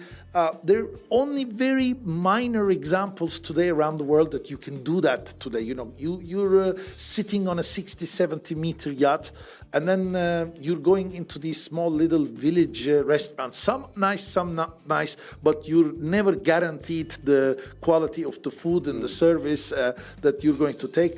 And we you know, our objective and our manifesto and our mission or vision was, how do we create a destination, which is also very difficult because, you know, it's very difficult to come from the land, to for all these yachts and yacht lovers and sea lovers that will come there and have a true 360 journey of gastronomy with 6-7 different concepts inside. Because this is it. We've seen the Aegean coast be populated heavily over the summer months with many yachts, super yachts arriving there. Over the years, it's been populated more and more. But there is an issue where sometimes, I mean, look, I don't live on a super yacht, I don't own one, but I'm sure you get this idea of you want to get off, you want to try and find some nice food, you want to spend maybe a bit of time on the beach, that kind of thing. See some people. Exactly, and not just be on your own vessel the whole time. And so this is what it is. It's a concept where you park up, you can get off, you can enjoy amazing atmosphere, amazing food. What is life like on a yacht that makes you want to kind of do that? Have you spent time on a boat, and is that kind of how the concept came about? I mean, you know, unless you're sitting on a 150-meter massive mega yacht and paying millions of dollars to your service and to your chefs, etc., the life is a little bit limited in the, you know, the sailing boats and the yachts and stuff like this. You know, the kitchen in the boat is not that big for you to create amazing food. You know, your supply chain will be never like us, that you're organized. You have the storerooms and you know, cold rooms and whatever. So you're living in this beautiful environment, in a beautiful, highly invested yacht, but then your gastro experience is not limited, at the top. I can even tell you for the morning, you know, are you capable of doing the best coffee or having cooked your best croissants? And I'm not sure about that, you know. So and bread, you know, in the Aegean coastline of Turkey, you know, I don't know whether you had the chance to see, but we got some supermarket boats that comes in and sell stuff. If you're lucky, you will find one of them, and if you're not, we wanted to create this place like a little bit of a village. You come in the morning, you know, get your coffee, get your croissant. Or we got this very famous Turkish bagel. It's called simit. People loves it. I don't know, with the sesame, and you put some cheese or honey to it and stuff. And then from there, you know, or you come at lunch, have a lunch with your kids. You know, kids also want to play. They want to swim in the beach. It's not only the boat experience, they want to run around and stuff, so we provide that opportunity for them. And then Yeah, so, a selection of wine. We got the Riva Lounge, as you know. Yeah. With One of 7 in the world. One of 7 in the world, exactly. I just want this whole idea. Where did it come about? How did you think of this idea? And what? You said it's a hobby. It's like it feels like your passion. And when I saw you there, you were very, very passionate about this whole concept. But where did the idea actually stem from, and how did it come about? I'm almost born in a boat. I told you I'm an Asian boy. My father is a boat maker, and we, throughout the years sitting on yachts and sometimes getting bored and wanting to have some friends and people around us and listening to good music, or really craving for a nice bagel or a cement and stuff, and that it's not available to you in the middle of the sea, and starting to dream about it with your friends on a glass of wine and saying, I wish I had somewhere like this to go to. And then a couple of the little ones that you see in Sardinia and in Saint-Tropez, but they are with, accessible with car as well, and with almost every tourist can access. So we were thinking, like, how can we combine this? And looking at these beautiful bays, and obviously the one that we have selected is, as you know, and you came, it's a super protected bay. It's a natural marina. Very private. Very, very private. So we've been looking at that. I'm sitting on the boat with a couple of my investor level friends and saying, I wish we could do that and stuff. And, the dream started from there, or dream started from the experience. So they were telling me, you know how to do this, you do it, we will put the money, let's buy the land and let's create something. And then, and we look at the place was so big. And then from there, with a curator friend of mine, together with me, we said, let's not do this one concept place. Let's create various concepts, because the other pain that you have is, even you have this place, and let's say it's an Asian restaurant with fish and mezzes and stuff. Okay, you go once, you go twice, you're going to start to get bored of it. So we wanted to offer different variety. And that's what you did. You opened 6 different concepts. Correct. Am I right? Correct. Just talk us through the different concepts that you have there. And when I say, ladies and gents listening, the food that I tasted there, my belly is just rumbling thinking about it now. Some of the incredibly fresh fish that we had tasted there, it was just absolutely stunning. Even the produce, you can just tell, is really, really fresh. But we'll talk a bit about the dishes in a bit. Tell me a bit about the restaurants, the concepts that you have there. I mean, look, I think if you start from the ground, for my vision was to make sure that we are creating restaurants and concepts that are totally driven by procurement, by product. Simplicity is ultimate sophistication. That's my number one motto in life. And in order to go simple at the food, but still make it super tasty, you need to make sure that you're using the best product. We have 3 people working in our procurement team only to research and buy the best products that are available to us from Greece, from our surrounding, from Turkey and outside Turkey. Each one of them has got its own specialty. I mean, we buy the tomato from a guy who is raising it. We are, our olive oil is our own, but for cooking, we're using the best Spanish olive oil that is available in the world. We got our own fishermen to buy the fish and stuff like this. So the concepts are all, whatever they are designed based on product, first of all. What's and as I told you, it's the ritual of the day. So we said, okay, we need breakfast and we need bread. So we have a bakery for that. And then we want lunch where you can have burgers and pizzas. You remember the cheeseburger? Yes. The last day that we had? So, I think I had about 3. So, I'm also, for example, very particular with French fries. And the ones in Hotel Coste that I really like, and there are only type of potatoes that you can buy from some parts of Anatolia that you can do that potatoes. And so we're buying it and we're keeping it in our storeroom for a year, et cetera, et cetera. So there's some really attention to detail. So we got the kitchen where we do the Caesar salads and burgers and pizzas and etc. Oysters while you're sitting on the beach during the day. And then we have the Riva Lounge, which is really where our cold cuts, platters, and on top of it, super nice cocktails. As you said, there is only 7 Riva Lounges in the world, and it's all designed by Riva Furnitures and stuff. So we got a super cocktail curator, a bartender, award-winning bartender.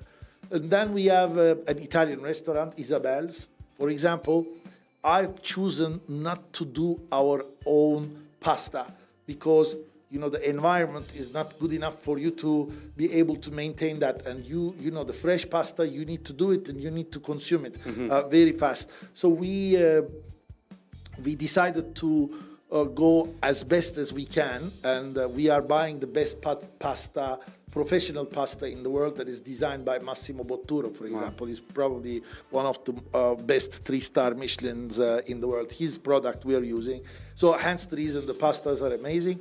So we got Isabel's, which is the restaurant, the Italian restaurant. Then we have the Miori by the Sea, which also the entire concept takes its name from. And that's our Aegean restaurant. We are twisting a little bit the mezzes of the Aegean with super high product and also the fish and the meat that we offer in that restaurant is amazing. We have yogurt ice creams that people really love. So that's one other concept. Then we have a speakeasy. That was another thing. At night, okay, you're sitting on your boat, your friends, you want to party.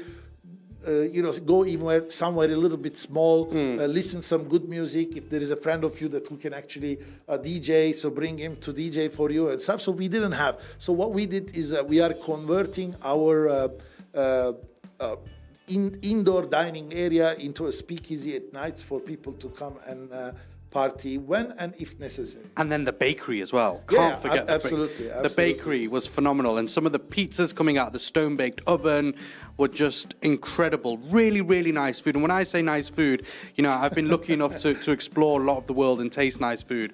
And the food there, I have to admit, was excellent. What also struck me as well, Yeet, was actually the service that was available there, and how there was a lot of similarities to the kind of service that Dubai offers. Now, as a Dubai guy now, and I have been for some time, and have visited this country and this city in particular for a long, long time, when I go to other places, the service is just no way near as good as what Dubai offers. How much have you taken reference of what Dubai has done over the last few years and implemented it into your new place in Miori? Because I saw some similarities. Full on. It's a natural DNA shift, I would say, right? You're used to this. I'm used to this level of service. And I have to say, Dubai also progressed. Dubai has always had a really nice service, but, knowledgeable and know-how level service was not there, but it is today also there. You don't receive attitudes here like when you go to Paris and when you go to London and like when you go to New York, and obviously, Turkish hospitality is already there. What we needed to do is we needed to make sure we bring the right people, the right skill set, and train them nicely with the higher level of skill sets that are there, they're leaders, and to make sure that we provide them an environment that they also love living and be a part of it. I mean, I can assure you, we will definitely go to a 2-star, 1-star next year, and 2-star the following year. And that's the ambitions. That's the ambition, and most probably they also would like to be a part of it and write that into their CV. Do you think that's a lot more difficult as a gastro dining destination where you've got so many different concepts? What are you hoping? You're hoping, is it that the Italian restaurant will get a star, or are you hoping the whole concept will get a star? How does it work? It's a very good question, by the way. No, we will get stars on different restaurants. Okay. And I believe it will be Miori by the Sea, and Isabel's will be the by the way, we forgot one. We also have an omakase. We got the oko, in the place. But I think for us, the most important 2 restaurants, the two gastro would be between Miori by the Sea, the Aegean, and the Isabels, the Italian. I'd love to have the conversation with you when you definitely get those stars, Yeet. I want to talk a bit about the kind of people that you want to see there. Obviously it's people who are wealthy enough to have yachts and super yachts and park up there. So what is the kind of clientele? Who have you seen? Who are you expecting to come to Miori? It's definitely not the blink culture because it's the people that who really understand the sea culture and the yachting and sailing culture. You do this automatic separation while you do that. The sailors, the people that who are influenced with the sea and loves to the nature, they are a different type of people already. They have certain finesse, they have certain amount of income, so you separate yourself. We like that. Obviously, we are not the most cheap and affordable restaurant due to the reason of where we sit and what we serve and what's the product that we are looking after. So there are a couple of natural selection processes that are happening when you are actually coming into our restaurant. One is because you need to reach there by the sea. Yep. Two, you really need to want to go there, so you're going to come with a car somewhere and then ask us to pick you up. And then two, you got to be ready to pay a certain amount of fee that Turkey generally is not used to. And to be honest with you, we are designing, or we have been designing this organization and the destination to make sure that the Turkey and the Aegean coastline and Göcek is known more and more by the mega yachts and mega yacht owners. Just before we quickly go to the news, and stick with us because there's loads that we can still discuss. What are people roughly spending there per night? Can you give us an idea? I think how much would you expect? I think you're per person you're dancing at $250 to $300 per person. Okay. Interesting. And that's because of the level of service, the food, and the atmosphere that you're getting there. Yes, seasonal. And the beautiful location it is, I have to admit, as well. Yeet, stick with us. I want to talk a bit about your career and what you've done, and I've got a few more questions about Miori as well. Stick with us. We are, of course, speaking to you live on Mira Business FM. We're speaking to Yeet Sezgin. He is one of the founders of Miori, and working, of course, with Clay and Partners. The latest headlines on Mira Business FM coming up next.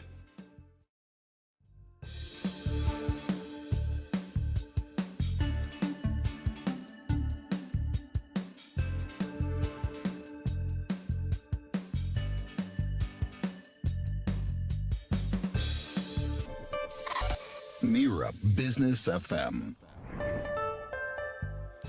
Welcome back to Mira Business FM. This is Daybreak with me, Inzamam Rashid. It's a pleasure to have you. We'll be with you for the next 28 minutes or so today on the 3rd of September 2025.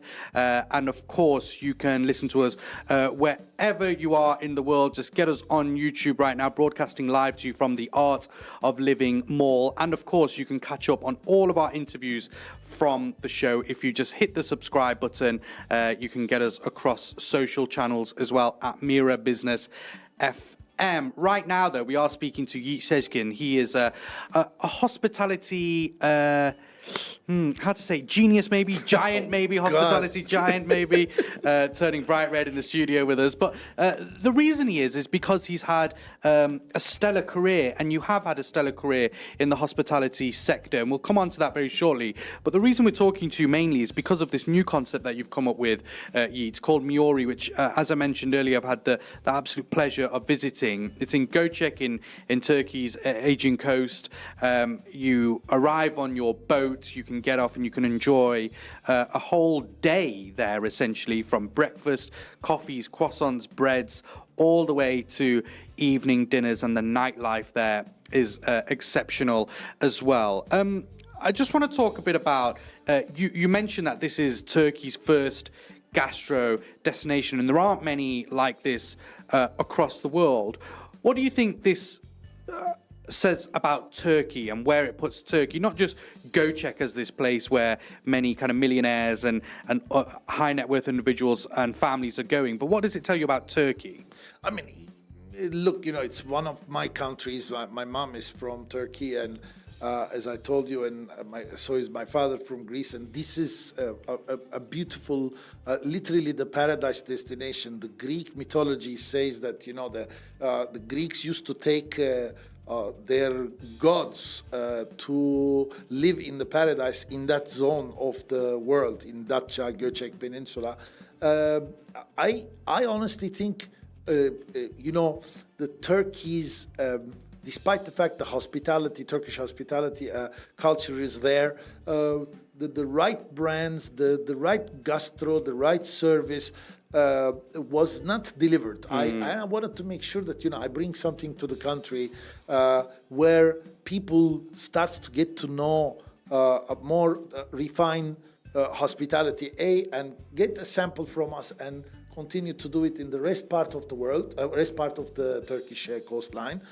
Just give a little bit of a lead, like just give something back to the country, and then also, it's a business opportunity for us, right? It's not been done, and through times you will see, and you're one of the first ambassadors. Everybody's going to talk about us. We wanted to create this destination that you put it in your plan when you're coming into the Aegean coastline.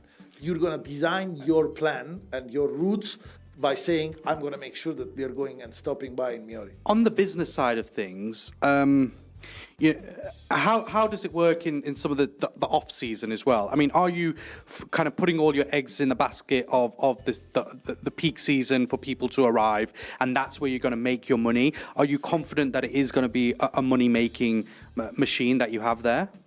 It's definitely. I tell you, the first investment that we put in place and returning that is going to be a long journey.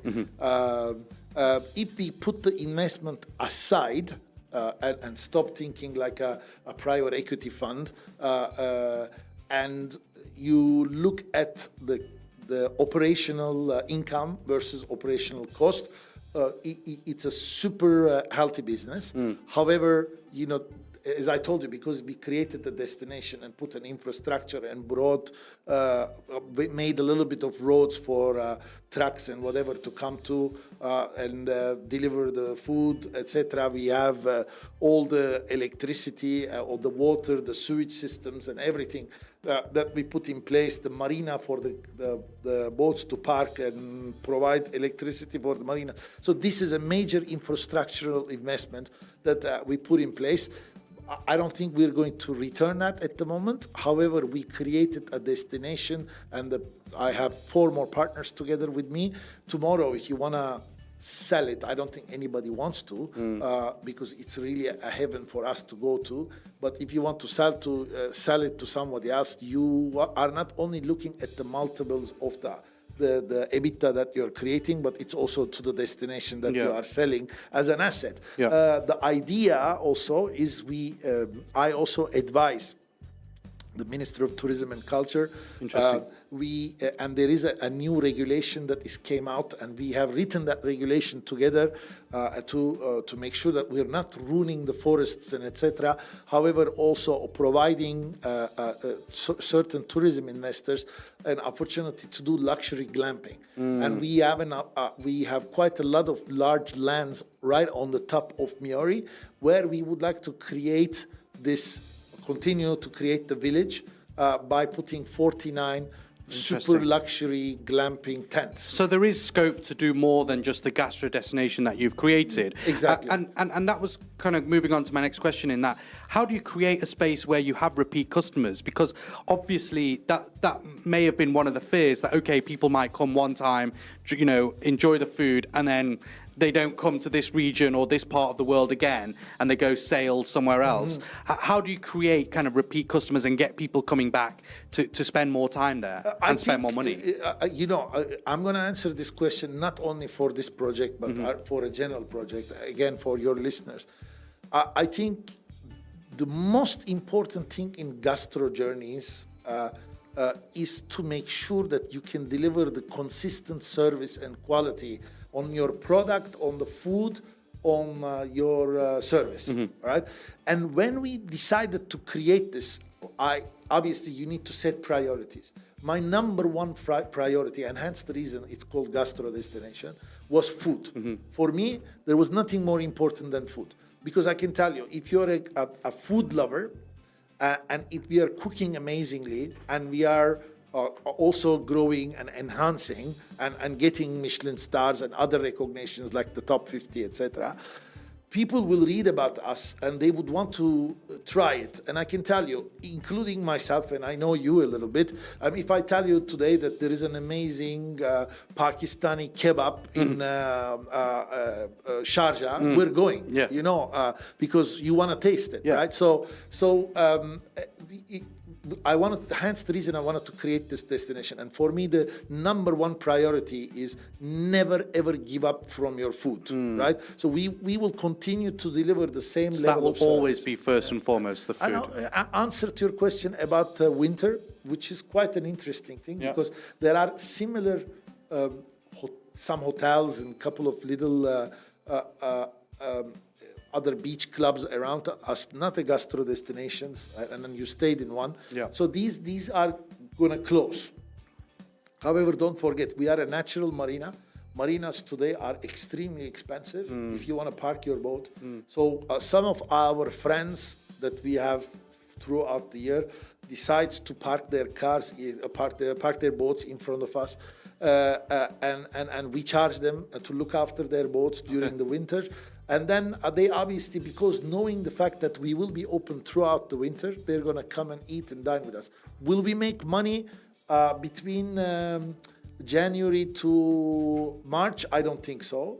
But, you know, throughout the winter, we would like to protect our asset also. And I guess unlike other kind of, not similar destinations, but hospitality destinations in the area, you still do have a potential income because of there is what because you supply. Can you imagine the weather is never super cold and rainy and stuff. Even if it is, you know, you wear your jumper, light some fire, sit next to it and enjoy the weather and eat some good food and have a nice glass of red wine is also another experience. We are only 15 minutes from the airport, Dalaman Airport. Okay, I mean, maybe for the international customers, it's not going to be the case, but we got captains of the mega yachts. They're also pretty wealthy people to come over and enjoy their time during the off season, etc. But the most important thing is we got almost, I'm comfortably able to tell you, it's around a $20 million investment. Wow. And we don't want to let the $20 million investment sitting there during the winter season when there is waves or when there is a super high wind. We want to make sure that we're protecting it. Of course. It's 1:42 on Mira Business FM. This is Daybreak with me, Inzamam Rashid. We're speaking to Yiğit Sezgin. And Yiğit, I said this earlier and you went a bit red in the face about you being a bit of a hospitality giant. Stop it. No, and when we just kind of look back at your hospitality career that you have had, you know, kind of working with brands like Fairmont Raffles, Accor as well, their lifestyle portfolio. Just tell us a bit about your life in the kind of hospitality world for those big hotel chains and how that has kind of impacted to where you've come today and specifically what you're doing with Miori as well.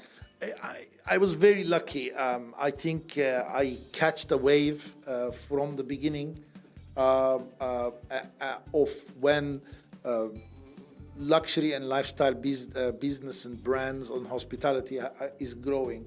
I'm in that business for the last 30 years. That is also my lifestyle. I have a very good education, and to be honest with you, and a very good family background. However, you know, there was not a lot of people around me that was choosing to work in hospitality. My grandfather is a big hospitality guy, a tourism guy. He used to be the chair of Turkish Airlines. And I used to go when I was younger with him to the office and stuff. And I really liked the industry and how they tackle their clients and what the industry is about and flying here and there and stuff. So I was very interested with the industry and I started to work with it. And as I said, my lifestyle and work has combined. I'm very, very, very lucky. This doesn't happen to people. A lot of people in the world goes to work and looking forward to finish at 6 o'clock and get out. And for me, it was never the case. I was very happy where I am, where I was working, in the environment that I was working. And I had the opportunity, as you said, to work with brands like Fairmont and revitalization and repositioning of it, working with Raffles, Orient Express, and many other merger acquisitions. Obviously, the one who always excites me, I would say, is throughout my career at Accor, whether it is with Accor, India, Middle East, Africa, and Turkey, or Fairmont, Raffles, Global, and Ennismore, I had the opportunity to bring on other expertise and brands into the picture on the lifestyle angle, in the likes of SLS's, Mondrian's, and Delano's, and Faena's, and Rica's Hospitality, that today Ennismore is a part of, and then Paris Society. So I had the opportunity, and I've been pushing our hotel companies that stop being boring at your lobbies and restaurants. If you don't know it, let's bring the more professionals inside. Let's change the business model, lease out, license certain structures, get to know how this business is done. So I've been very lucky enough to work with super brands and super brand architects who has designed 25 Hours, Faena's, etc., that shaped my life before I started my own business. And it's branding, which is what you're the chief at. At Accor, I think you're responsible for about 42 brands, maybe around 500 hotels, something like that, across many, many countries. How do you manage kind of brand consistency whilst allowing for, I think, like local authenticity, particularly here in the Middle East as well? What kind of techniques are you using to make sure people are drawn into a place like Dubai and to those specific hotels? I think I would say there are 2-3 angles. Some brands are more successful than the others. One small little hint that I can give you is the minute you start to grow more than 20, 25, 30 hotels, it's very hard to manage, first of all. I can tell you this. It's about talent, leadership, and how you portray yourself in order for that talent to come and work for you. That's, I think, the number one subject. The second part is technology and distribution that talent has an access to, so that they can make their life very comfortable and easy, and also bring the business into that hotels that you are managing, or restaurants, whichever. Then it's the brand, the marketing portion of the brand, how you're portraying and messaging and communicating the brand. That I think that's another angle that is very important. And then it's the last but not the least, the operational angle, where you're all process driven. Everything is there. People has an access to what to say, what not to say, what to do, from finance department to procurement department to front of the house to the back of the house to the laundry to the technical services. It's a lot of SOPs, a lot of training that you put in place from corporate level all the way to the supervisor down level. I think you forget sometimes how huge hotels are and amount of work that goes into running. It's a big machine. A hotel, if I'm not mistaken, Zamani, it's the second most complex management structure in the world after hospitals. Interesting. You're currently involved in 3, I think, correct me if I'm wrong, 3 luxury hotels and residences on Dubai Islands, a project on Marjan Island, and Ras Al Khaimah as well. Tell us a bit about these projects and how also these projects redefine the luxury landscape in Dubai, which is just growing immensely. Okay, I believe we're talking about Omoria. Yep. So I am the brand architect of Omoria, a curator of Omoria.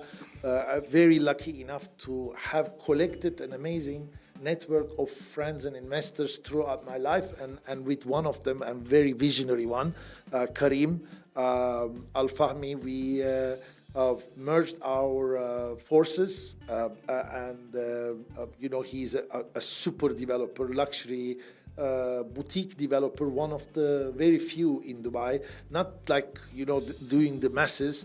He's done the Palm Couture in the West Bay, for example. And I used to walk around the West Palm and see this building. And I used to say, I wish I had one apartment here. And I never knew that it's done by Karim, by the way. Did he give you one? Not yet.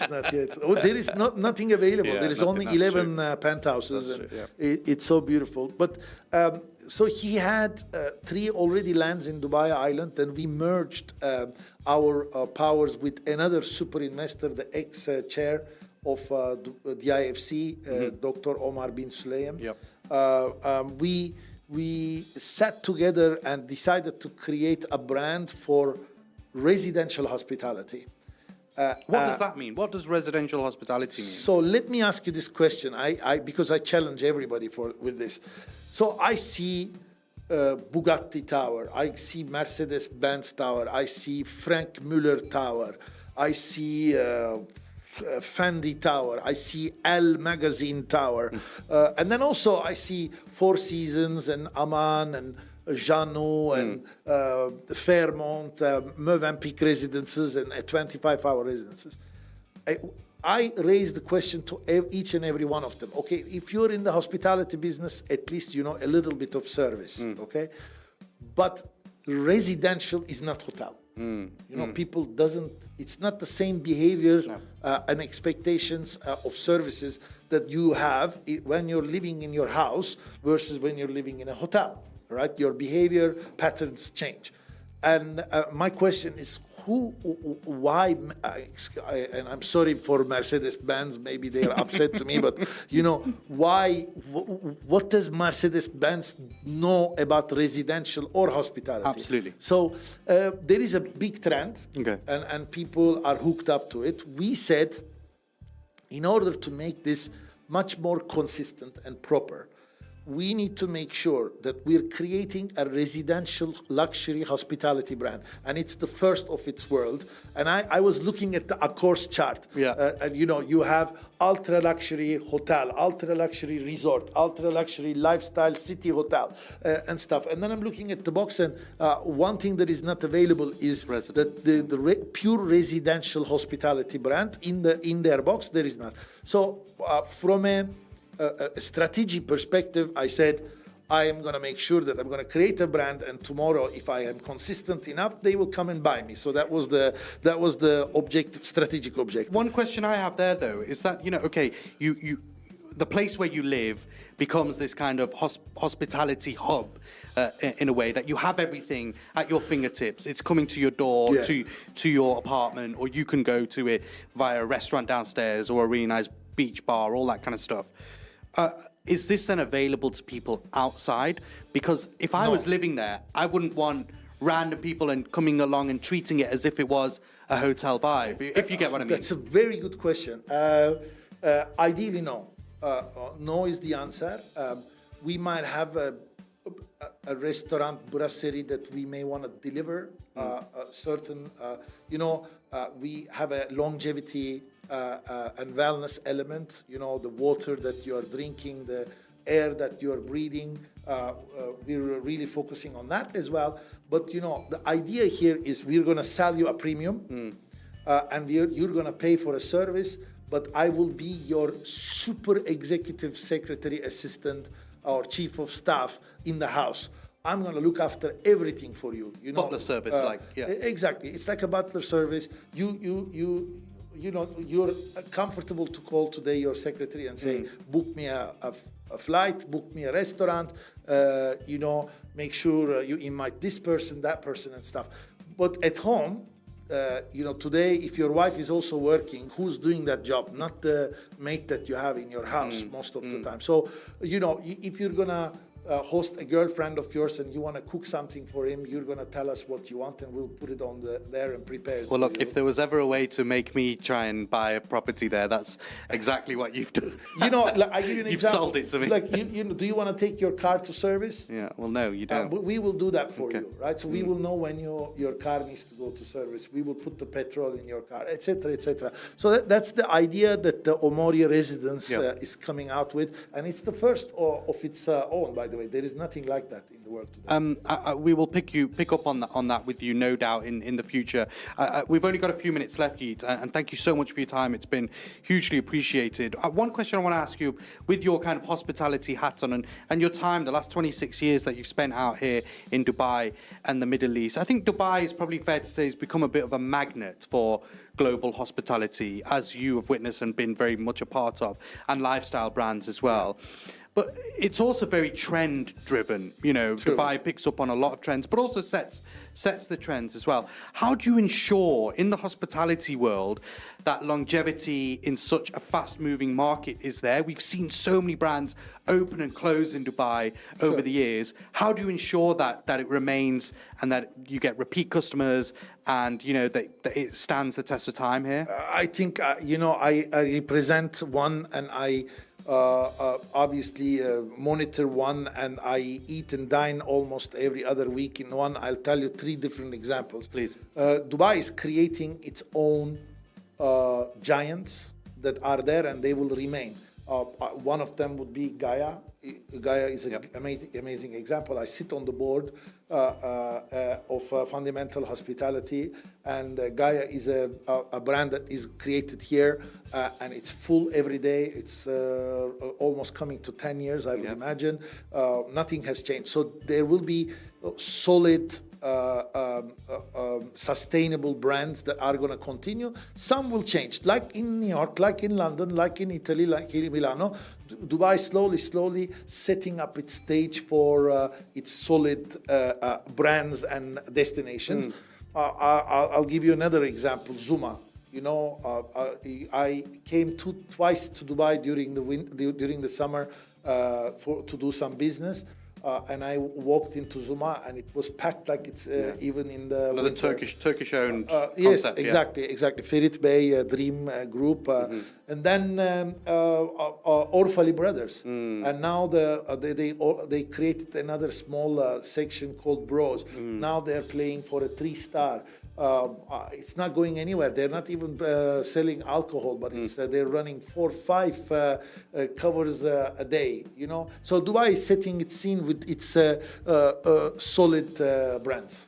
Thank you so much for your time. I've got to ask you just before you go: do you still feel Dubai is the best destination in the world for its hospitality scenes, or do you think it's been challenged by other cities? Or do you think it's challenging the bigger cities like London, New York, etc.? There will always be a competition, but I think Dubai managed to place itself in the top 5. That is going to become 1, 2, 3, 4, 5, but 1 back again. So it is one of the places. You remember we used to say London, Paris, Rome, New York, Singapore. I think Dubai is one of them at the moment. Well, you heard it. You heard it from what I'm calling is the hospitality genius and giant.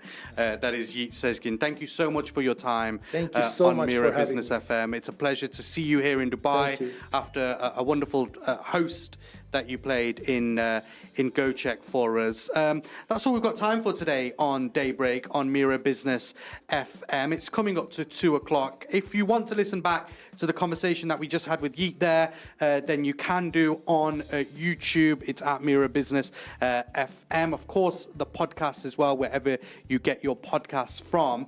And of course, you can listen to the conversation that we had with Dr. Frederick Schneider talking about Dubai hitting 4 million residents and growing as well, and how the infrastructure copes with the huge growth of the number of people coming into the UAE.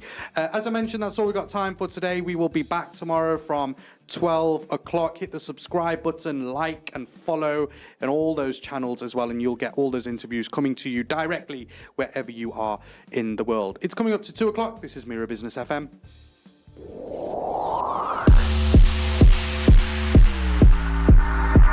Mira Business FM.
listening to Mira Business FM.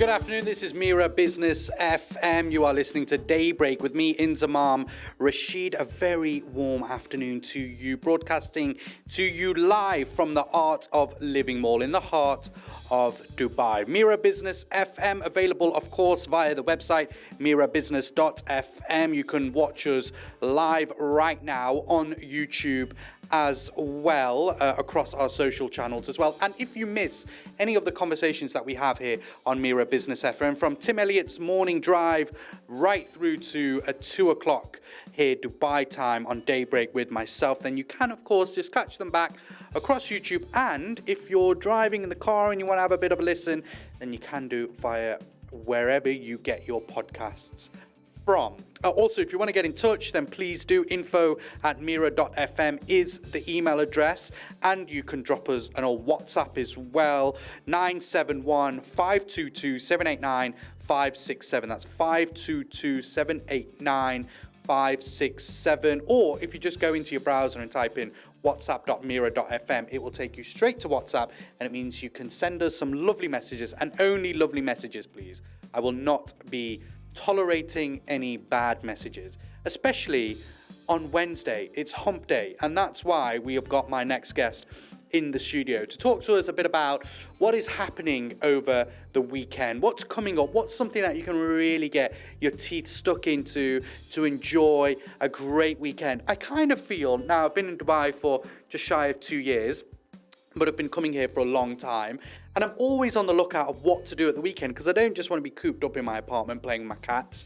You know, I want to get out there, I want to enjoy myself, and go to some of the interesting events that are taking place across our wonderful city, and of course across all the Emirates here in the UAE. So on to that, and my next guest is the founder and editor-in-chief of Private Members UAE, Aman Dami, joining us in the studio this afternoon. Aman, a pleasure to have you with us. Thank you so much for having me. You're on looking the show today. very well. It's great to have you.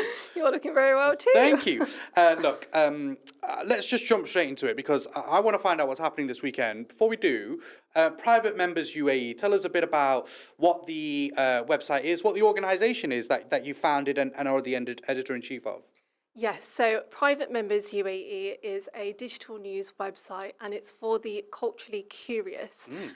So it's a community of people. It's very niche in what it is, and we focus on different categories such as business, innovation, culture, travel, experiences, and it's very exclusive, but it's kind of available for all. So when it comes to, you know, kind of people accessing Private Members, how can people get there? What will they find when they go onto the Private Members UAE website? So it's an open website. It's privatemembersuae.com. You will find exclusive news. It's very high-end. It's very niche. It's very luxury. We have about dining experiences. We have travel escapes. But it's not just focused on Dubai or Abu Dhabi. It's what's happening in the UAE. Love that, because I feel like, you know, you can go to, and without naming some names of some of the bigger networks and platforms that you'd go to find out what's happening over the weekend, I feel like it's just a bit overwhelming sometimes of like what's going on. Give us the kind of news of, you know, kind of everyday stuff. But this seems very niche when it comes to, you know, high-end luxury, which is what Dubai is all about. Yeah, I mean, I didn't want it to be a place where it's just filled with information, where it's just articles and articles. It's very selected in what we post, and we do like the business and leadership and the innovation, because that is what the UAE is also all about. So yeah, I like that. I feel nice. like you get a lot of business people who are kind of like in that ultra luxury space out here in the UAE Exactly, yeah. and really kind of fits them. So look, let's jump straight to what we want to do, and this is something we'd love to bring you in to the studio weekly, kind of a weekly segment to get a bit of an understanding of what's happening over the weekends in particular in the UAE, because as I mentioned a bit earlier, I kind of get to the weekend sometimes and I'm like, oh, like I feel like I need to be doing something, because you don't want to be cooped up in your apartment. The AC's on, my cats are very annoying sometimes. And, I want to get out there. And also, this is a place where you get serious FOMO, right? So Exactly. tell us about what's going on and how you've kind of broken down the next 20 minutes for us. Yeah, but don't you also feel like Q4 has been so busy? Yeah, We're in, massively. October, September was super busy, October's busy, but because the weather has cooled down, there is actually more to do, and you feel like you said, the FOMO, Yeah. because there is so much to do. So talking about festivals first, there is the Untold Music Festival happening in Dubai Parks and Resorts. It's happening this weekend. There's international artists that will be flying in. I think they're expected over 100 international artists. Wow. Yes, so we've got J Balvin, Rayma, Martin Garrix. So Nice. there's going to be food, there's going to be culture, there's going to be music. It's good vibes. And yeah, it's actually quite most talked about at the moment. I think I read somewhere there's expected to be like 250, 250,000 people attending Untold Dubai. Yeah, I'm not surprised. They've been really pushing out their adverts and marketing. So yeah, it's a big music festival that will be happening. And that's this going to be a weekend. huge moneymaker, surely, right? For sure. Yeah, I mean, it's over, how many days is it? Is it throughout the weekend, I think? So it's from the 6th to the 9th. Okay. And yeah, so for literally sure we'll be tomorrow, making yeah. a lot of money. Because obviously they've got the food stalls as well, the activations, there's so much more happening around that festival than it just being about the music. I admittedly have a pass to go. Well, I'm your +1. We already know this. Didn't say I've got a +1. So might sneak in there. Ferragio, you would like that as well. Good music, yeah. Probably not your style of music, actually. No violins and stuff involved. But actually, there might be. So a big music festival happening. That's really exciting. And as I mentioned, about 250,000 people attending. And this is the 5th year, I think, that Untold have brought the music festival here to Dubai, which is really exciting. And It's really exciting, but also there's not only just this music festival, there's also Butterfly Carnival, which is happening, which is an Afrobeats and a Caribbean festival. I went there last year, it was so good. They've got new artists coming this year, like Egyptian, DJ AJ, who is a London DJ. And there's going to be, again, the music, the food, and it's all outdoors as well. So it's at Dubai Media City, the amphitheatre. So this is ticketed. So this is a ticketed event. It's on the 8th and the 9th, and it's all outdoors. So it's the perfect weather for it. It's going to be good vibes. This is the thing, right? I think when you speak to people who've been in Dubai for quite some time, and, they were probably excited just to hear one member of E17 come to the Irish village about 15 years ago. And now we're seeing proper big international artists come to the UAE for big festival, like festival season as well. I'm just looking at the lineup for Untold. Youngblood, he's pretty big, isn't he? Martin Garrix, as you mentioned. Armin van Buuren, he's a big one. Do you know, there are so many artists that are coming into the UAE, like even at Coca-Cola Arena, there are so many big artists. There was Mariah Carey, I think, a few years ago. Yeah, and she's coming back in Abu Dhabi. next year, yeah. So there are so many artists that are coming into the UAE. Who was just announced today? Gwen Stefani. Gwen Stefani, Christina Aguilera. Oh, no, Christina Aguilera. In I get April my next blonde year in girls Abu mixed up, Dhabi. Yeah, that's happening in April next Christina year. Aguilera. See, that's a big one as well. And this is the thing. It's because, I presume, Dubai is such a pull factor. The UAE is such a pull factor for these artists. I'm sure they're getting paid a pretty fair whack for these concerts. But also, it will be a huge money-making scheme for, these venues. A lot of hospitality kind of happens at these venues, and so they make a lot of money. Okay, so that's a couple of festivals that we've got going on.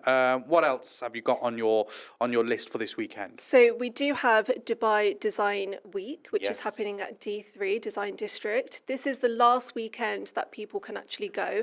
It's free to attend, but it's so great for people to network, talk to people, and it's a big event that's happening this week. So, I mean, have you been to Design Week? I actually popped down yesterday. I'm going today. I'm not quite sure what to expect, but that's the fun of it, because you will see so many different things, and connecting with people as well. I always say to everybody that I meet that it's so important to network, especially in the UAE. So we It's a great actually place. had the director of Dubai Design Week, Natasha Corella, here in the studio with us Amazing. a few weeks back. You can listen to that interview on the Mira Business FM YouTube page and podcast as well. She spoke to us all about what's happening at Dubai Design Week, gave us some kind of insights into what the week is expecting. Yesterday, when I popped down, very buzzing around D3. So many people, could barely get a car parking spot. I opted for valet, paid for it. Which I didn't really want to, but I did.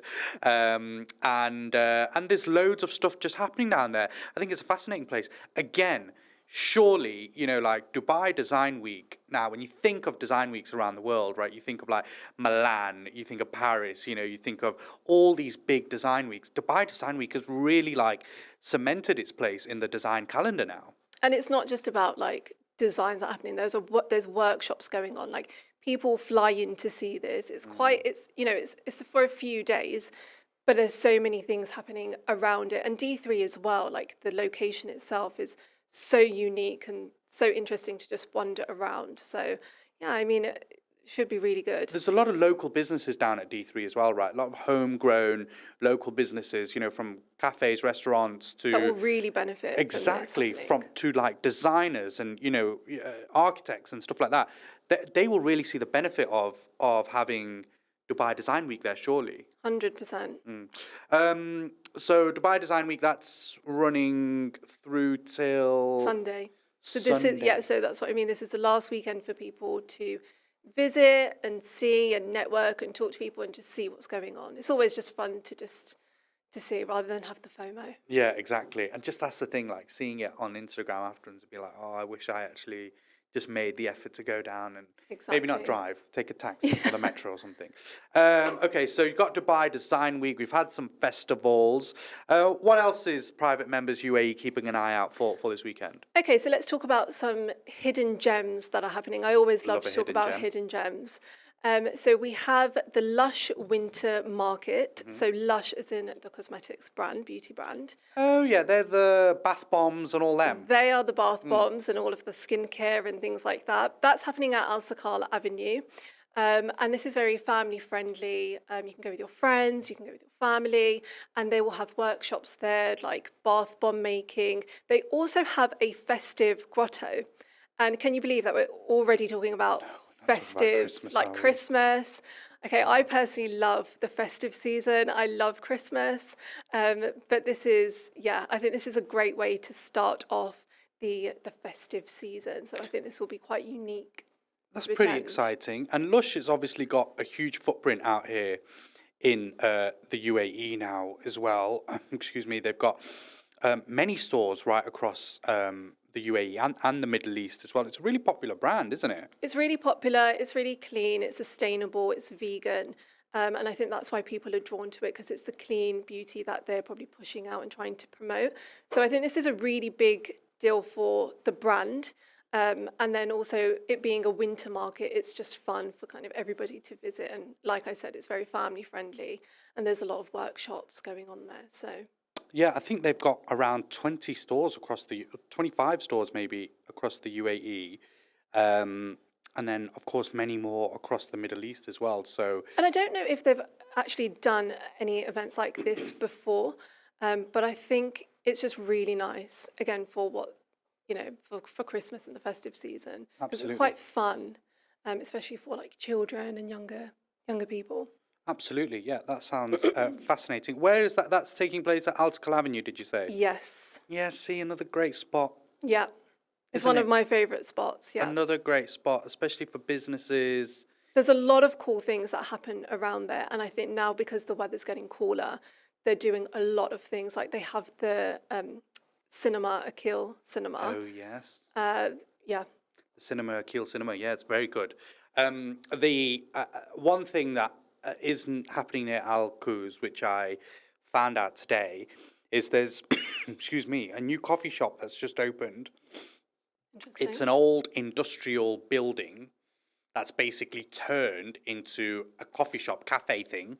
And basically they're selling the world's most expensive cup of coffee. Guess How much is the coffee? Guess how much? Have a guess. World's most expensive coffee. I can't guess. Have a guess. I don't Faraj, know. what do you reckon? What you say? Just, you can speak, it's fine. 6,000 dirhams. Oh my God, no, not 6,000 dirhams. 1,000 dirhams. No, 3,600 dirhams for a cup of coffee. So this place is only going to make 400 cups of this special beans, the coffee that they've got.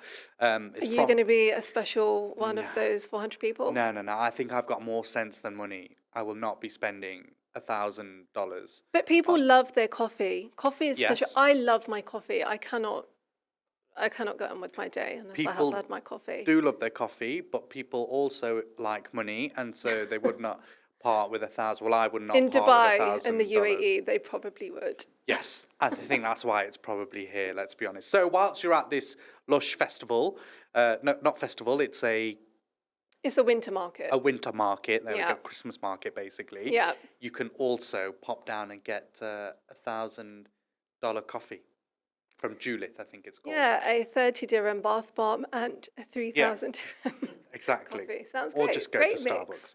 Starbucks. Okay, so we've got the markets from Lush. What else we got? We do have another market. Oh, yeah. This is the art market, which is the makers market. And this is so special. I've been there before. It's at Times Square Centre.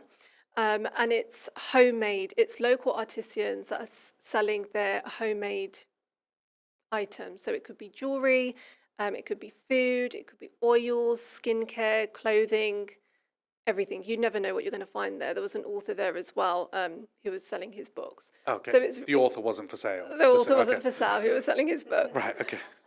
But it's a great way to just kind of be involved with, you know, the local people in the UAE and what they're doing. So I thought that was quite a nice hidden gem. Yeah, so where's that happening? That is at Times Square Centre. Okay. And is this something that happens regularly, or is this just specifically for this weekend, or? No, this does happen regularly. It's not every weekend, but it is a kind of a regular thing that they do. And I don't know if many people know about it, but I think it's just, again, it's just a great way to connect with people in the UAE and what they're doing, rather than the big brands that you'd like immediately go to online and where you're shopping. Yeah, I guess it, you know, like, because when you think of shopping here, you immediately think of Dubai Mall of Emirates. You know, that's the place to go do your shopping. Everything's in one place. But you don't really hear many like markets or kind of artisanal brands and, you know, very kind of homegrown brands that are showcasing their products. So I think that's quite a nice touch, isn't it? And also, like, go support local businesses. Exactly. This is what we love.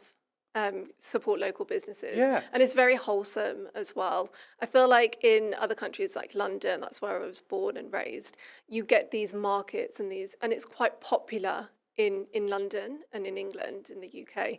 But here I think you have to find them here in the UAE. They have them, but you have to find them. And it's so wholesome when you do visit these markets. It's really nice. Yeah, Saneha's message saying that I love the markets at Times Square, so she'll be going. Definitely It must be visit. something that they do regularly. If you want to message us as well, please do. You can send in your messages to us on all the different channels. Of course, WhatsApp, if you want to, just head to mirabusiness.fm. You'll get all the details of our contacts there. We've got Amandami in the studio. She is the founder and the editor-in-chief for Private Members UAE.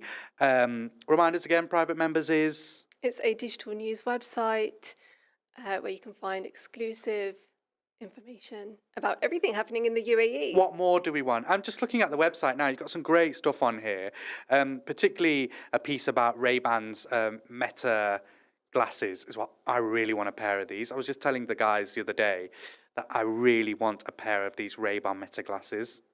Not that, you know, I can go on like, you know, Emirates and first class and then show what's going on, because I've got some friends on Instagram who do that. But I'd love a pair of them. Buy them. Great. I'm glad you're on the website right now. Literally looking at the website right now. Aman's giving us a bit of an insight into what's happening this weekend here in the UAE, just so you've got a bit of an idea of what you can get up to this weekend. So we've spoken a bit about music festivals, we've spoken a little about exhibitions, and now we're talking about hidden gems. So we mentioned the markets. What else have we got? So that's for the hidden gems. Okay. Now I want to talk about sports and wellness. Oh, yeah. Because the biggest thing that is happening this month is, of course, the Dubai Fitness Challenge. Now, there are so... Is that happening this month? This is this month. Yes. Right. So we're 5 days in. I had no idea about the Dubai Fitness Challenge. Yeah. It's really there in your face. Like, it's happening in quite a lot of locations. I was at the beach yesterday at Kite Beach, and they were doing an activation there very early in the morning. So there's a lot of stuff happening for the Dubai Fitness Challenge, and the theme for this year is Find Your Fitness. Okay. Sorry, it's Find Your Challenge. Find Your challenge, right. Not Find Your Fitness. They're the same thing. Same thing, yeah. You better find your fitness, through the challenge, yeah. So Find Your Challenge. So it's Find Your Challenge. So is that what? Pick up, a different sport, a different kind of activity? Is that what it's suggesting? Well, yeah. I mean, you can go out there and try these different things. It's happening in different locations. So specifically this weekend in Hatta, they have the stand-up paddle in Hatta. Okay. So that's really nice for people to, if you're in Hatta or if you want to travel down to Hatta. Do you not stand up when you play paddle already? No, I think it's stand-up paddle, like water paddle. Oh, okay. Right, so not paddle with a ball and not paddle and a with racket. a ball. Oh, see, this is it. I'm so obsessed with playing paddle. Right. That I just automatically thought paddle, but you mean on the water paddle? On the water paddle, yes, in Hatta. Okay. It makes sense for Hatta as well. That's very difficult. That's a challenge in itself, yeah. That is a challenge. But it's so nice for people to travel down to Hatta and like traveling around the UAE, because now is the time to do it.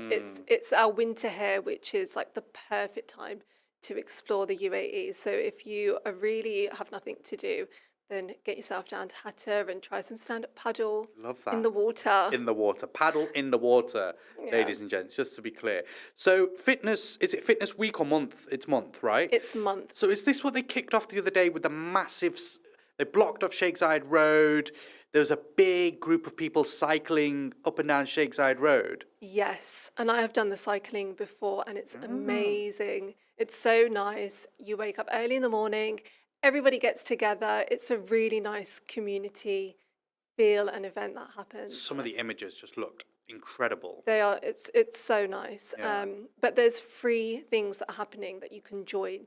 There are so many free workshops, and like I said, even at Kite Beach, there were children. So they're doing it for everybody at all levels. So get yourself signed up to something. So what challenge are you picking up this month? Maybe the stand-up paddle. Stand-up paddle. I have no idea. I have no idea what I want to do. I've got a feeling you won't be standing up for much of that. Probably.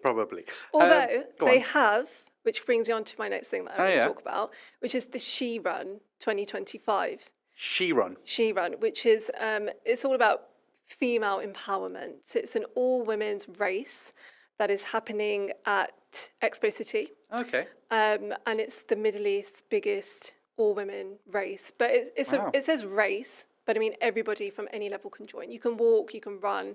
The whole point is just coming together and challenging yourself. And so what, they're running around Expo City, or is it a route that they've got planned out? I think there is a route. I'm not quite sure on that. I hope 100%. so. I hope that women start running everywhere around the whole of Expo City. There must be a route that they're obviously going to follow. But it's just a great way for like women to come together and just enjoy this. And there's a T100 as well, I think the triathlon, which is happening this month. Yes. So this is just all part of a massive fitness drive throughout November to get people out there and fit. Yeah, and why not? Because the weather is amazing for it. So I think after this conversation, we need to be signing up to a few challenges. Find your challenge. Find your challenge. My challenge is just probably get out more, be more fit, basically. I mean, I go on a lot of walks. Yeah, I've been enjoying my evening walks a lot now. Have you? So I think I went on a walk at 5:30 this morning. That's great. Honestly. 5 a.m. club. It wasn't quite. It was 5:30. And it felt fantastic. It was very, it's very dark at that time in the morning. Yeah, I think I struggle with that, especially in the Yeah. winter. Yeah, and foggy. Yeah. It was very foggy as It's well. very foggy at the Yeah, moment. but I just got the AirPods in, listened to the tunes, and off I went. It was great fun. Okay, so we've got the fitness month. I'm sure you can head to website to find out more information about that. What else have you got for us this weekend? So the last thing I want to talk about was the Sharjah Book Fair. Oh yes. So this is happening. It started today, Okay. and it's until next week. Okay. But it's not just for people who love to read books. There is so much more happening there. It's very influential figures, celebrities. So last year when I went, there was Stephen Bartlett. Stephen Bartlett was who there. is obviously the podcast. He has Yes, a podcast, Diary of a CEO. I did interview Stephen Bartlett at last year's Sharjah International Book Fair. Of course, a huge businessman, entrepreneur, and very much loved by the UAE as well. So he was there last year. Who else did we have last year? So I can't remember who else was there last year. Mo Salah was there. Yes, of course. Mo Salah was there. Yeah. But this year, so next week, so I will also be attending on the 14th of November. You have Will Smith, who is headlining at the Sharjah Book Fair. That's the name. Yes. So I'm sure it will be packed out and very busy. Hopefully no one says anything about his wife. Otherwise, he'll be slapping some people at the Sharjah Book Are Fair. you interviewing him? Because maybe you can bring up that question. Maybe I'll try and get a question in about that. Okay, that's amazing. Will Smith, of course, actor, singer as well, and all-round good guy is going to be headlining the Sharjah Book Fair. He's going to be there, but also, again, it's not just about the books. It's like who you're talking to and who you're interacting with, networking. It's a great place to just join in on the talks, joining on the interviews, join the conversation. There's going to be so much more happening in and around the centre. So. I feel like Sharjah's a great cultural place as well. A lot happening there, and the book festival is internationally renowned. So yeah, that's very exciting. So you'll be that started today, going on till next week, and you'll be going there on the. I'll be there on the 14th. I'm actually thinking of even just making a bit of a staycation out of it. Why not? Oh, that's a good idea. Now that the weather is just fantastic. Let's just go out there and explore and see these new places. What a Why great not? idea. Look, Aman Dami, the founder and editor-in-chief of Private Members UAE, joining us here in the studio on Mira Business FM. Thank you so much. Ooh, I feel like I've got a great itinerary now for the weekend. What are you going to go to? What will you attend? Let's see. Maybe I'll pop back to Dubai Design Week. Enjoy a bit of that. Yeah. Don't think I'm going to get any bath bombs or anything at the Lush thing, so I'll park that, but it's a good one. I'll maybe pick up a fitness challenge. How about that? Yes. Stand-up paddle. We'll hold each other accountable. So then next week we can talk about it, That's what we've a done. great idea, yeah. And we'll see you back here next week on Mira Business FM. This is Daybreak with me, Inzamam Rashid. Remember, of course, you can watch back this episode so you can get back all of the ideas from Aman at Private Members UAE about what's coming this weekend. And you can listen back to all the interviews that we have here for you on Mira Business FM. Just head to the YouTube page or listen back on the podcast wherever you get your podcast from. We'll be back very shortly after a quick break. You're listening to Mira Business FM.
142,000 millionaires are expected to pack their bags and relocate this year.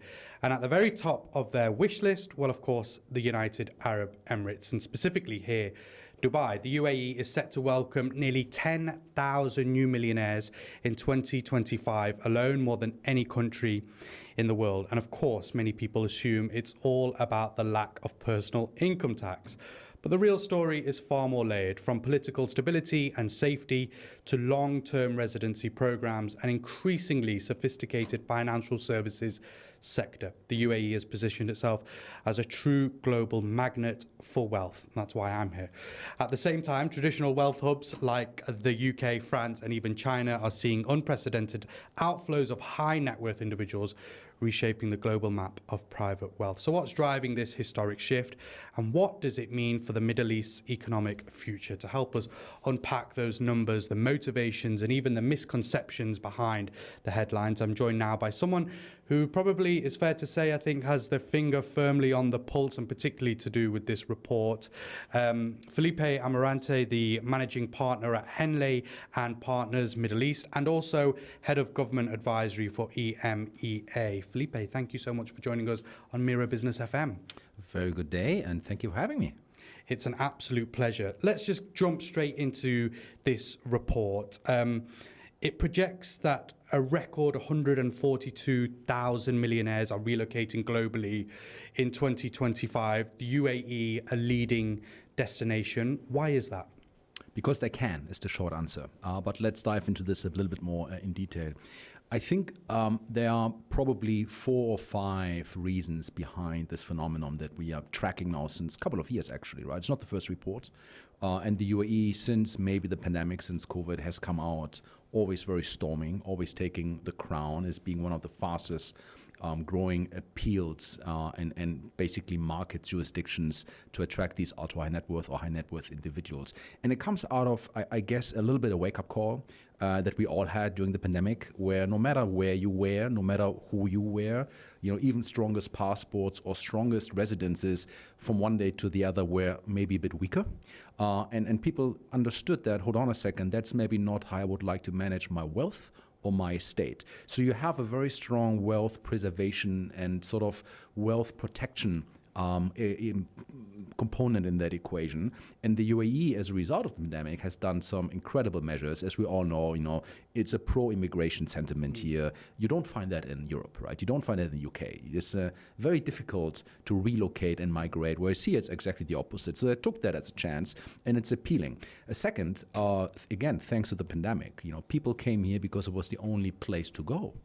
Right, a lot of famous destinations were under lockdown, and families came here and realized, hold on a second, this is actually a great place to be. It was it's open. Safe. It was open. Come, yeah. You could do your shopping. You can, go out with your kids. It was a little bit back to normality, and I think that is where ultra high net worth clients, families realize that this is not a bad place. And I would say maybe even more fueled by this constant hunger of the UAE to stay on the top of the game, be innovative, be agile, and treat investors or residents and its citizens more as partners than just a number. I think that resonated very, very well. But then thirdly, just to finish that up, it's a global phenomenon, right? As you just said at the beginning, the previous known jurisdictions, countries that were maybe, the art, the benchmark. Let's talk about the UK. You can have maybe a different opinion about the United States or Germany, where I'm coming from. They do not appeal that much anymore, because of maybe weaker leadership, maybe less agility. And other, social stresses that come out, which are all at the end of the day associated with where do I want to be as a successful, wealthy person? Where do I think I can protect my assets?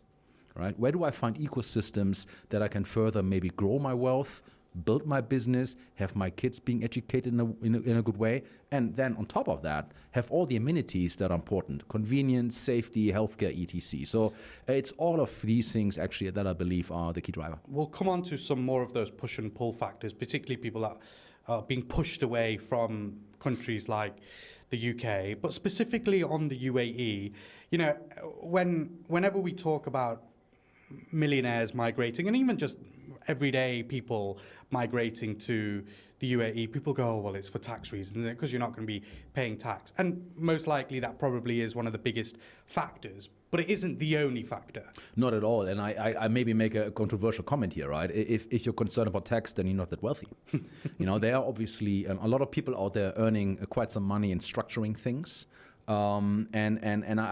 Tax is not really the reason. Having said that, though, the UAE is not a no tax jurisdiction. There's a misconception, as you say. We have secondary taxes here. Everything at the end of the day, every service that you have, there will be a tax on it in some certain way. Nothing is for free, right? But yes, indeed, of course, in comparison to, let's say, the heavyweights in Europe, France, Germany, the tax bands are maybe a little bit more attracting. But they're not the only reason. At the end of the day, you still have a lot of wealth people in the US, and everybody talks about how expensive from a tax perspective the US can be, right? It's a way to, I guess, diversify all your structures, diversify your estate, and, that's where we are good at, diversify your residence.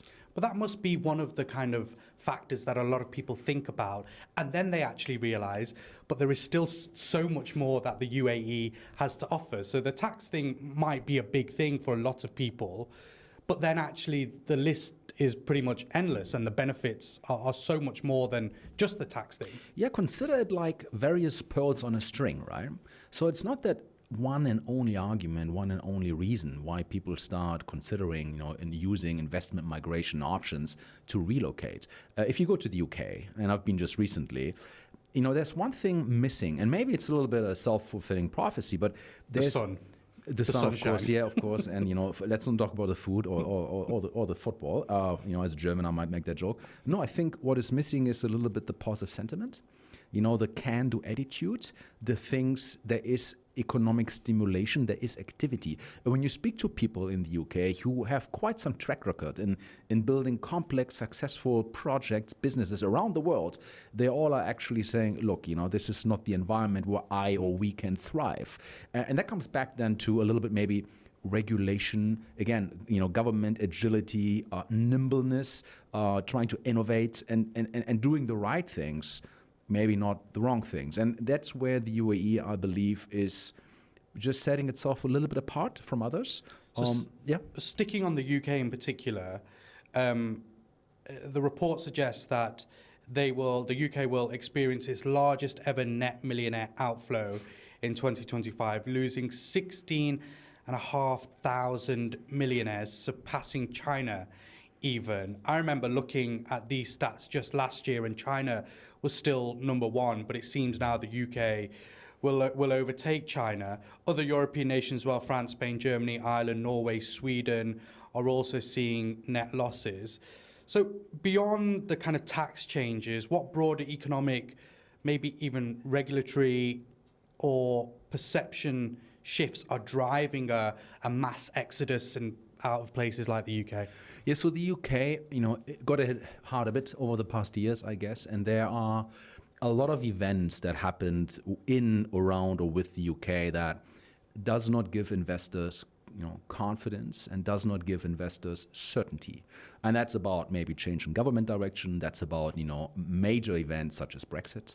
That's, let's not talk about the weather. Many, many other things. And it accumulates, right? It's a mix of things. It's a summary of events that at the end of the day starts with one domino, and then all the others will follow, right? There's the peer effect as well, and I will say, 8 years ago, 9 years ago, obviously the attractiveness of the UAE to really relocate wealth and get people here for good was not as strong. Yes, you had people buying homes. Yes, you had people coming in, having a good time over winter. But what we see right now is that people are really relocating, shifting, and lifting and shifting their structures. And that is because it's a wider conversation that you also look at, hold on, this guy is doing it, I maybe have to consider that as well. And comes back to the point I said before, because they can, right? It's just a different landscape that we live in right now. And by the way, UAE is not the only beneficiary of that. Brits are going to Portugal, go to Spain, go to Italy, right? There is an outflow. There's an outflow because there have been also so many wealthy people in the UK now getting a little bit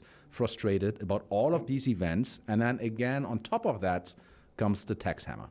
But it's happening so much now that even the British government are thinking of bringing in specific legislation that will, not potentially hamper these ultra high net worth individuals, but it's something that they will have to think about when they are abroad. They will still have to contribute as if they are a UK resident. And these kind of bits of legislation, is that putting people off, or are people still happy to get out of the UK? Yeah, well, I think first of all, it starts arguments, debate, and conversation, right, amongst these people and amongst the relevant stakeholders. And it creates maybe the worst thing that a country or an investor brand can have, uncertainty.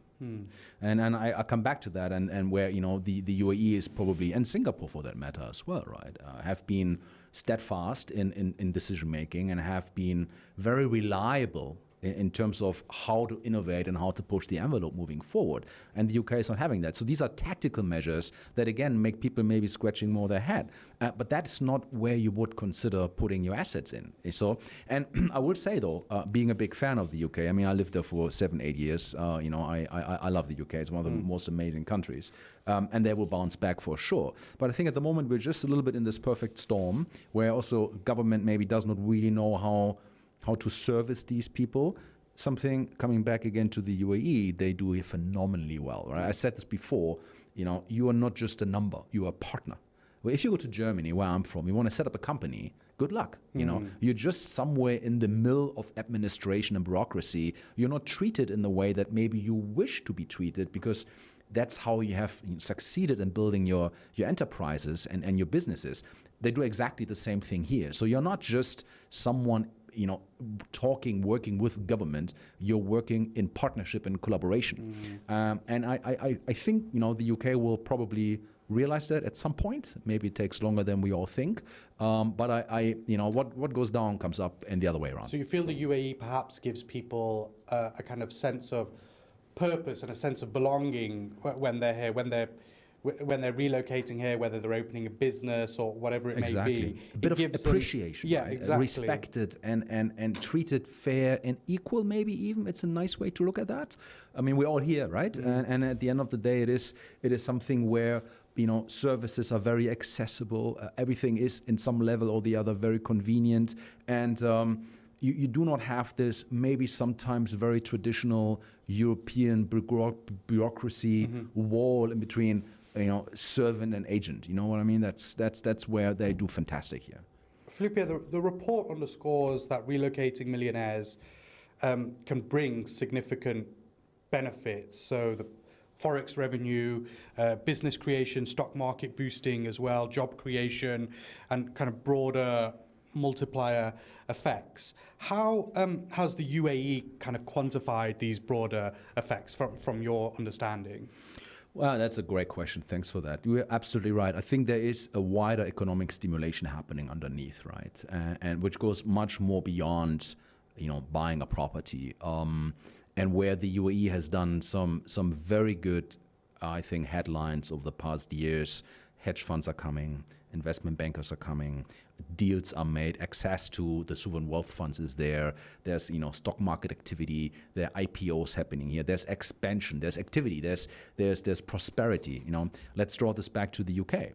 It's maybe a bit less of that in that sort of scale. And that's where you really have economic benefits by people coming here, staying a bit longer, spending more money on hospitality, maybe sending their kids to school here, to university, maybe buying into a business, maybe employing more people, maybe engaging in certain activities here, and it all adds up, right? And that's where you have the proof in the pudding by actually the service industry understanding that, hold on a second, we're going to be there. We need to be in Dubai. We need to be in Abu Dhabi, because that's where activities are happening. We want to be close to service them. When we look particularly at family offices relocating here, that seems to be something that has been consistently on the rise over the last decade or so. Why is that trend happening? What's the shift? Okay, you can get individuals who have a lot of money and want to relocate here, maybe with families and the like. But family offices in particular, what pulls them to the UAE, and why are they wanting to leave, where their home essentially is? Because maybe some years ago, the UAE wasn't ready for hosting and welcoming these family office structures. There always has to be regulation, legislation underneath, and governance. And DIFC, ADGM, they have done some good work in that field.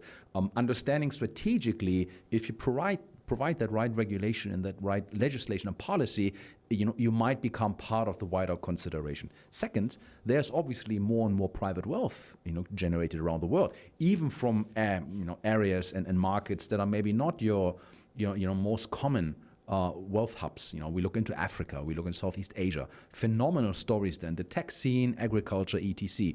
They are already very much, in love, or they know the UAE. Hence why maybe setting up the family office, it's not about lifting and shifting. It's not about moving it from somewhere. It's actually just setting one up in the first place, right? And then thirdly, I guess that's where sometimes the traditional banks get a little bit nervous and frustrated. Some of these clients and wealthy people, they do not believe in the business model of wealth management or wealth planners. They like to have, in addition, and it's not always black and white, they like to have their own little family office and running the financial affairs of the family of the estate. One thing that I found here, and this is just me as an individual, when I moved out here, the services are so well connected. So if you want to set up your license, they've got the ins with the banks and all that kind of stuff. The services are just very well connected and everything is there for you right in front of you. Whereas if I think you're relocating to one of the countries we listed earlier, it seems a bit sporadic and very hard to kind of get everything under one list and do it all together. How important of a role does that play? That the UAE and Dubai in particular and Abu Dhabi just makes life easier for people who want to move over, and particularly those people who've got a lot of money and less time. But that's the light bulb moment, right, that I mentioned before. Particularly those who maybe have not been here before. Maybe they transited through Dubai, but they never really spent some quality time here, and now they're here and realize that golden visa issued within a week. Fantastic. Bank accounts, depending on the structure of the client, can be opened maybe also quite swiftly. Real estate transactions, that's actually very, very fast.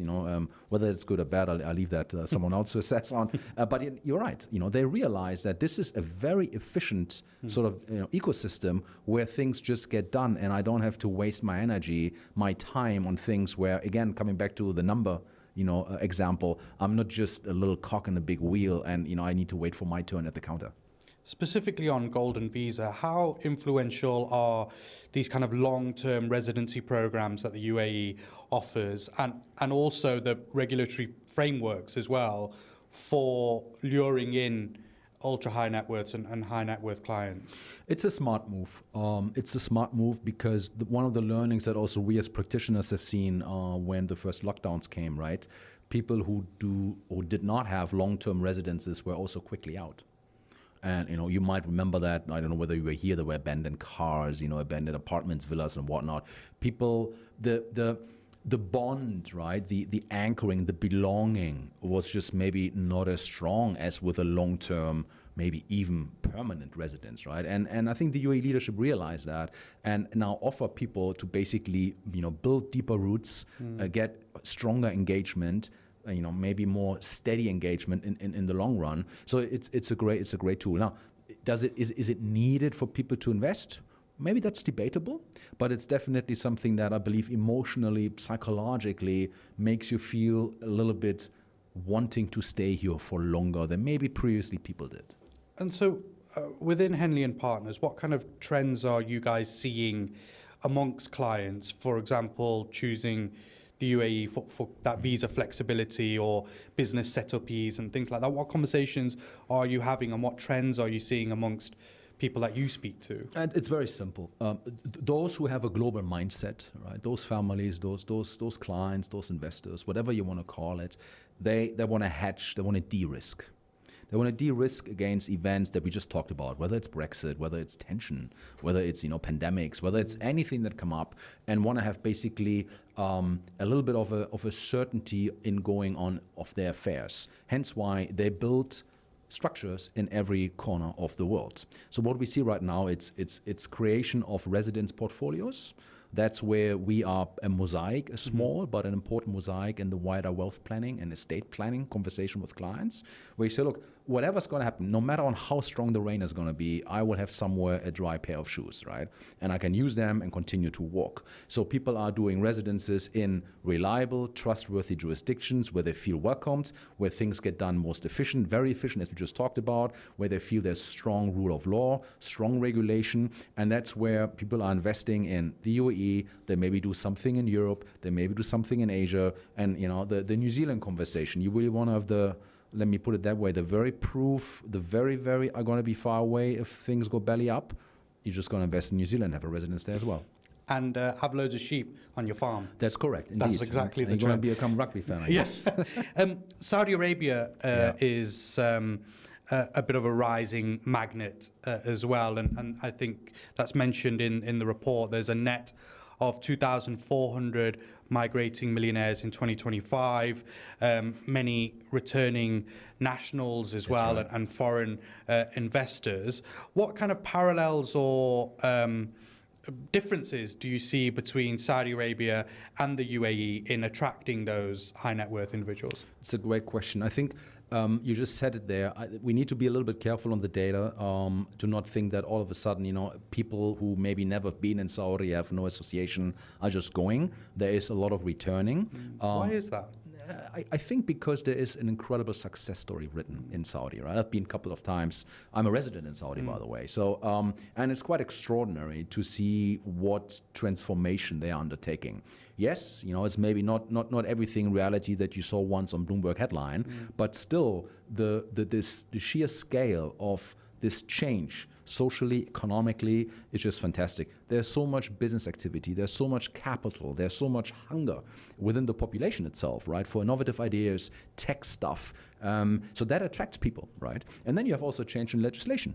And Saudi has now also a bit of a premium residence product. And for a lot of people, particularly in this part of this world, this means something, right? This means culturally also something of very, very importance, where you maybe can be a little bit closer to things that give you orientation in life. And that appeals, right? So you can buy a house, you can invest in certain things, and being at the end of the day, let's call it a small shareholder in maybe one of the most transformative economic changes that the world has ever seen. I'd be really interested to get your thoughts on Saudi and the UAE and other countries in the Middle East, particularly those who are from Europe and the West.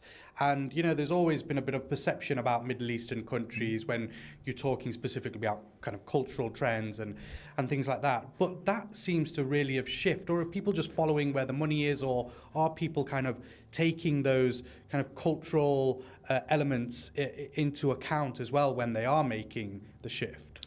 I think there's probably also a bit of a better understanding of the nuances of certain things, right? There is more awareness about certain things, and let's be honest here, not to everybody around the world Dubai or Saudi will appeal, right? There's still a perception amongst a few people that when you talk about Dubai, I will never go, right? Are the women even allowed to drive a car, right? There's a little bit that maybe wrong perception, and Saudi will also not be appealing to everyone, but well, I have to admit, we lived in Saudi for a few years when I was a kid, and my mum thoroughly enjoyed not driving. Yeah. So if we returned there, I think she'd be very unhappy because she'd have to jump back in the car. Has to drive now. Yeah. and traffic, we complain here about Sheikh Zayed Road. My God, Riyadh is a different beast. Yeah. I just picking up on that Saudi point and people looking at countries like that. Dubai is very, very busy right now. There is a huge influx, as we know from the data, of millionaires. Do you think people are now looking past the likes of the UAE and thinking more Saudi and perhaps thinking Qatar or maybe even Bahrain and Kuwait, or are still all eyes on Dubai and the UAE right now? It depends who you ask, right? But I will say that the GCC countries, the neighbors, the friends here, each and one of them has their own value proposition. And while it's, of course, people like to compete in luring in the high net worth, ultra high net worth, there are certain really, really strong differentiation factors between, let's say, Saudi and the UAE, and where maybe Saudi will not and should not and even would be unable to compete with. Let's talk about agility, right? Talk about a country of 10 million people versus a country of 30 million people. It's just a different game, right? You talk about Bahrain, that's a lack of international connectivity, by design. They don't have two major carriers like here the UAE has with Etihad and Emirates. So there are certain things where the UAE will remain very, very strong in their positioning. And then it's also a bit of, I guess, the brand building and the positioning of Dubai as a super brand, where others still have a little bit of way to go. Having said that, they have found their niches, right?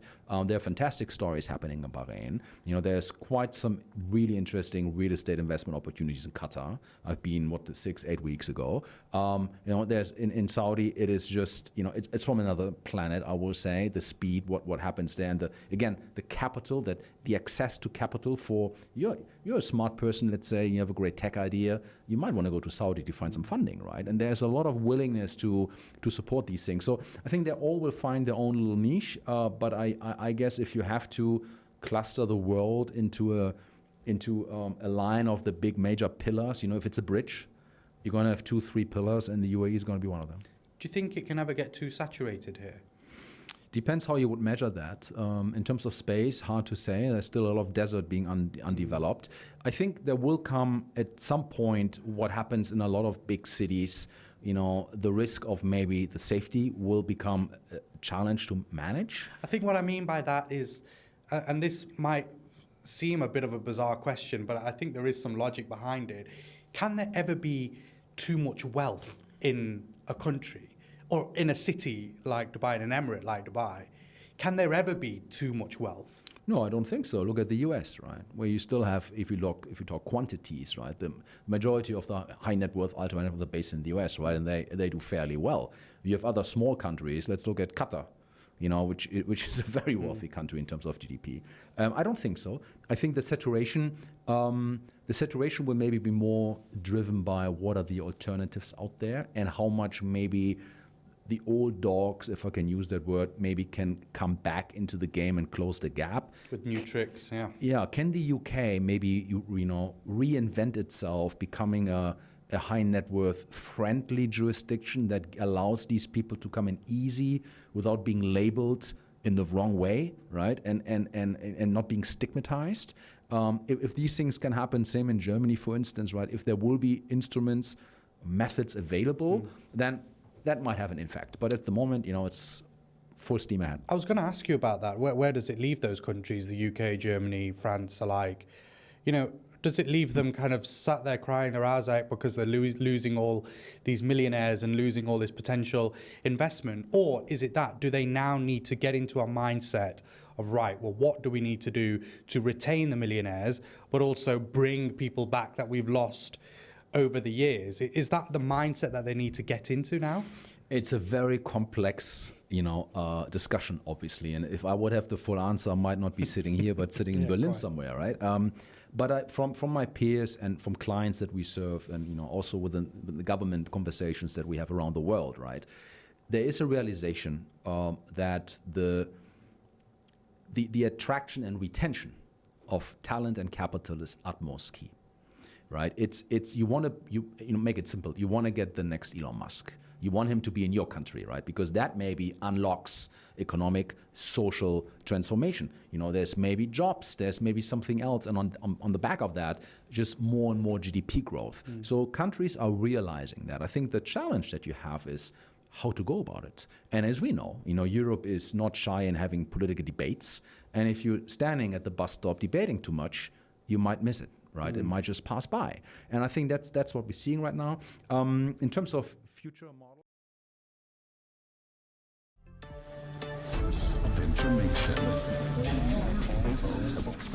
Mira Business FM.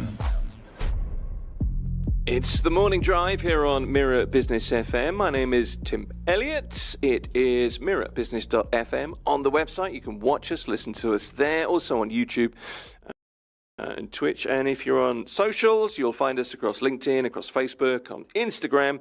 X is where you'll get the news. And to contact us, very simple. We'd love to hear from you. You can WhatsApp www.mira.fm. Type that in, you will find us, send us messages, let us know what you think. Now, we've been talking real estate this morning, also hydration as well, the business of hydration too, and testing some of the products on air as well to some success. We're going to talk business continuity next at about 11 minutes past 7, Greenwich Mean Time, London time. Amazon's cloud service experienced a major outage on Monday. So what that meant was that some of its systems stopped working, disrupted lots of popular apps and websites, banks, gaming platforms, entertainment services, and much, much more. Why did it happen? What does it mean? What can we do about it? Muzamil Sheikh is here. He is our I guess Mira Business FM's technical guru. That's how I'm going to term him. I'm going to stick to that. Muzamil, nice to see you. Hello. First of all, what actually happened here? What stopped working on Monday and what was the cause? I mean, it was a big deal. And if you take one of the this is the BBC headline yesterday after the event as things got back online, but it's a fairly dramatic headline. Why has it made the internet fall apart? Because it's kind of how it felt at the time.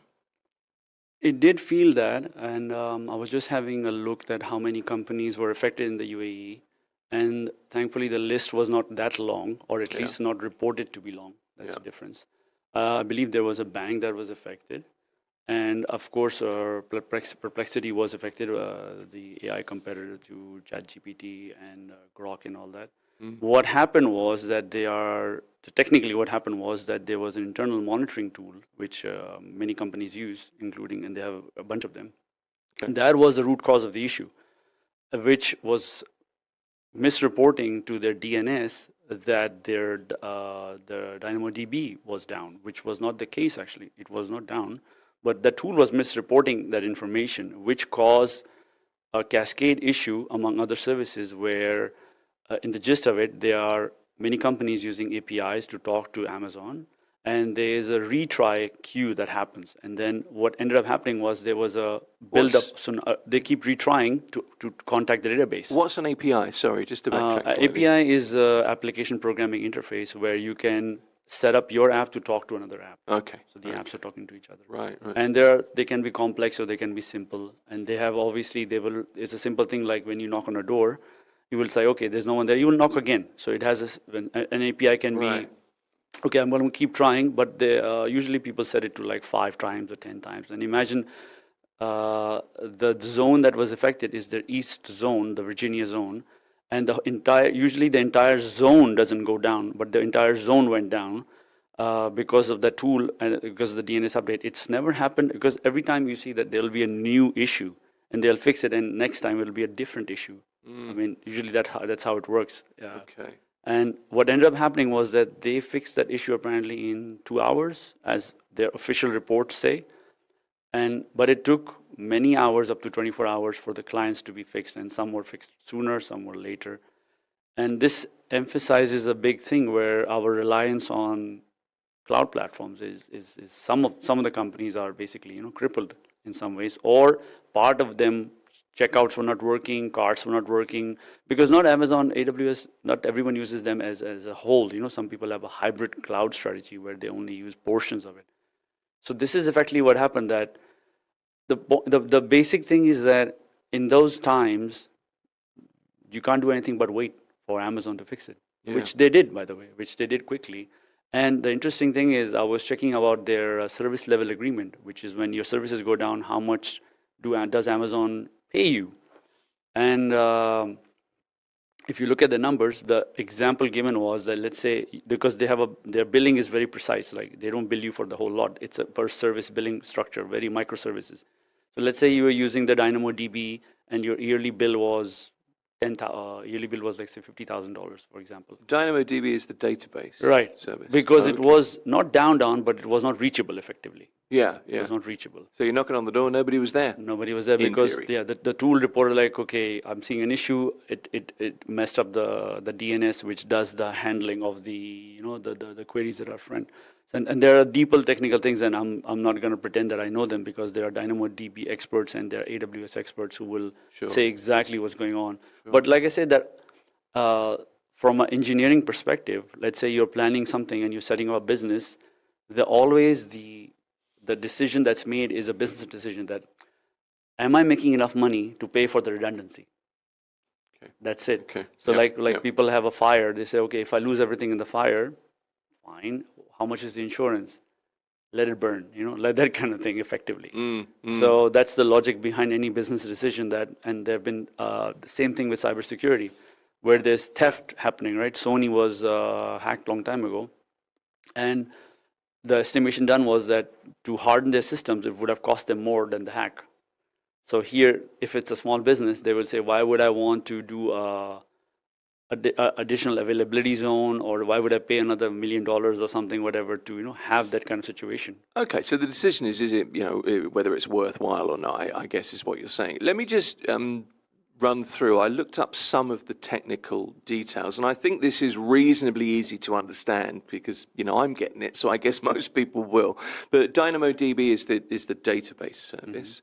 It's used by thousands of apps, and what happened was the DNS, which is the domain numbering domain name system, yeah, domain name system, suddenly couldn't be reached. So if the DNS is it's like a contact list of the internet, really, then this was a case of missing every number at once. So apps couldn't find databases, websites couldn't reach login systems, smart home devices couldn't even phone, Alexas, I think some Alexas not working, etc. I mean, on the face of it, kind of mundane, really. I mean, it's not the most interesting thing. It's kind of quite hard to understand, but it creates such a big deal, Mizamil.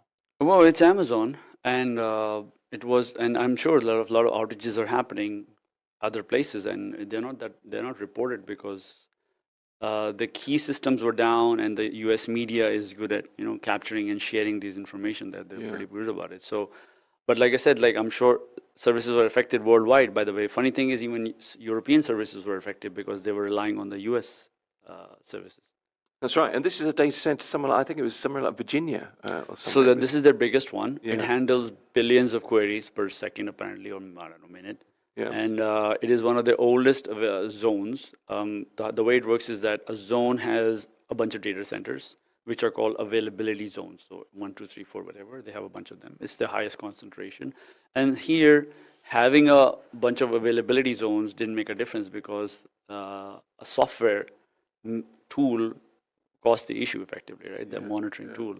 And you can have all the redundancies in the world. Let's say if you can't find the door, then your software has failed, right, effectively. You can't find the fire exit in some ways, just to simplify it. Well, this, I mean, I take your point. The thing with this, though, was that there was so much disruption and it caused so much consternation. AWS is the biggest cloud service provider in the world. I think it's something like a 30% market share. So if they go down, so do lots of others. So in this case, and this is just a few, OpenAI, ESPN, Apple Music, Apple TV were affected, Snapchat, Pinterest, had issues. Parts of Emirates apparently, not sure how much. Emirates was affected per the news. I don't know. I mean, they haven't officially said anything because Emirates is it's a giant. So they are probably they have a hybrid cloud strategy. It would be very foolish for them to just rely on one.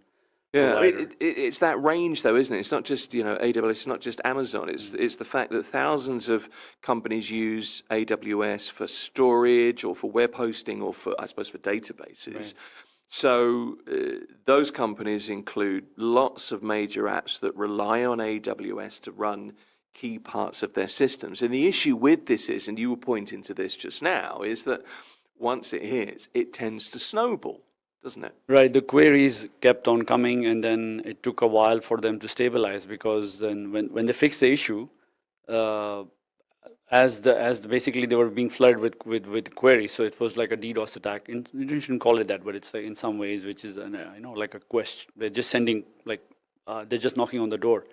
So there are parallels with it. I mean, we should say obviously it wasn't an attack, but there are parallels with the way DDoS attacks work, in that it's just a barrage of basically messages, knocks, isn't it? Yeah. Yeah. And then that's the reason why it took for the whole thing to settle down, even though apparently the engineers had fixed it in a couple of hours. They are claiming, like I said, 2 hours. So the actual downtime. So this is the interesting thing. We are Business FM here, right? So this is the business portion of it. How do you charge SLA on it, right? The service level agreement. Amazon is going to say, oh, it was down for just 2 hours. So from the $50,000 example I gave per year, we will pay you $5,000 in rebates in services credit, by the way. They don't give you cash back. Right. They give you, how interesting, right? You're still stuck with Amazon. They're just giving you a discount.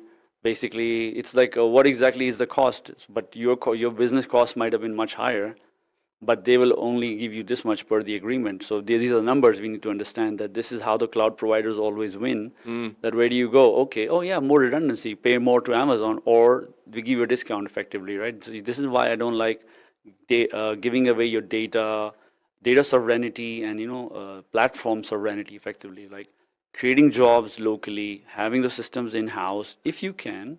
If you're growing, I mean, if you're a startup, I think it makes sense. But again, it's you're moving the cost structure from in-house to outsource, and then you have to understand the billing structure of Amazon, which if you even leave some logging services on, your bill might run up to thousands of dollars. So you have to be very careful with cloud services. Okay. I mean, to be fair, in this case, AWS acknowledged the outage. They said their engineers were, I think the term was immediately engaged to fix the problem. They then said they worked on multiple parallel paths to accelerate recovery. So I'm wondering, first of all, what that means, if you can read between the lines there. But they did deal with it. But how do you get things back up and running? Well, if you think about it from an engineering planning perspective, if they are giving you a parallel path, were they giving you a different availability zone? Was that part of the contract? Were they rerouting the queries coming in from the source apps? By the way, you cannot expect a response from the clients that much, right?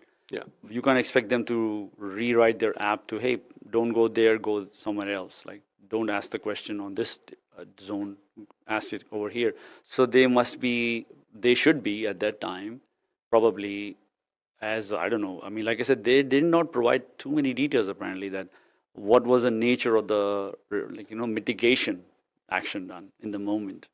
So were the queries just rerouted somewhere else after they did the fix, or was it like the same, or was it if not even possible for the clients to change that because it's coded in a certain way that has to go there, and then again, like I said, if it has to go there, then it has to be rerouted from the Amazon side of things. So these are the details which we will never know unless a client is very big and is affected in a very large way. Okay. I mean, this happens, I guess, probably more than we know. There are always problems in any business, and very often you're able to, I suppose, cover or recover fairly quickly. I just wanted to run through some of the things we've seen in the last kind of 12 months, 18 months. Microsoft Teams went down January last year for about 7 hours. There was a Meta outage in March, couple of hours. Facebook, Instagram, Messenger, Threads were all inaccessible. Google.com went down, remember, on May the 1st. And that was huge news. It was HTTP 502 error messages instead of search results. So there was a lot of surprise at that. We still don't really have an explanation of that. In July, the largest outage we've seen yet was the CrowdStrike software glitch. That led to that flight cancellation. There were issues with hospital computing systems. That was a bug, apparently. AT&T went down several times last year. There was an 11-hour meltdown in the US, so lots of people, particularly gig workers, the gig economy workers, were prevented from doing their jobs. The point is, it happens fairly regularly. And if things like this happen fairly regularly, we rely on the internet for our business. Therefore, there is a cost to business that has to be borne somewhere. The problem I have is how you quantify that cost to business. And I wonder if you can do a better job. I'm sure you can do a better job than I can of the cost of Monday's outage to business. Could you even put that in real terms? It's very complicated. In some ways, that meaning that what is your business and what time of day it happened and what was the nature? Were there any? First of all, even if, let's say, damage did happen, financial damage did occur, and reputation damage did occur, how do you prove it to Amazon, right? Okay, yes, this happened, and this service, okay, yes, it was down for a while, then these customers were trying to buy, because then you have to send logs from your side, like these customers were trying to buy some products and they couldn't check out. Some reason. So I'm sure Amazon will be flexible in those cases. They're not going to make a fuss of it. But if on this scale, they will be probably they will not just, blindly accept whatever you tell them. No, for It's sure. a very specific case. And I guess it's fair to sort of say that Amazon are a company that can probably handle financially something like this better than many others. But it's, again, how do you quantify that cost?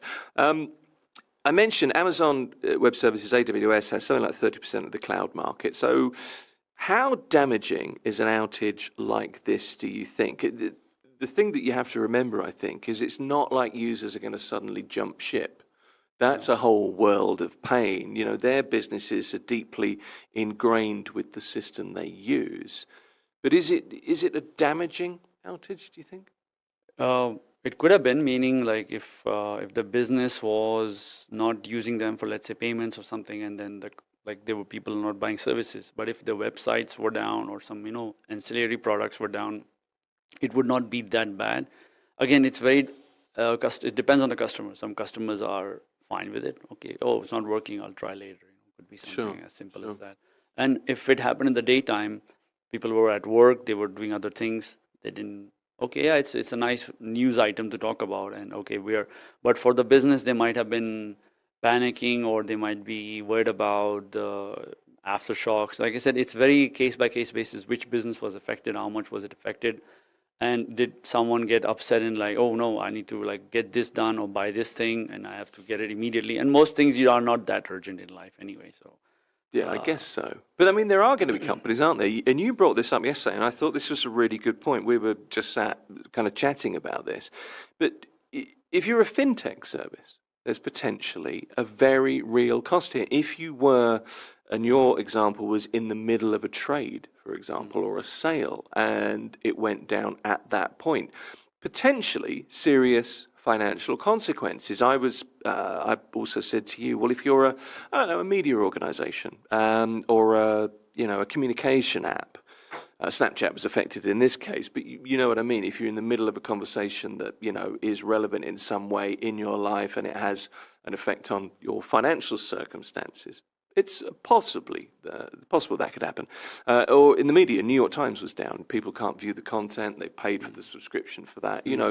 These things build, and it's why you're in business. And if you can't do business, if you can't display your content, if you can't provide the service you say you do, it's not just reputationally that's bad.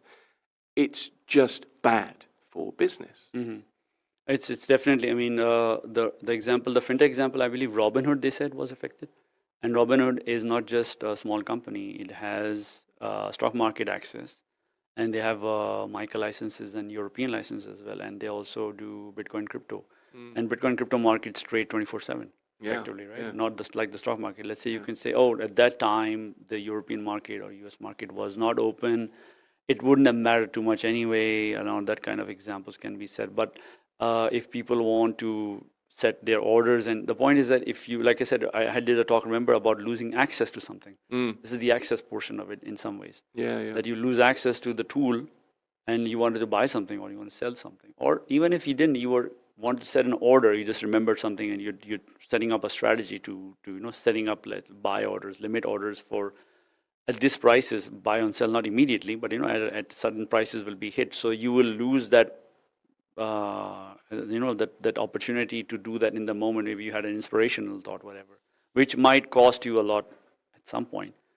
And I don't know how much Robinhood, I have to check if how much they were affected and what we'll do about it. And your example about the media, probably they should give a rebate out, because it's, like you said, if someone wants to check the news or they're relying on that to report the news or do analysis on it, for whatever reason, they are losing out in that moment, and they should also get a refund. It's hard to pin down actual cases, but those are just a few things that we were kind of mulling over yesterday. We've got a minute left. One thing that this does highlight, and all the outages that we've mentioned this morning highlight, is how much we rely on the internet. It's a reminder of just how fragile the kind of the backbone of the internet can be, and how the interrelatedness of the internet is, and I guess how much we all kind of live online now. It is. But as a business, if you're starting out, try to minimize your cloud exposure if you can. If you can, if you have the resources, planning-wise, if you're setting up with a consultant or whatever, that's first thing you can do. You can have email is fine in the cloud, but other things, more important critical systems.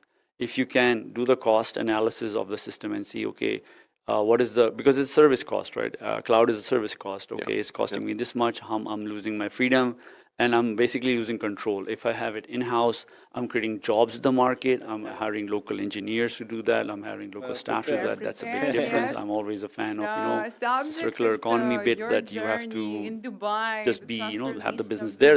Even local data centers can come up then. Why does it have to be so concentrated with big tech? It doesn't need to be. There are choices there all the time.